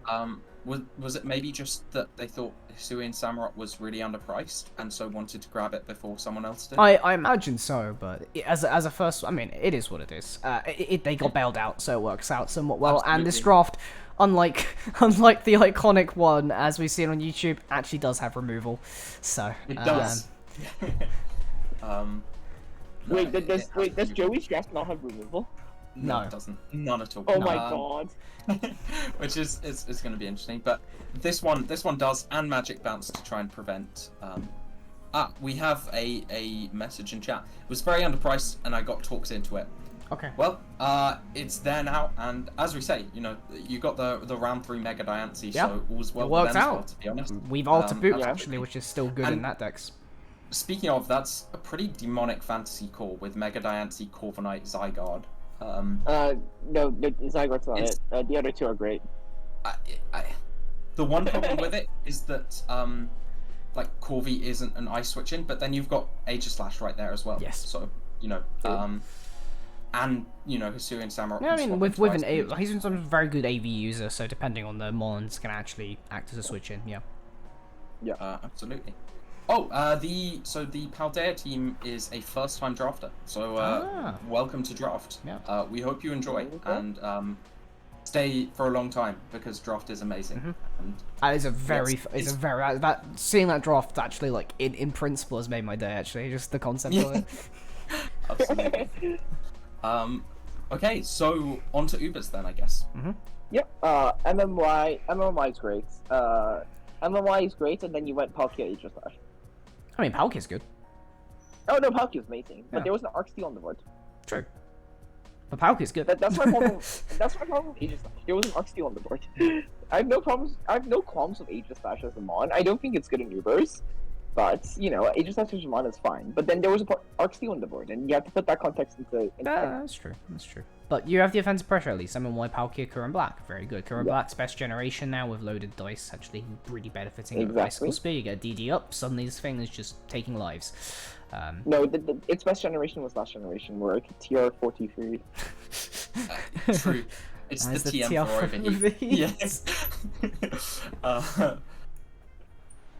One of the things that you guys mentioned a little while back was Arceus Electric kind of needing stuff to pressure ground types. Yes. Obviously, there's a Kyurem Black. This team does it okay. Kyurem Do you think it does it well enough?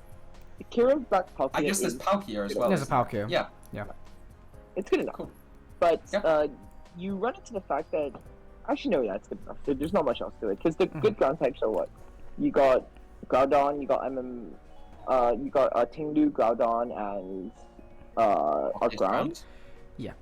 You don't deal with Arcground that well, but the other two you do handle quite well. What I don't like is the momentum on this team, because you have a lot of mons that kind of want to have momentum to come in. Palkia, Mewtwo, Single Strike Urshifu, even Skymin. I mean, sure, Naganadel can like pivot if I recall, but it's you're really low on momentum for having so many mons that actually really appreciate having that. Yeah, it's hard to come by an Ubers, but there are some very premium momentum mons, like even Sol Galeo you could have taken earlier on in during the draft order, because it didn't go until pick 5. So I have some questions there on that front, because I think it's going to be a little bit hard to pilot, or at least you're going to have to sack more mons than you might want to. Yeah. Bonus points for the mascot pick, though, Galarian Zigzag. True. So, on to doubles, then. It seems kind of interesting. It is an interesting draft. It is fat semi-room. That's the best way to describe it. Very fat semi-room. Very fat semi-room. You have a huge amount of bulk. I mean, even Tarak's not too bad with a Terra being able to remove its really bad rock typing, although Terrakion with Whimsicott Tailwind is a nightmare, because you just click the Tailwind button, then you start clicking Choice Band Terra Rock Slide. Just playing into that is just not fun, because either you just die to the Rock Slide or you get flinched. So that's a very, very, I I lost week 1 of last year due to Terrakion Rock Slide flinches. That's what lost my week 1. So it can happen, and it's very, very obnoxious to deal with, especially with Terra. Just dodge, honestly. Just dodge. Yeah, actually just dodge. Yeah. True. Yeah, also, Mega Kangaskhan, I believe, performed really, really well last year. Yes, it did. Yeah. So, excited to see how that will do. Especially, this sort of, like, really bulky team, it seems to fit well. Yeah. There is a cost to that bulk, though. And that's sort of like your raw damage output is mostly coming from that Terrakion. There are mons that can spec damage, but it's a bit awkward. And it doesn't necessarily have like the offensive pressure as things like, let's say, a Genesect, let's say a Mega Gardevoir, or things like that of that nature. Urshifu Rapid Strike, for example. You don't have that on this team, which could be a little bit awkward. And I guess, that's kind of, I guess, my main issue with that. And I guess positioning is also not the greatest. You don't really have pivots. So. Okay. Should we go on to Little Cup then? Yeah, let's go on to Little Cup. Go ahead. This Little Cup team is really, really reliant on Tyrant being your main offensive force. Munchlax can do an okay job with its Berry Juice curse sets as well, but you're really, really reliant on like something like Tyrant to set up and sweep. Glameow's okay damage, Spritzie's okay damage, but you're really reliant on the Tyrant.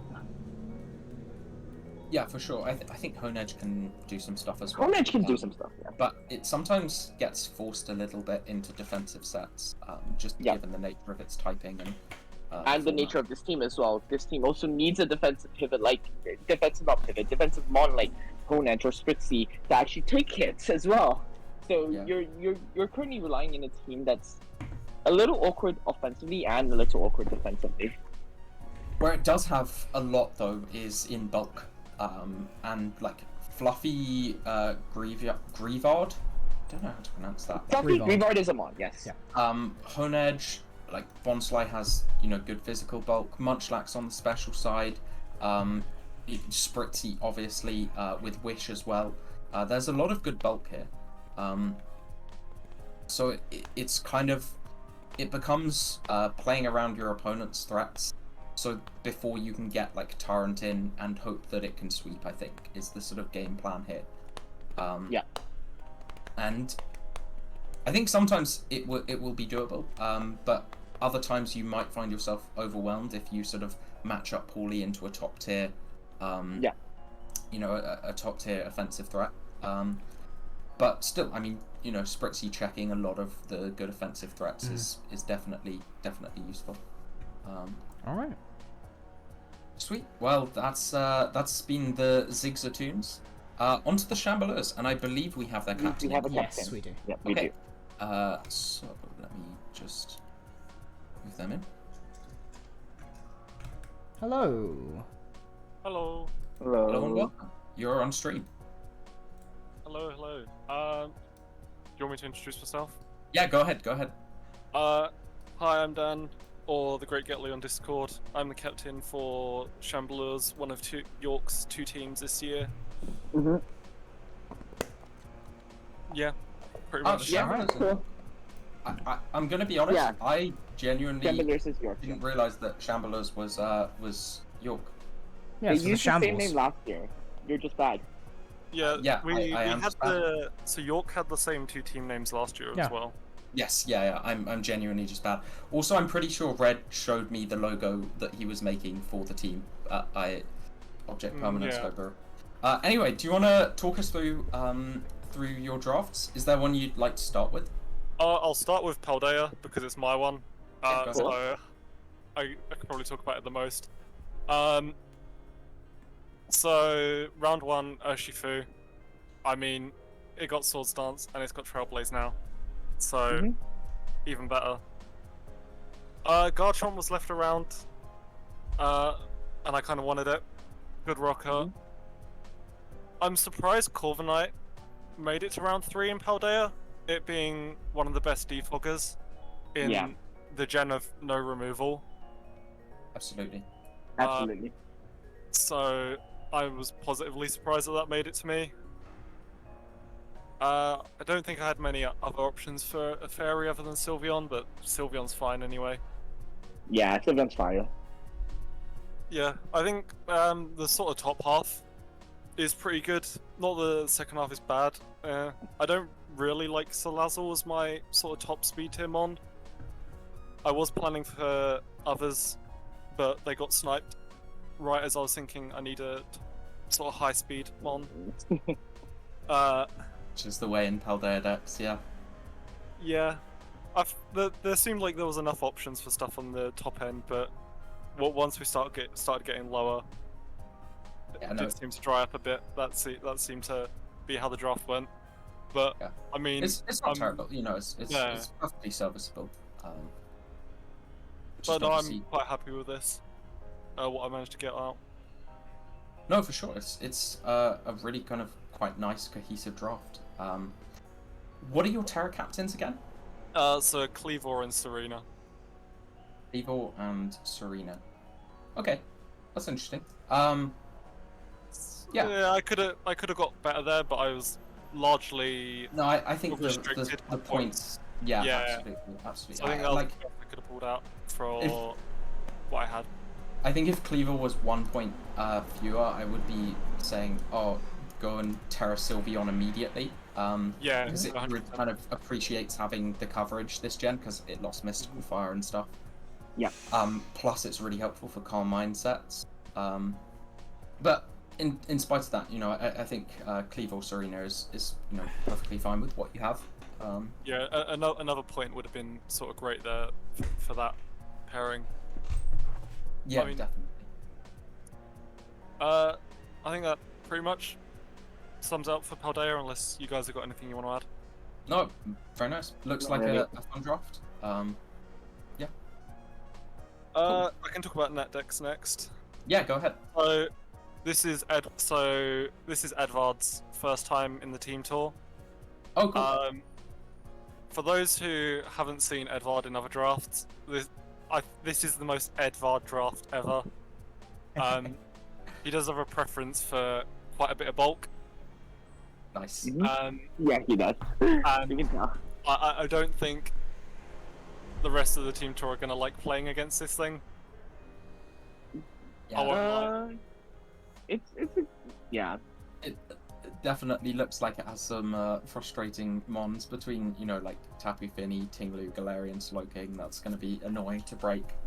I mean, So that team then- is very annoying in general, honestly. Fini's Yeah. really good with Melm plus Shifu. Yeah. So Definitely, Yeah, I think Fini plus Melm is a really, really nice combo. Yeah, he's done really well in like other leagues. So he won the Northern Draft League, I think, with a bulky offense team as well. Very nice. So he normally tends to do really well with a bit of bulk in the team.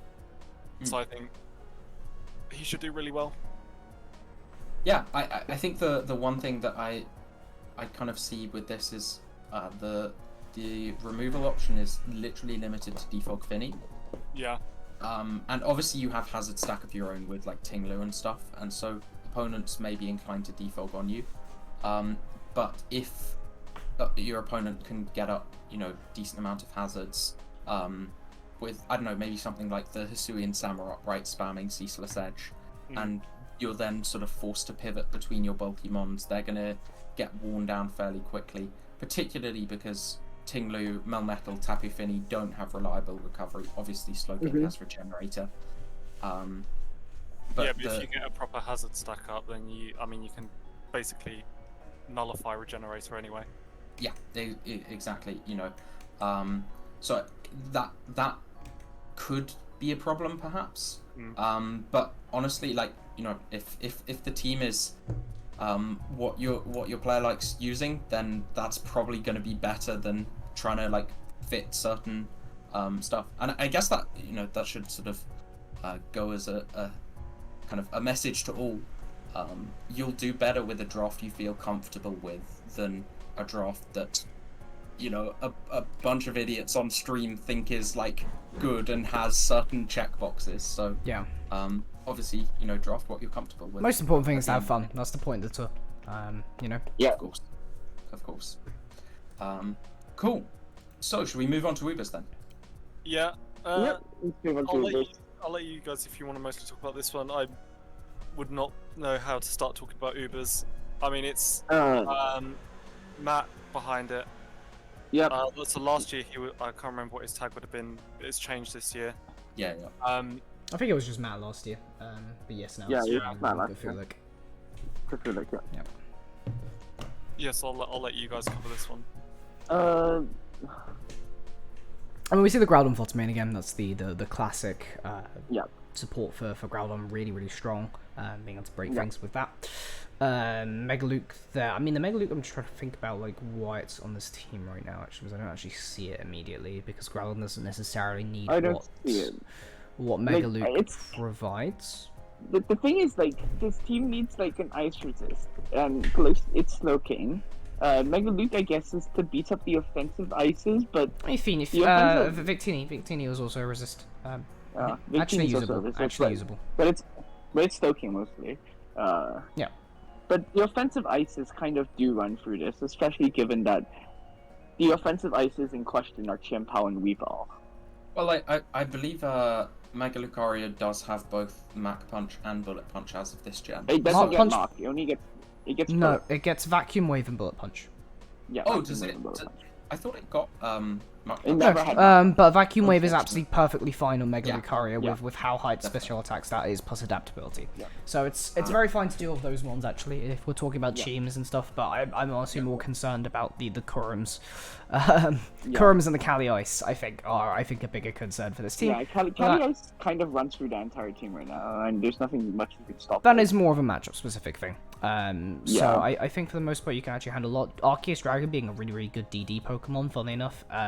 So there's that as well. It's a solid DD Pokemon, solid Fogger, which he kind of needs because he only has one other Fogger. Well, one. No, you have Taunty's gone. Yeah. Right, I ignore Taunty. It's actually covered. I ignore Taunty because it's not a good one. In reverse. Because if it falls into the trap of being a do nothing mod, that's what Taunty does. Because it doesn't do enough damage, so you're really forced to run like. Yeah, it's a utility one, yeah. that doesn't even pull it off that well because its bulk is not good enough for Ubers. So I mean, manageable though. Those it's manageable. Groudon, Fluttermane, Mega Lucario, Arceus Dragon all seem like pretty scary threats. Very scary, yeah. Gonna be, very scary threats. Gonna be tough to prep against. Okay. So doubles then, and we see Palafin Genesect, which is the terrors are Rhyperior, Gardevoir, for the record. Honestly, really good terror options, I think. I guess it works. In this team, like, what's the alternative? Like Palafin, Team, Mr. Right. You'd have to. Yes, you'd have to draft Palafin and a 1-pointer. And a 1-pointer. Yeah. I see. Okay. Yeah. Palafin could definitely work, but I don't hate Gardevoir over Rhyperior. It's just that I think that it's a bit feels bad, man, in the sense that Palafin is priced at its cost because of the Terra legality. Yeah. So you're kind of like losing out on a bit of point value for that, but you still have Palafin is still a very good model in 6v6 doubles, much better than it is in 4v4 for draft. Ladder's a separate question, but 4v4 VGC's draft, Palafin is a lot weaker than it may seem. When in practice, just with the way you have to play around with it, but that's not the point here. Genesect Politoed works well, covers the front on that, and of course, Rain Boosted Wave Crashes. Not easy to switch into when it's coming off of 160 physical attack. Genesect being one of the best ones on the entire board, being able to pretty much do everything. I think I just don't necessarily see like a lot of the themes here. I can kind of see... it's like some mons have just been slotted on, almost. I think is my concern here. And the Rhyperior is almost like forced into having to terror every game that it comes with everything And this else. is quite... Like, the team itself is quite, like... It's a bit janky, I think, is what you're trying to look for. Yeah. Yeah. Do you want to tell us the perspective as the captain? What do you know what your player was going for here? It was a bit of a botch job team, I won't lie. It was even more ground weak than it currently is at one point. Yeah. I think we had a total of 4 ground weaknesses at one point, which, I mean, Earthquake's a move. Disquake's actually been common on a few teams, so... Yeah. But, I think this is their first doubles draft. Makes a lot of sense. But... So, I mean, they're more experienced with the format than me. I'm only really a singles guy. But yeah. To be honest, I'm happy we managed to get Palafin Genesect. That was what we was going. We was going for pick 1 Palafin, and we didn't think it would make it to pick 7. So that was a nice surprise. Yeah, I mean, thankfully, doubles has a lot of 19s, so it just depends on the players that come in each division, really. Yeah, no, that to me seems crazy already. The Palafin Genesect, that's going to be very really, good. Really potent. And then we have, is this our third Grookey Woobat draft? I think it is, right? It is our first Grookey Woobat draft, yes. Absolutely. Well, do you want to give us the rundown on this one then? So this is Sloth's team.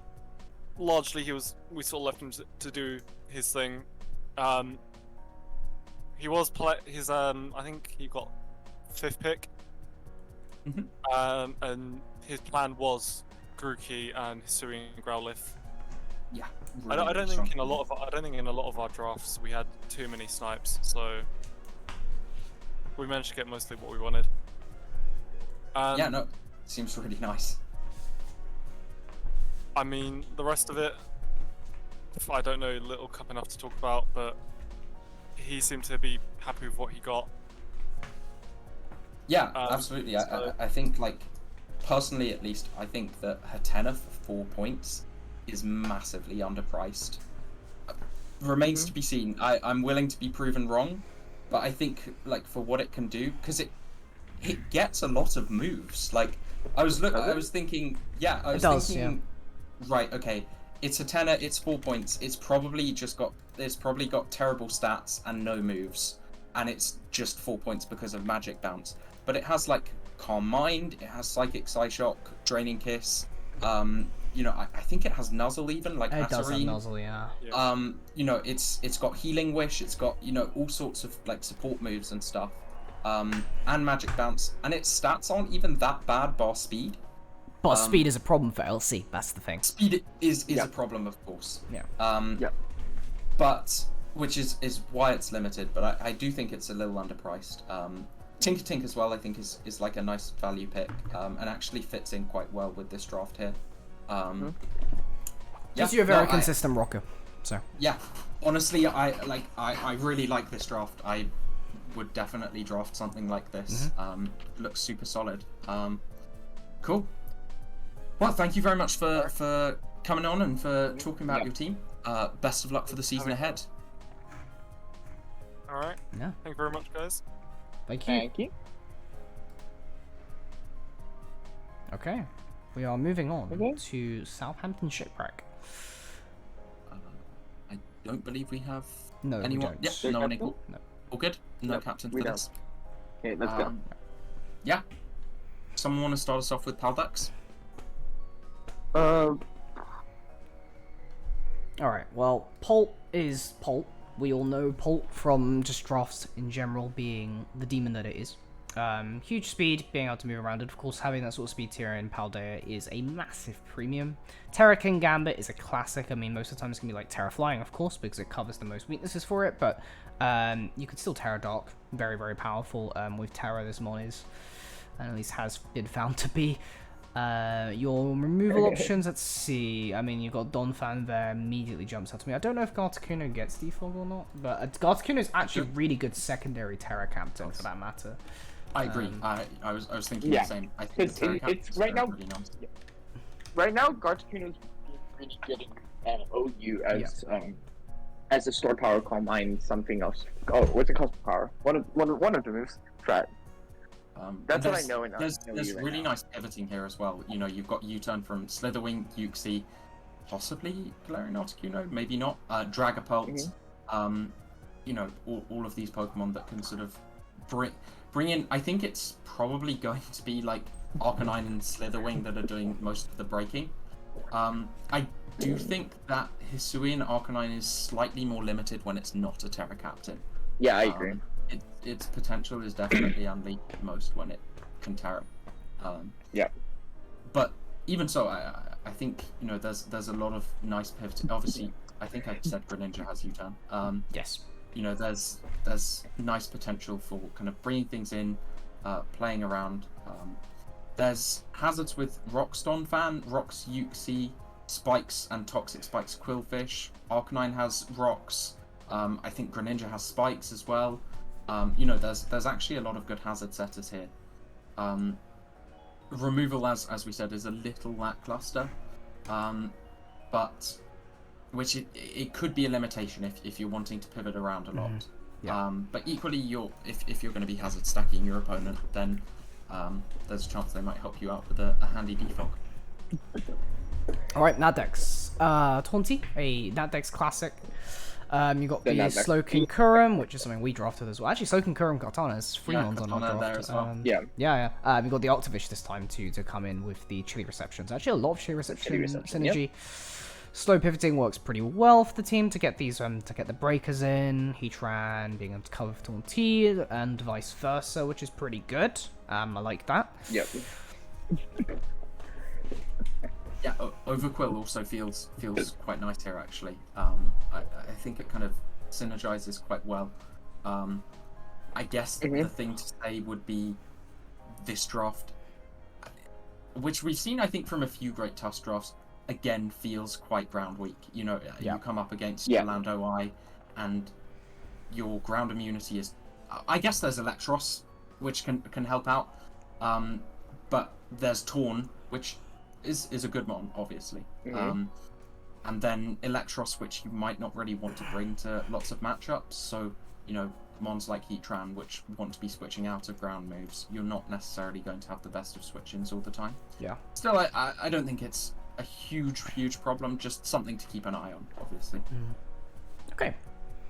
Ubers is next with the Arc Fairy round 1. It makes sense. I mean, this is, I think, one of the earlier Mewtwo's, because Mewtwo went quite late in the other two divisions, but clearly valued here, and it's still a pretty decent mon in terms of being a Mewtwo that can actually have an item slot, unlike the Mega Forms, which can be quite useful, to actually be able to run some sort of boosting item onto that, or even a Scarf, depending on, but generally boosting items, right? Or resist berries, stuff like that, and to help us set up or break better. Giratina being one of those big fat Ubermons works super, super well with Arc Fairy to provide like a sort of defensive backbone to this, and Mega Scizor actually being one of the better sort of non-Ubermons actually to be able to kind of like make up the rest of a defensive core, which is really good to put everything on top of that. And not to mention the Landorus variant, I think Lando T really works well defensively combined with like Mega Scizor especially, and Giratina and Arc Fairy. Like Lando T really complements it, especially with like Wish support from Vaporeon. Wish support can go in any of these mons, and it will do all really, really well because Giratina doesn't have active recovery, Lando T doesn't have active recovery. Giving it some form of active recovery will do amazing for it. Yeah, no, Wish support seems really nice here actually for those bulkier mons.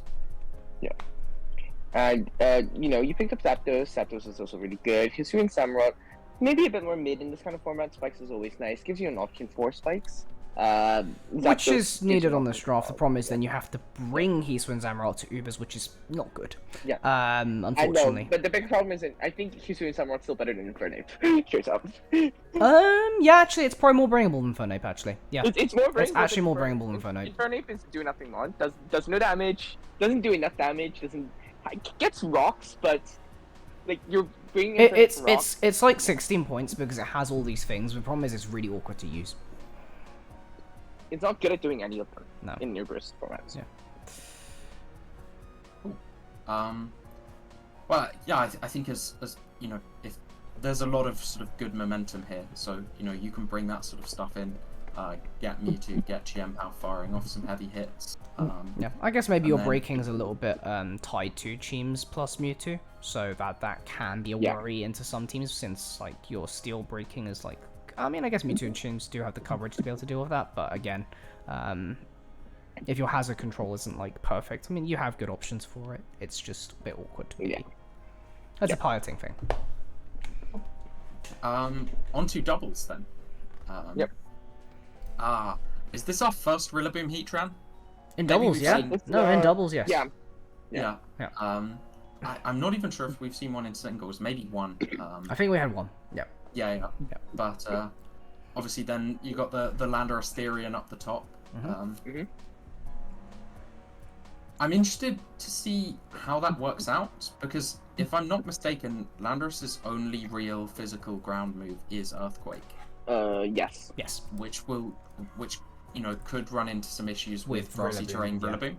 Depends on how you position it. It can work. I mean, the thing is, you actually end up running special Landorus a lot more in doubles than in singles, just by virtue of coverage and everything else. And now it gets Nasty Plot, which is actually a very significant buff for it in doubles, which is very nice, especially with Sandsear Storm. So it's probably fine, and you could still do the sort of Earthquake shenanigans with Mega Latios if you need to do that. And Thunderous, actually, so... Before Tyrus. Yeah, of course. Thunderous Eye, notorious for just being a very, very annoying Pokemon with its support options, although maybe not necessarily the best Terra option, I think. I think I would have... I think I would rather... At some defined sense, but I don't think I think I would have rather to see the Terra on Heatran, personally, on this draft. If that's coming from me. I agree. And I think Grimmsnarl, whilst it does have the screen support, I'm not sure this team is like the biggest screens beneficiary, but it's definitely it's already nice quite bulky. Yeah, it's already quite bulky.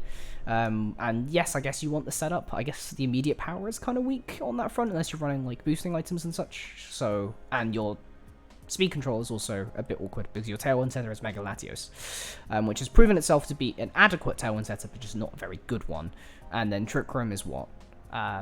Non-existent, more or less. So maybe Cleffa gets it. Actually, Haunter might get it. No, Haunter does get it, but it's still Haunter. Yes, exactly.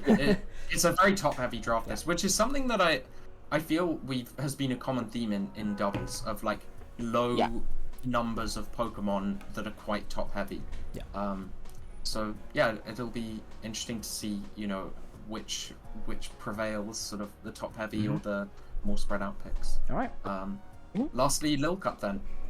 And immediately, like, Pawniard, Staryu, Krabola is a really, really nice top 3. Yeah. It is. I like that a lot. You know, all 3 really good Pokemon with useful utility. Staryu, of course, having Flip Turn if you want access to pivoting, but also Rapid Spin to enable it to boost its speed and, you know, dish out big damage. Well, it's the only spinner. It's the only hazard control in this draft. So Yeah, it's being forced to run spin most weeks already. That is true. But also, you know, you've got Pawniard, which is nice, switches into and threatens out a lot of the stuff that's threatening Krabola. And then Pumpkaboo, which is actually a pretty decent switch for stuff that's threatening Pawniard. Onyx as a pretty late on pick. It's interesting to see how Onyx has kind of fallen off a bit. And Snubble, which again is like quite strong. Again, suffers from being a little slow, but it's really hard. Yeah. I think what it comes down to is this team has no really amazing form of hazard control. You're just dealing with Staryu running around the place, I guess. Staryu is a fantastic hazard remover, but something other than it would be nice in the matchups where you don't want to run spin, just so that you're, you know, not putting pressure on your Doduo that's weak to rocks. So you're not pressuring your like Sturdy Juice Onyx if you want to run that, that kind of thing. But no, maybe looking into sort of seeing if there's any other hazard removal options on the board and seeing if you can find something to support Staryu. But otherwise, pretty well balanced draft with a lot of Pokemon that have, you know, definite usage. Oh, Saint Sandshrews next then, with the biblically accurate Sandshrew logo, which is very amusing. Which I do believe there is actually someone we need to bring in. The captain is here.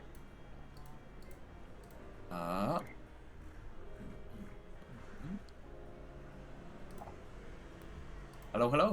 Hello, hello. Hello. Hello. Welcome to stream. Greetings all. Yeah, do you want to introduce yourself then? Yes, I am Morgan. I am the captain of... Should I have the stream on? It's echoing. I am the least experienced and simultaneously captain of St. Sandrews, so this is going to be great. Fantastic. Well, thanks for coming on today. Is there a draft that you want to start with? Or... Let's go down the line. Stick with the pattern here. Sounds good. Okay. So, first draft I think is very much 2 beefy boys and then a bunch of pivots. Zapdos, obviously, bulky pivot or fast pivot, whatever it wants. Cinderace is always a fast pivot, but has lots of utility with court change to help out with hazard control. Fortress is the roll compression mon, as you will see again later. And then Rash went, oh, I need bulk, and drafted like 5 bulky things. I mean, Terawo Chen is something that like we actually considered in Grace Fallacy as well. We ended up going on Poltergeist, but like Terawo Chen was really on the board there. It's one of the better Terra options, at least in 8. No, absolutely. Rash is actually big in the UU community, so he has used Wochien to its fullest extent, and I am disgusted by every replay I've seen. Yes. It is so unbelievably good in that team. It is very disgusting. Yeah. I think we, you know, talked about Regidrago and how it's provided extra options, obviously, through Terra. Yeah, no, absolutely. It seems like a very threatening draft with some, you know, nice bulk behind it. Yeah, you know, sort of quintessential Paldea Dex balance, to be honest. Yeah, I guess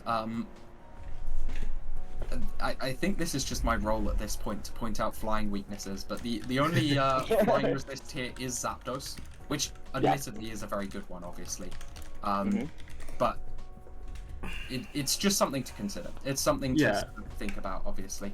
That is true, yeah. Whenever you pick up a steel type that's, you know, like one of those steel bugs, fortresses or that type of thing, The Ridge Trigger will often be Terra Steel because of how it likes to not like fairy moves around, so that can technically be a secondary steel, though obviously it often wants to be doing other things than switching into flying moves. No, absolutely. That obviously a very good point. Cool. Does Zapdos get defog in this gen? I In Potex? think it does. I don't think it does. Does it? Zapdos? No. Oh, Zapdos. no, it doesn't. It doesn't. Defog, It actually. doesn't. It kept its coverage, but not its utility. That's what I. Yeah. Whereas You have- in BDSP, it kept its utility, but not its coverage. Yes. Yeah. Zapdos can never win in these new games. Yeah, real. I mean, thankfully, it is actually better that it's kept its coverage. To be honest, that was actually the more important part. Yeah. 100%. Okay. Should we move on to Natdex then? Yeah. So Let's do this. these are my babies. I went into this draft with a priority ranking of the first one I wanted, and I did not expect Dragapult to make it to me, and it did. So we completely rewrote the entire draft plan in the solid, hour after this. Oh god, what the hell are we going to do now? And it ended up basically being a lot of bulky offense, things that we kind of preserved from the original plan. But Dragapult, Mega Mawile is the main offensive core, and then Urshifu kind of fell in our laps, and at that point, you can't not take it in Urshifu round 3. So... I mean, at that point, this team is really beat the 50s. From what I've seen. I don't Drapion agree is with not, that, actually. Drapion is not a good variant. Well, it's got the Mega Mawile. Oh wait, Yeah, Mega Mawile's... Yeah, Mega Mawile's there to massively punish, and then Fortress is kind of there as a backup to Gyro Ball things. Fortress is. I guess the also issue not is. Mega I guess Mawile the issue is the special defense for both of them, right? That's true, yeah. A Specs Moonblast or something like that is still going to hurt them, but absolutely, equally, you're still pressuring them defensively, so it's not the end of the world. Plus, for blanket special walls, Florges is there. It's not the best answer, obviously, but it exists. Definitely. It's a good option. Yeah. I think the thing that's a little more concerning is more the speed tiers. Obviously, in that decks where you have a lot more sort of options for speed, you've got two kind of pretty fast Pokemon in 142 Dragapult, obviously, 115 Raikou, which is pretty fast, but even them, there's a pretty big gap between them, and then again 115 down to 97, and that's kind of all of your sort of fast Pokemon, especially given that sort of Gliscor, Drapion don't really want to be running speed, or don't often run it. I do believe I counted it's hard to speed creep, but you're absolutely right that there are noticeable gaps in there. Obviously, avoiding Adamant and Modest is the main priority, but I kind of got to that point and was like, well, I'll just slap Raikou and that'll hopefully fix the problem. Yeah, no, definitely. I think you do avoid the sort of Adamant and Modest stuff. It's more so just sort of the Fastmon options are a little limited. But still, you've got the Pult is still Pult. Pult is still Pult is still Pult. Yeah, and will come to every game. So absolutely, definitely. Right, okay, Ubers then. Yep. Uber's draft went just exactly how the drafter wanted. I don't know how Shawnsters does it, but he pulled out. He's like, okay, I want to turn this round 1, grabs it. Okay, I want Primal Kyogre round 2, grabs it. Arc Steel somehow gets back to him.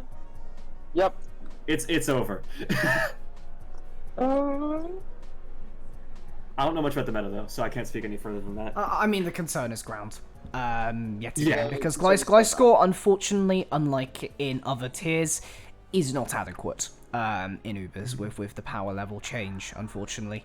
So you will struggle into, let's say, Go on. Ground is going to run.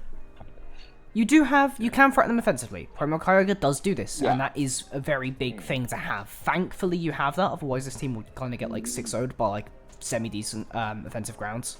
But Primal Kyogre at least still exists to be able to sort of ward that off, which is good, but you're still going to be, if they get in, it's going to be a little bit difficult. Yeah, because if they get in, they're claiming a kill because Groudon can't switch into those not Groudon, Kyogre can't switch into those grounds. It can only offensively revenge them after, something dies. So, you do have this nice little size spam thing at the end with Duo A plus Lelia, which is a really nice sort of breaking duo, actually. So that adds a little bit of extra flair to the team, which I like. Yeah, it's definitely a big threat and prep, if nothing else. Yeah. For sure. And I see you've taken your other university's team mascot on here with the Annihilate pick. we love Annihilate around here, what can I say? Yeah, absolutely. Yeah. Annihilate does fall off a bit in Numerous for Reds, but I mean, it's still pointed solid. appropriately, so. Yeah, it's pointed appropriately, so. Doubles time? Yeah. Doubles time. This is pretty solid from just as a rain mode in general. You don't want to be too reliant on rain, and this team isn't too reliant on rain, which is nice.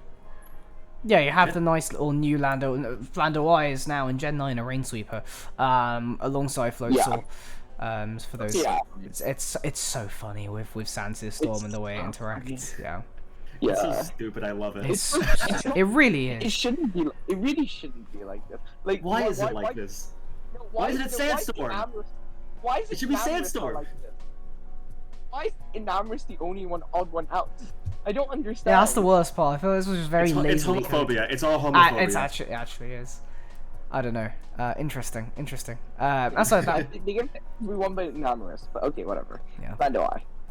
So, anyways, this team's really good. I like it. It is really good. Yeah. The Terra captains are cooking a little bit. I have to say, I'm not entirely. I am sorry. I have to interrupt you because I have been commanded to defend Toxicroak with my life. Oh, I am the world's biggest Toxicroak hater, by the way. So this is interesting. Well, I can't really speak for my own place, but I was told to defend it. Okay. And I believe in Mara Double's player. I believe in her. She's amazing. You know, if by the end of this tour I'm convinced that Toxicroak is not an Unmon, then sure. At the very least, she'll make it work for at least most of the matches. I will be watching that Toxicroak because I'm a adamant Toxicroak hater. So. Oh no, she's yelling at me in chat. No.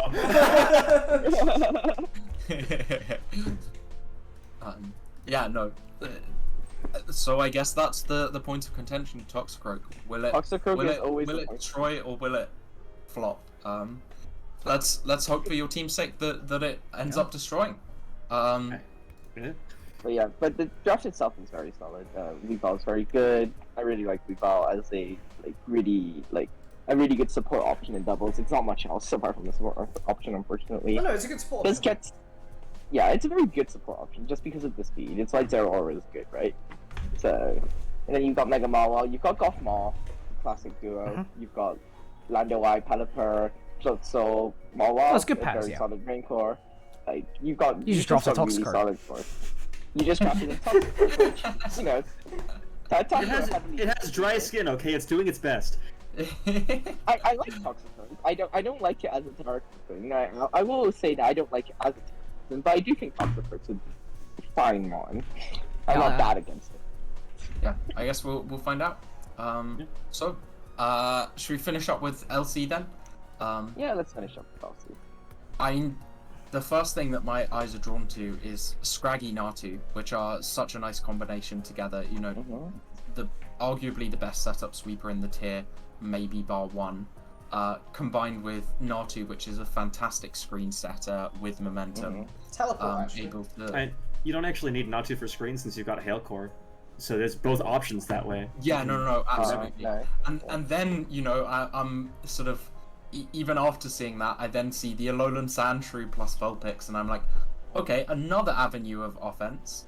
And you've got two screens options with Aurora Veil plus Screens Natu, which can then potentially facilitate like Shell Smash Shelder, Belly Drum Magby. So basically the game plan is simple. It's set up and like try and break through stuff with the really potent setup sweepers. Then maybe clean up with Alolan Sandshrew, or again another one of your setup sweepers, which you know is completely viable in LC. Yep, classic LC HO there. Yep, definitely seems fun. Yeah. I guess the only thing is you have two spinners, Shelder and Alolan Sandshrew. I think considering your sort of plethora of offensive options, one of them like is probably fine to run Rapid Spin. Normally I'd say you don't really want them running Spin because they'd rather be running other stuff. But I think those two along with Magic Bounce and R2 is probably it'll probably be enough for most matchups, right? I think probably the greater issue is that you have one Stealth Rocker, which is Gollet, which is not a bad Pokemon, but given the strength that you have, might not come every week. And then like Tarantula, Spike Shelder, I guess. Does Alolan Sandshrew get rocks? Oh, actually, I'm not sure about Lola. I know regular does. I'm not sure about that. I'm not sure might about do. Lumen either.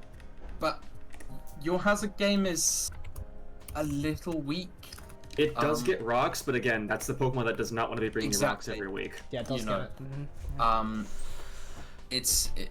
Like, I think, you know, it has ways around it, obviously, because... Hey, if you get a of the Naughty fact Read, that you get Naughty for free. Yeah, you have Magic Bounce, and you have like a few things that none of which really want to run rocks, but one of them probably could if the others are better offensively. So, you know, it's just something to sort of think about, obviously, and it'll be a sort of a puzzler in prep. But otherwise, I think really solid draft, and thank you very much for coming on and for chatting to us and chatting about your team's drafts. Thank you for having me on. Looking forward to the season. Yeah, best of luck. Thank you. Thank you very much. I love this team name. The rest. This is It's so this smart. is fantastic. Yeah, that is actual genius. And I believe we have a captain in call. Yes. We do. Oh.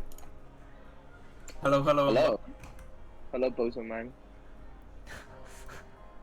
Would you like to introduce yourself?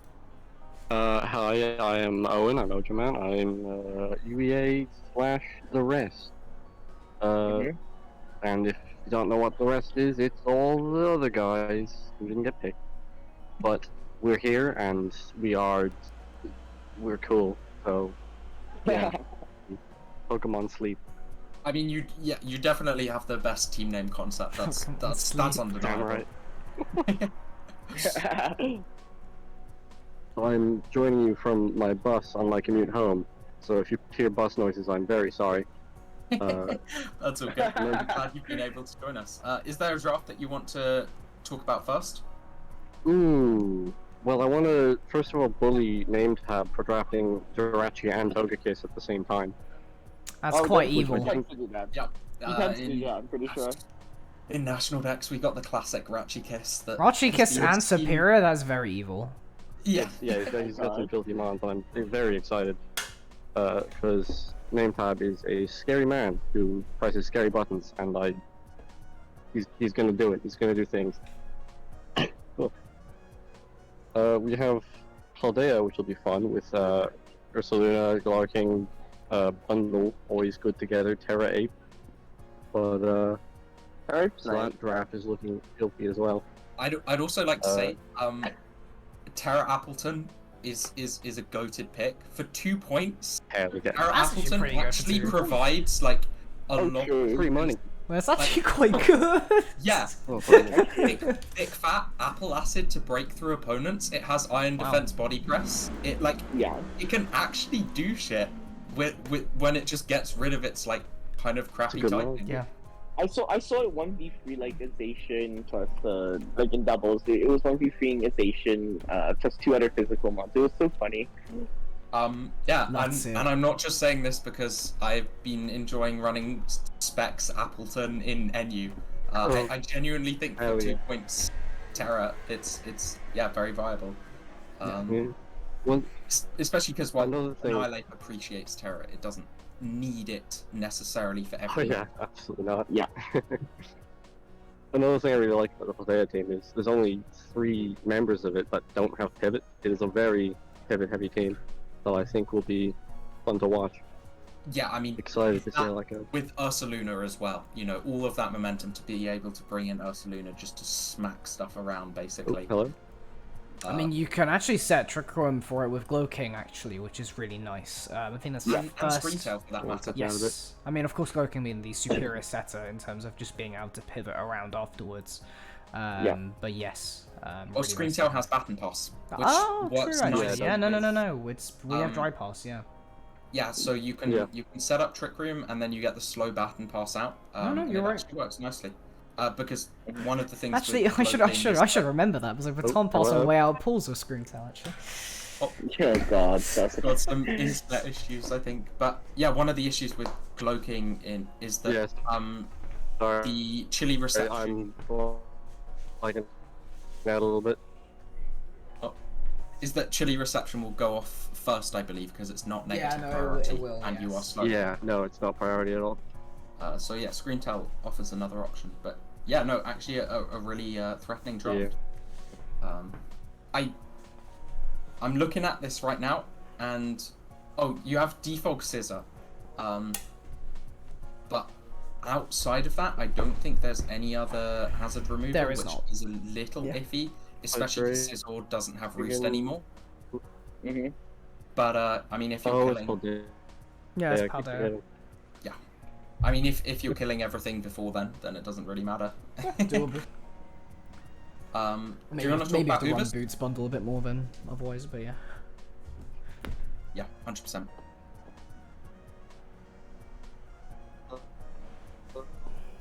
Do we want to do Ubers next? Yeah, let's go for it. Mars Shadow Zonius, that is my team right there. Yeah, hello. Hello. Oh. I think you're cutting in and out a little bit. Yeah. I like the.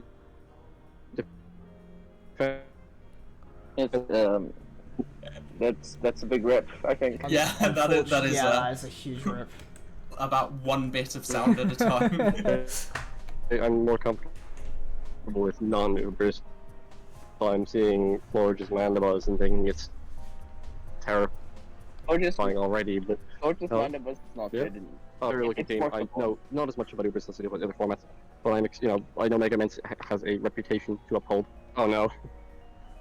Mega Ments does have. Remember, Mega Ments will skill issue some people, that's for sure. I mean, you get DDs up on this mod and it starts just claiming left, right, and center. We know this firsthand, unfortunately. Yes, we were actually victims of being skill issued by Mega Ments, so. After, like, dominating the entire game. After dominating the entire game, and then it gets a 1 DD. It gets a 1 DD and destroys us. So much fucking going. They're dominating the entire game despite the fucking hacks as well. Anyway. What's Arceus about? I'm interested to hear the obviously knowing. Well, after stream. Obviously knowing very little about Ubers. What does Arceus Rock do? Is it like? It's a good DD prep. It's a DD. Just sort of like same kind of stuff as Arceus Ground of like DD Edgequake. Yeah. Yeah. DD Edgequake, very good. I mean, especially it's quite. Special is still fine. Yeah. Special rock type moves are hard to come by. And having one that's 100% accurate in judgment boosted by your item that you're always holding is pretty good. This is 120 base power at the end of the day when that happens. Yeah, makes sense. Cool. There's nothing much else to it. Like, this is a very potent offensive team. Defensively, they're a bit more suspect. Yes. Rotom Wash, Mandibuzz, Iron Treads, Florges can do things, like defensively to check certain mons. But these are quite specific mons that they're checking, and I mean, Wash, for you example. don't have an Ubers. Yeah, as your words are just getting washed. Can Dialga check stuff? Dialga can check stuff as well. Yeah. But this is not Ubers level bulk we're talking about. This is like, we're checking things at the bare minimum edge, which is usually fine because your offensive game plan will mainly surround just getting things killed before they can do You have very good offensive mons, so as long as you can play with those well, it's not too bad. But if you can't, then you're gonna start having issues. Yeah. So it's an execution thing. Should we move on to doubles then? And yeah, sure. It seems like we've got a sort of heavy trick room draft here. Yep. Yeah, Hans Saluna is screaming 5 turns in Trick Room to me. Screamtail is an excellent setter for it in terms of brawl bulk. Maybe not the best at functioning within Trick Room, but at least it has the bulk to be able to set it. Maybe Hooper. would have liked... Yeah, Hooper is fine, but the problem is Hooper has like no physical bulk and Psycho Ghost is not necessarily the best typing for it. And the Lone Executor also exists. These are the 3 mons that is true. Here, that is true. They all exist. Yeah, existing is the best way to put it. None of them are premium TR setters, that's the issue. I would have loved to have a better one on this team. So yeah. And then I'm not quite sure what Hisu, Samurott, and Moltres are doing on this draft. I think is my other problem. But if we take that aside and we just look at Iron Hands, Ursaluna, plus honestly, I mean Venomoth is actually really good. Venomoth Screamtail support, really really annoying. I believe Ursaluna and Jigglypuff are the Terra captains here as well. Yeah, I think that makes a lot of sense. Just gives it a bit of extra longevity for this mon, just to be able to hit off more moves, or just click Terra Normal Facade, which will nuke anything that comes into contact. Yeah, it's a kill button. It just is a kill button. Yeah. It is. Can you Terra Normal survive Flooded. 5 turns in Trick Room? That is what this is about when you have both Iron Hands and Ursaluna in, but setting the Trick Room might be a difficulty into some teams. Cool.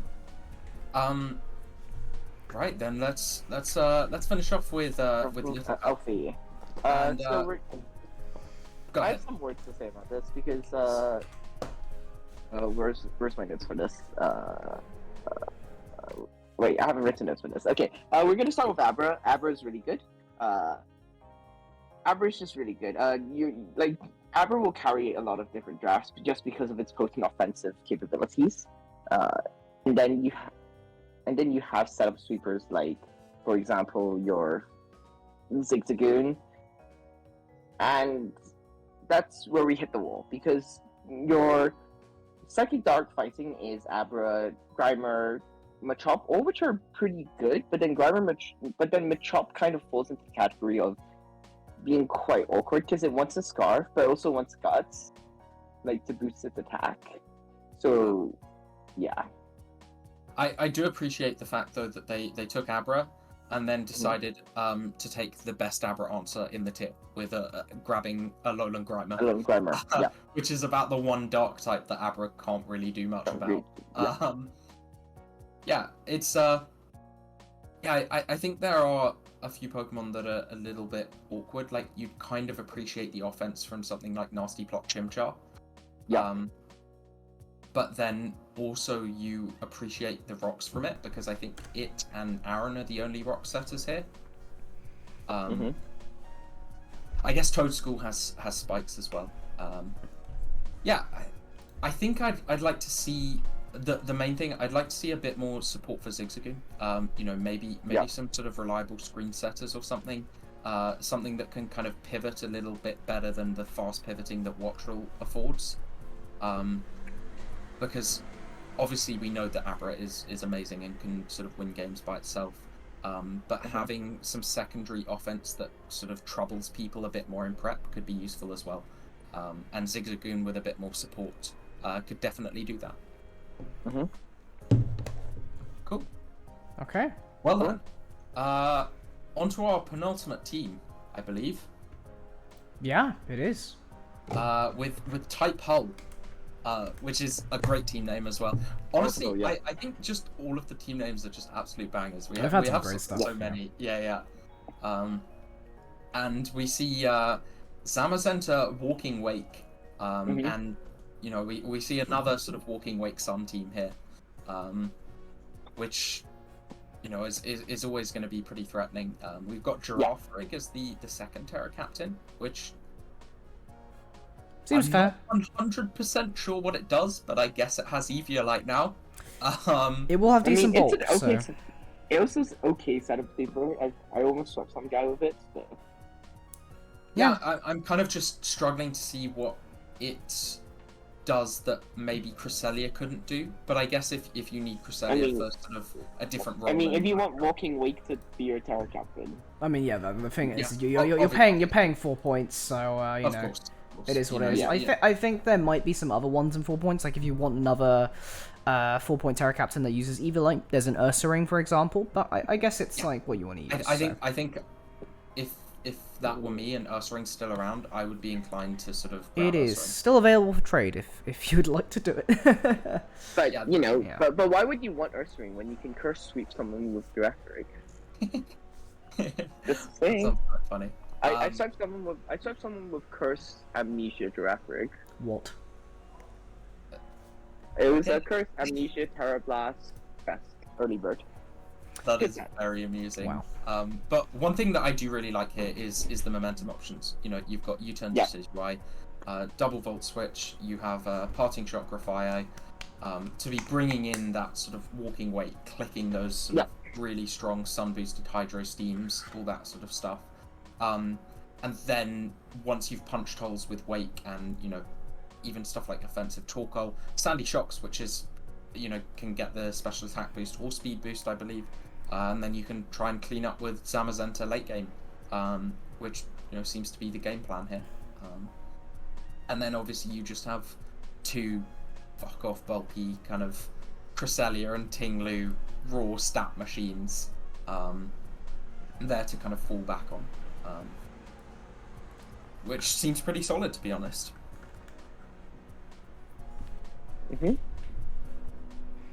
Alright, I guess Natdex is next. I think this is not the first Palafin Coco we've seen actually in Natdex. I feel like we saw one other one in Yveltal, if I remember correctly, but maybe not. Either way, Palafin Coco is very good, and despite the pick 3 Mandibuzz maybe being a bit weird, there's an Iron Triton and Sneasel to follow it, so I guess that kind of makes up for that. Yeah, and then we see the rain option appearing later as well, which you know, brings in Politoed and Mega Swampert in the end, which it's actually quite interesting, this draft, in that it has like a few different modes. Obviously you've got your Coco Treads for your photosynthesis, you've got your Coco Sneasler for Unburden, you've got rain options with Swampert and Palafin. I think maybe I'm not 100% sure on Mega Swampert and what it offers that maybe Palafin in Rain couldn't offer you. Yeah. I guess the typing is there, but maybe I would look into seeing if there's an alternative Pokemon, because Swampert and Palafin seem to fill similar niches at the very least. Yeah, I think it's gonna be hard to bring like Politoed, Swampert, Palafin in one game. I think is exactly more the issue, because that's taking up half of your team for this. Like, I like having Politoed there as like an extra thing, maybe to enable Palafin a little bit more, which is fun as like as a niche bring. But bringing all three seems really rough. Yeah. Crocolore 2-point value pick. Like, let's go. Not terrible. I guess when it doesn't have Terra, it's not quite the same. But hey, we appreciate it's good for 2 points. Yeah, definitely. But yeah, no, some really nice momentum options to just bring in some big hitters, and you know, you get your sort of rain boosted freaking wave crashes from Palafin, and I don't know, maybe you'll sort of spam Thunder with Coco 1 week, although it may end up going more sort of supportive or surefire sets. Cool. Uber's next then. Yep. Uber's time. Right, Cali Ice, Arc Poison. You could have taken Xerneas. It would have been very funny, because number one, that makes it 3 divisions that took Cali Ice Xerneas. Number 2, that would be his third Xerneas in the same amount of drafts. I don't think it is. We had Cali Ice. I have the Xerneas in Xerneas, and I don't have Cali Ice. Yeah, I think this... Right. It would be the second. Okay. It would be the second Cali Ice Xerneas, and it would be incredibly funny. Anyways... Sean, you're a pussy. Anyways, apart from that, like the first Xerneas would have been funny, but like, yeah, Cali Ice Arc Poison is very strong, right? That's what it comes down to. Like, Arc Poison and Cali Ice can both kind of touch steals, which is the biggest problem here. Like, they both kind of touch steals with High Horsepower and Earthquake respectively, sorry. But you know, other than that, you've just got Ray and Pharaoh to kind of break. Like, Pharaoh to break steals, and Ray to apply just general offensive pressure with your DD sets or your SD ASP sets or your just Choice Band Dragon Scent sets, right? And then you grab like 2 of the bulkiest ones, best like support mons in format, Tapu Fini and Tinglu. So you've got like a very solid offensive core in like Ray, Pharaoh, Cali Ice. Then you get like Arc Poison, Tapu Fini, Tinglu, and P2 as well.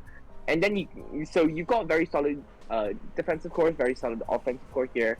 You get spikes of Tingli, which really helps with like a lot of the Cali Ice ranges, a lot of the Rayquaza ranges, helps with a lot of the Pheromosa ranges as well. And you've also got a Scarf Renaissance. So I think this team has come together quite cohesively. You are you are a little reliant on Tapu Fini here to click the default button. I'm pretty sure. Yeah, because what Ray Arc Poison, Pheromosa all get removable, but only Arc Poison would want to run it apart from Fini. So you are a little reliant on Fini clicking the default button, but like it's not that bad really. Yeah, I guess it's a bit of a pain for something like setup Rayquaza, taking that chip, but then what do I know about Ubers? Literally. I mean, Fini's a very good fault user, so yeah. There's no doubt about it, and obviously, like if you really want to spike stack something, you bring Rapid Spin on Pheromosa. It's not too bad. Yeah, that's what it comes down to. Also, I have it on reliable authority. Definitely not from the person that made this draft. That Grafai is goated in Ubers. So, I read it on the internet. It must be true. True. That's how it works. I mean, yeah, your removal. We're saying your removal isn't great because only Fini really wants to run it. like you have Arc Poison, which kind of exists, and Pharaoh Rayquaza, but it really is just Fini that wants to run it. Yeah. But yeah, to move on to doubles and reading stuff on the internet, I read that hey, the Sun with Walking, Waking, Great Tusk is great. So that's the thing. Oh yeah, the Tower Captains here are Walking, Wake, and Wisp. That makes a lot of sense. Yes. Yeah, you get your Walking, Wake, you terror into whatever you need. Reals can be happy that this is not Lilycole, but this is Maricole. Yes, I am very happy it's Miracle. Let's go. Miracle is absolutely fucking goated. I do not care. The Lilycole is technically you as well. Yeah. That's hilarious, actually. That's really the funny. best point on the board. Yes. No, coughing is, but Spupa second. Yeah, no, Spupa was was something I was considering moving up, but at the end we was like, you know what? I'd like to see people use Spupa and actually bring it to a game. So here we are. But yeah, Sunroom with Terra Wake and Tusk plus Maricole as fast options with like Semi-Room Mega Guard can work on a fast mode, I guess. Articuno is your Tailwind set is a bit whack, but I mean outside of that, things work. Really solid. Yeah, I think that's the one thing that I'd kind of like to see a bit more from this is maybe a more reliable Tailwind setter. It was that or Arrow. Yeah, I mean, sure. Arrow was 100%. See, I wasn't going to be the one to say it. I'm not the numbers expert here, but it's fun. I respect it. Should have terrored Articuno, SMH. Yeah, honestly. But no, Mega Guard is... Yeah, this draft does function quite decently. Your slow mode is a bit more sus, I would argue. But I guess you have options. No, you have a Oranguru Torkoal. It's fine. Yeah, it's just very reliant on Oranguru, but it's fine. Yeah, it's quite reliant on Oranguru, and I guess Mega Guard for it. I would have liked to maybe have one other, considering you have the Melm as well. But it can work when you have Mega Guard, so it just depends on how you position things. Yeah. Yeah, and then moving on to LC, we have another nice Trapinch draft. You've got your QT Fly plus Trapinch. Rufflet QT Fly always makes sense. That's just the truth of it. Definitely really nice. And then I think this is the only Corphish we've seen drafted so far, which is cool. Really strong one, has access to DD, obviously adaptability boosted water moves. Yeah, and then Coughing. Obviously, another fantastic Pokemon. You got Cranidos there. I'm excited to see Cranidos get off of Rock Polish, be posed to sweep, and then miss the first head smash and die. Always nice. But yeah, no, Cranidos is where Rampardos kind of sucks in normal format. Cranidos with access to Rock Polish enables it to be faster than the whole tier unboosted. And I believe Cranidos is still the only Pokemon in the format that can get +2 from running a boosting nature. Cranidos? Yeah, it might actually. It's I don't think so. Its physical attack is so extremely high in LC. Extremely high, yeah. It's ridiculous. Yeah. I think Shieldon can, but Shieldon with 118 base defense can. I'm pretty sure. I can see that, but that's a lot less useful than the +2 in attack, considering. Yeah. So. Definitely. Okay. I think the issue here is the removal, right? You've got Ruffler and QC Fly, which are both hazard weak, and both of them get defog, but neither of them ever want to run it. No. I guess sometimes you can slot Unfortunately, it on QC Fly. Boots is not an item in LC most of the time. I mean, you can run it on QC. You can run it on QC. You can't run it on Ruffle, though. Yeah, you're never running it on Ruffler. QC, I guess, could run it, but equally... QC can run it quite reasonably because it gets roosted itself. So it's not a bad mon to run it on. Let's just say it's not good. It's not ideal. Yeah, it's not great. It's not ideal. So like a spinner would be really nice here. I obviously in Little Cup hazard removal is quite heavily in demand, and so finding a decent spinner that works on the team is sometimes a bit tough. But hey, we move. Yeah. And speaking of moving, I suppose it's time to move on to our final draft then. East Anglia Yoltics. Last time they were the East Anglia Quagsires, and now we have stuck with the triple letter theme with the replacement, which is interesting. No, but my question is, why is it Yoltics instead of Joltic? Because it's wise. This was why. I guess you could have done like. You could have done East Anglia Joltics. Okay, but then you don't get to be like mixing Joltic with yeast to make bread. Yeah. Like, if you can't need Joltic in your logo, are you even a real team? That is true. So getting on to the first actual team, yeah, we've got Paldedex, where we've got Chiyu Urshifu Rapid Strike, which seems like a crazy offensive combination.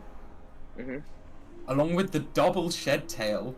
Double Shed Tail is wild. Yeah. That is wild. And then monopolizing Shed Tail. Actually, what are two really good Terra captains in my opinion. Garganackle, fantastic. We've talked about it before. And Oricorio as well. You know what the funny thing is? Yeah. No, you can Shed Tail into your Orpworm, have something break this. Like, you can fast Shed Tail into your Orpworm, and then have your Orpworm slow Shed Tail out to your Breakroom. That's hilarious, actually. That's actually you get your double Shed Tail true combo. That's so funny. I love that. Yeah, you like Shed Tail, fast Shed Tail on the fairy move into Orthworm, into slow Shed Tail into your next Pokemon. And then you go into like Urshifu, you set up an SD, click Trailblaze or something. Yeah.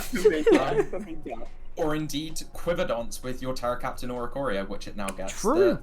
The addition of Quiverdance to Oricorio's moveset has made it somewhat a Pokemon, and especially given that Revelation Dance. Yeah, it's basically Terra Blast but a higher power. Yeah. Yeah, seems like good fun. I think I'm gonna be real. The like below Oricorio, I guess Sableye has pranks to T-Wave now, but like. Wigglytuff and Thwacky don't really. I love Thwacky. Thwacky is one of my favorite mons, but unfortunately in Paldea it just doesn't cut it. Yeah, it's not the one. It's like all the nerfs of Rillaboom, but it's even worse. True, it's not a good team. It doesn't have Frigibacks. True, there's no Frigibacks. No. You're not wrong. Anyway, but I'm glad we could have some reference to the boons this stream, but still, obviously, Cyclozar provides pretty reliable rapid spin, but outside of that, I don't think there's any other removal. Oricorio maybe gets defog, but doesn't really want to be running it, I don't think, which could limit Chi-Yu a little bit. You know, you may have to run Boots in certain matchups, or just, you know, accept the 25% for Brox. But still, you know, potent offensive threats coupled with Shed Tail. We've not even talked about Espathra, but Espathra with Shed Tail is, you know, pretty demonic in itself, even without Terra. So, yeah, a cool team. Do you want to talk about Natdex next then? All right. Goldengo Spike Stack yet again, this time with a Garchomp, which, you know, Yeah. has proven itself to be fairly decent, actually. Garchomp Goldengo as a combo. As Garchomp's now been, like, you know...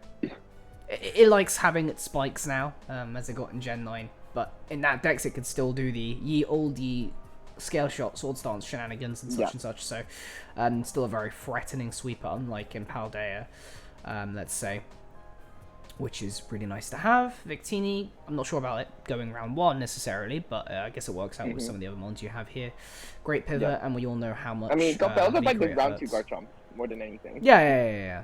You just swap Garchomp and Victini and the draw's fine. Yeah. Yeah, exactly. Well, aside from the Mega Beedrill, but you know. Yeah, we don't believe in Mega Beedrill in this episode. I do believe in Mega Beedrill. I have seen special Mega Beedrill put in work in draft. And that is We're not gonna all I comment. need. That is all I needed to see to be convinced. I'm not gonna comment. But yeah, no, the B is amusing. You know, you've got some cool momentum here with Vic, Andy, Meanchow, Beedrill, Flip Turn Blastoise. To be fair, they did draft Wochen, so I guess it makes up for it. True the woe. Yeah, it's kind of interesting. I think it can somewhat be a bit over reliant on something like Victini V Create for breaking.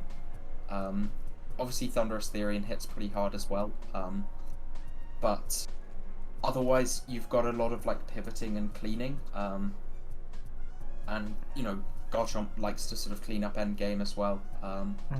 But no, still it's I think a solid draft is. It's got, you know, some nice defensive options, nice offensive ones. Yeah. Seems like it'll be fun to use. Ubers then.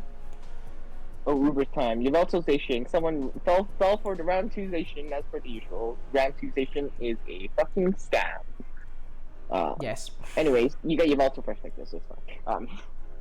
I look forward to watching Zacian top You know- the MVP charts this league. I feel like Real should take a bet. If it tops the MVP charts, he should do something, and I'm not sure. No, I'm not taking that bet. Because someone's gonna skill show and lose 6 skills to the Zacian. I already see it. Honestly, I feel like people should just forfeit kills to Zacian anyway, just to watch you do the forfeit anyway. No, it'll make him mold and cope. It's actually quite worth it. I would like to see it. Yeah.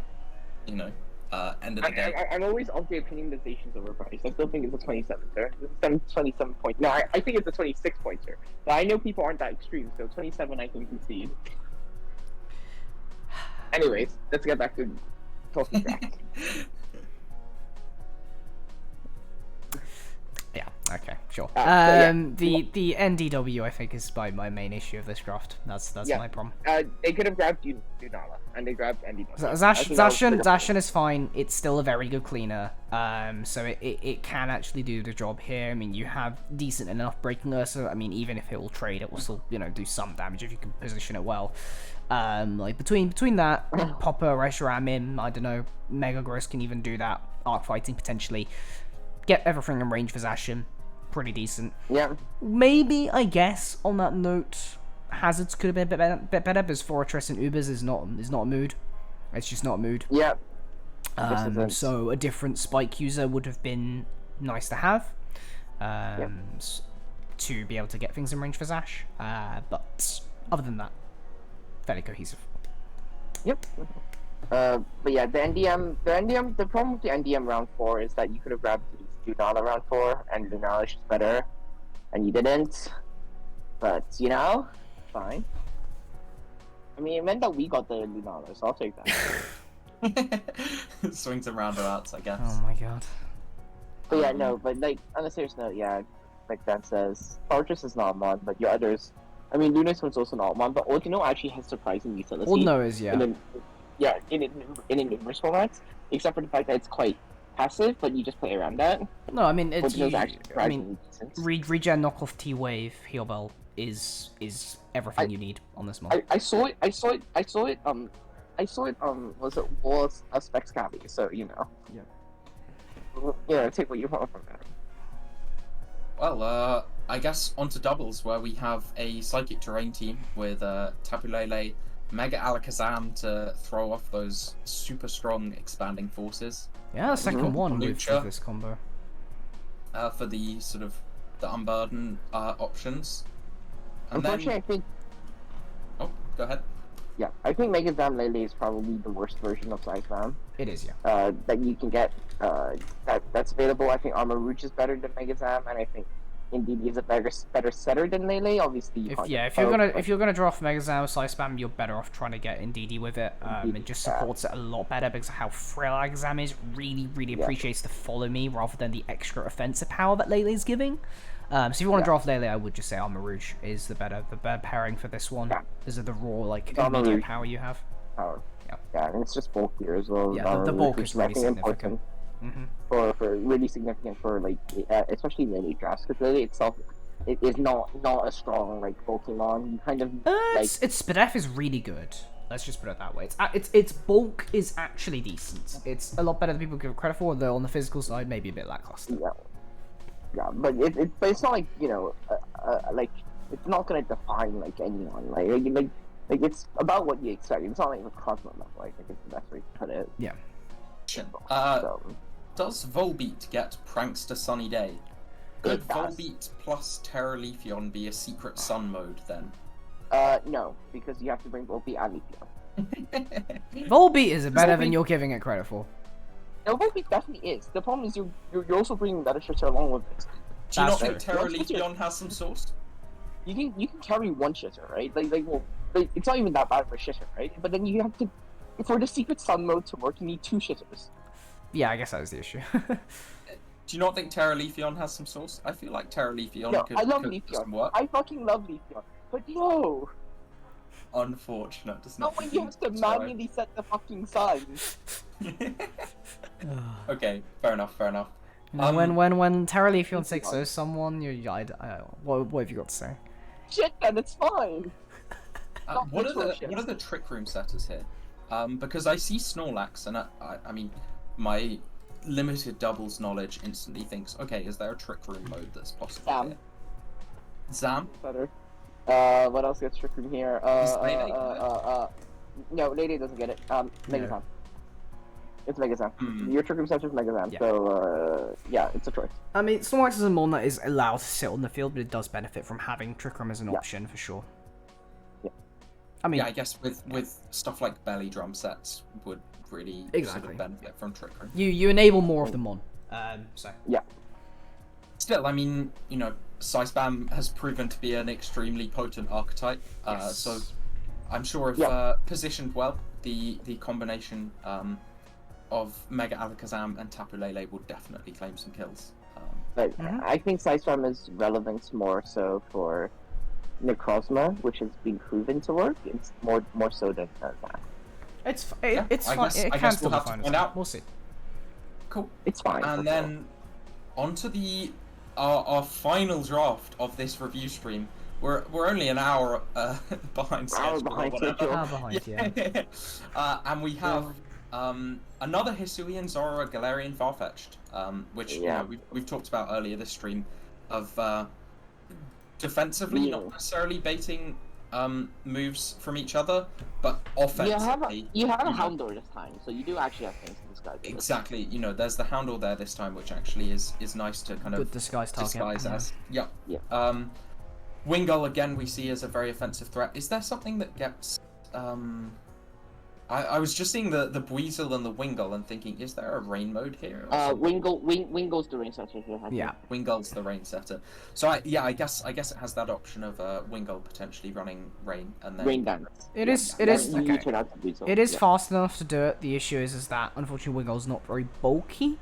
So you'd rather have something else to be able to be a bit more dedicated than Wingull, maybe. Probably does Varoom get it?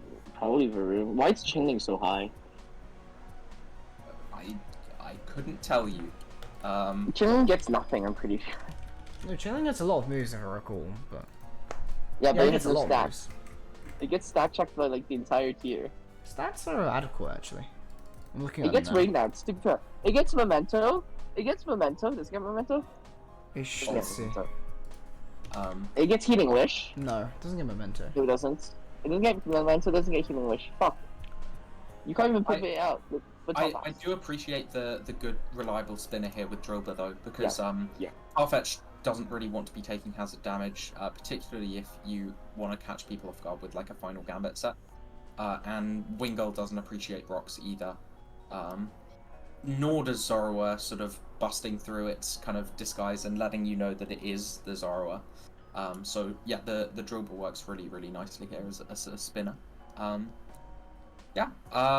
Seems like a fun team to use. I guess the one thing would be, again, I'm a broken record, fly spam. Blitzel is not really bulky enough to be taking flying moves, and Varoom is kind of situational. But the fact that there's two of them, you know, I'm sure you can find one of them that works in the matchup. So it's not, you know, overly pressing. Yeah, I guess.